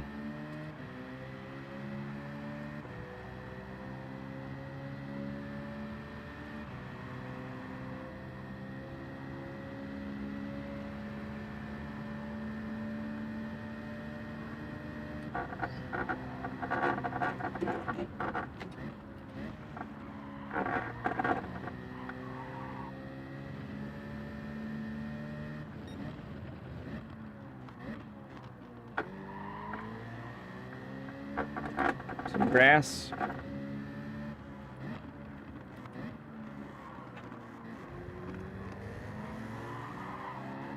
Yeah, nice defensive lines there, Fear. I saw all of it, either on the radar or when I looked behind me.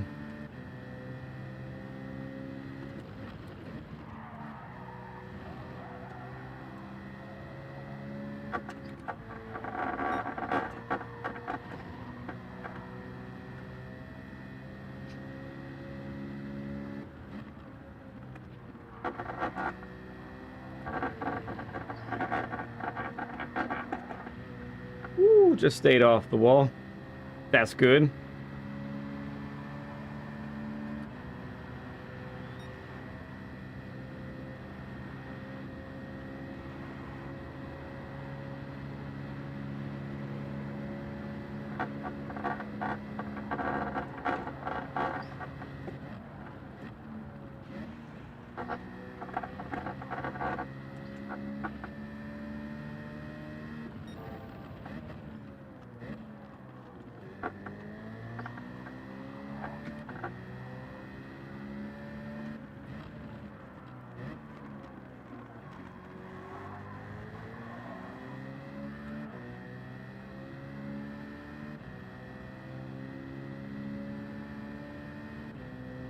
Hmm.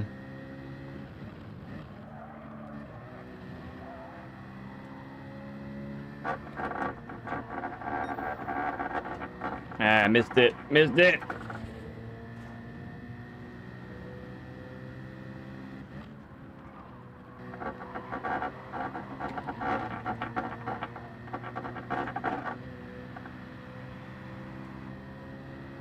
Okay. We're still gapping them pretty well, so that's good, Fear. Let's go. Yeah, no damage that time. That's nice.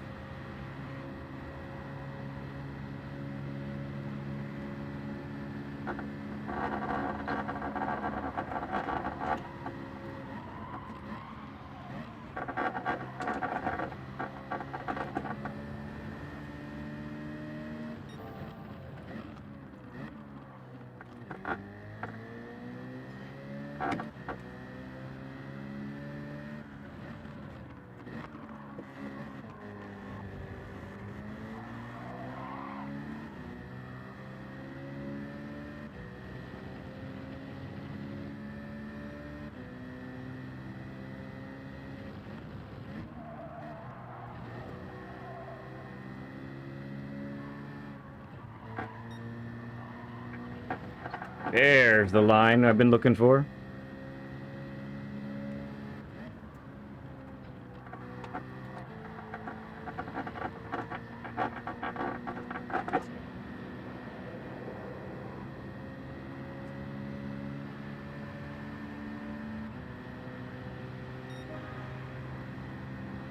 Fear is tapping away, indeed.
That's a wall.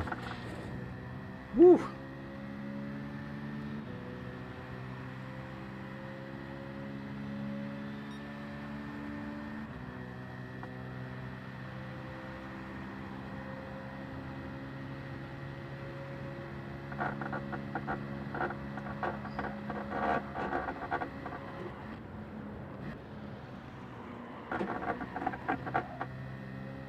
That was a super tap.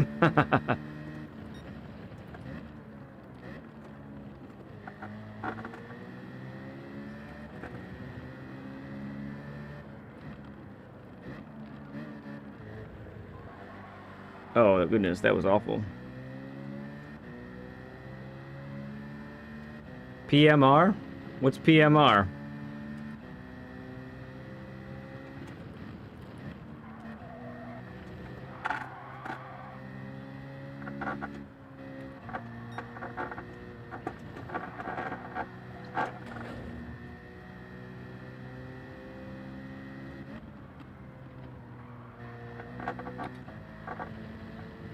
Oh, Project Motor Racing. No, I haven't. Now, the only games I play is this, and I play Rocket League with my kids. And that's about all.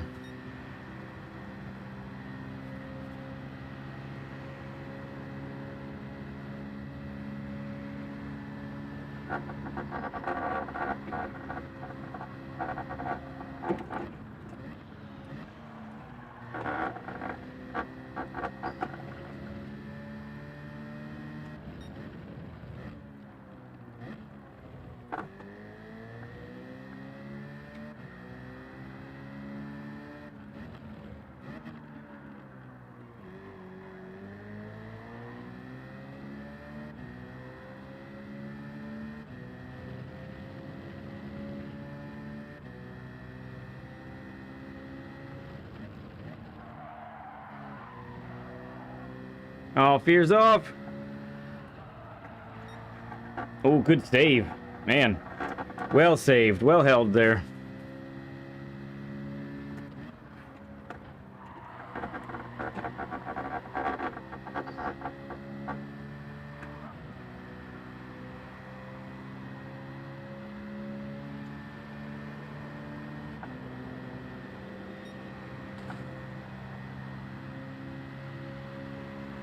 Not that bad, yeah. That's good.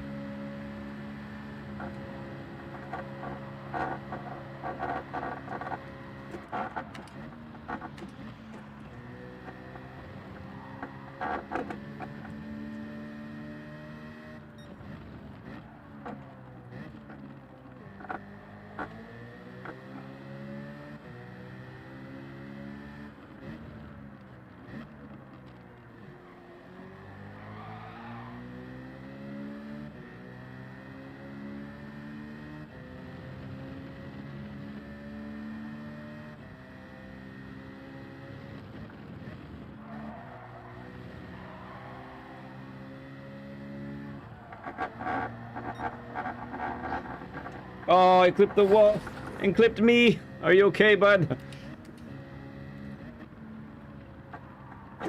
That stinking wall.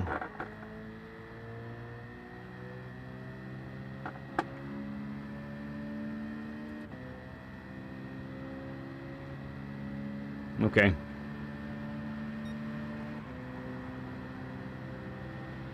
And has chase cam also? Yeah, buddy.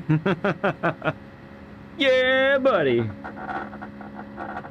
Oh, that's okay. It happens, man.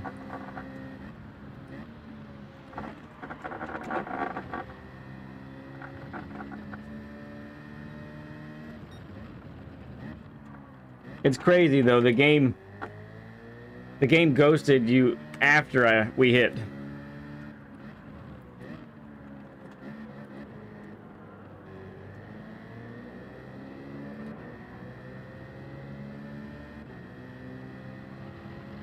Hood cam for you, Peterman. Nice.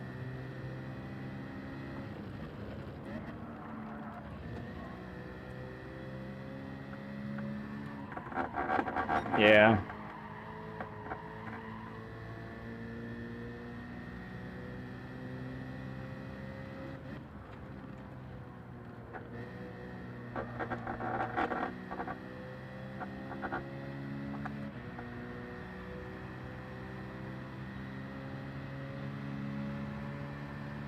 I enjoy driving in the snow too there. Not in this game as much, more real life than in this game.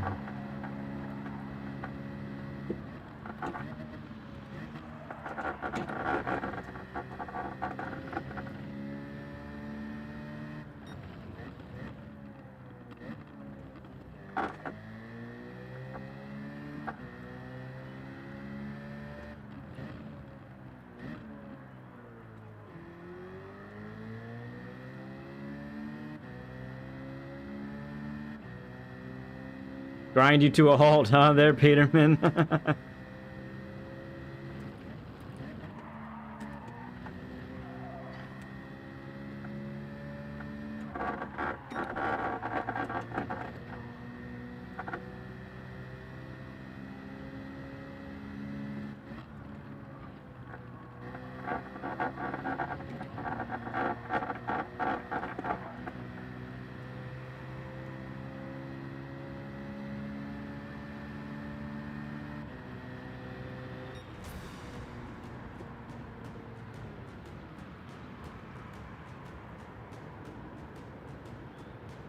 Yeah, we're planning on being halted, I think.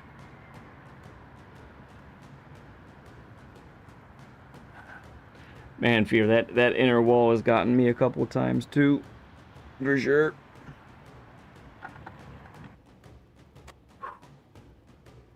That's a good race.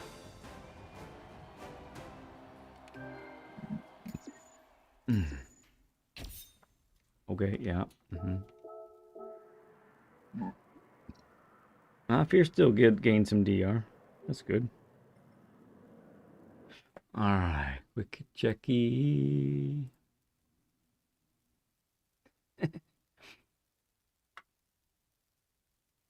It's got some width, doesn't it? It really does. Okay, my good people, that's gonna do it for me today. It's been a good day having JD on. That was a lot of fun. Really enjoyed hanging out with him. Looking forward to seeing if he is able to be this time, but really glad that we got some things accomplished. Good things to learn, I think, on that. That's really cool. So I feel good. It's been a good day. It's been a real good day. So we're about to get snowed in like crazy, but as long as we got power on Monday, we plan to be streaming there and doing our typical Monday thing, checking out the dailies, practicing live lap guides, all that great stuff. The normal. Thank you everybody today for hanging out, cheering JD on, and hanging with me today. You guys are awesome. Love you like crazy. Nothing you can do to change my mind. See you real soon. Bye.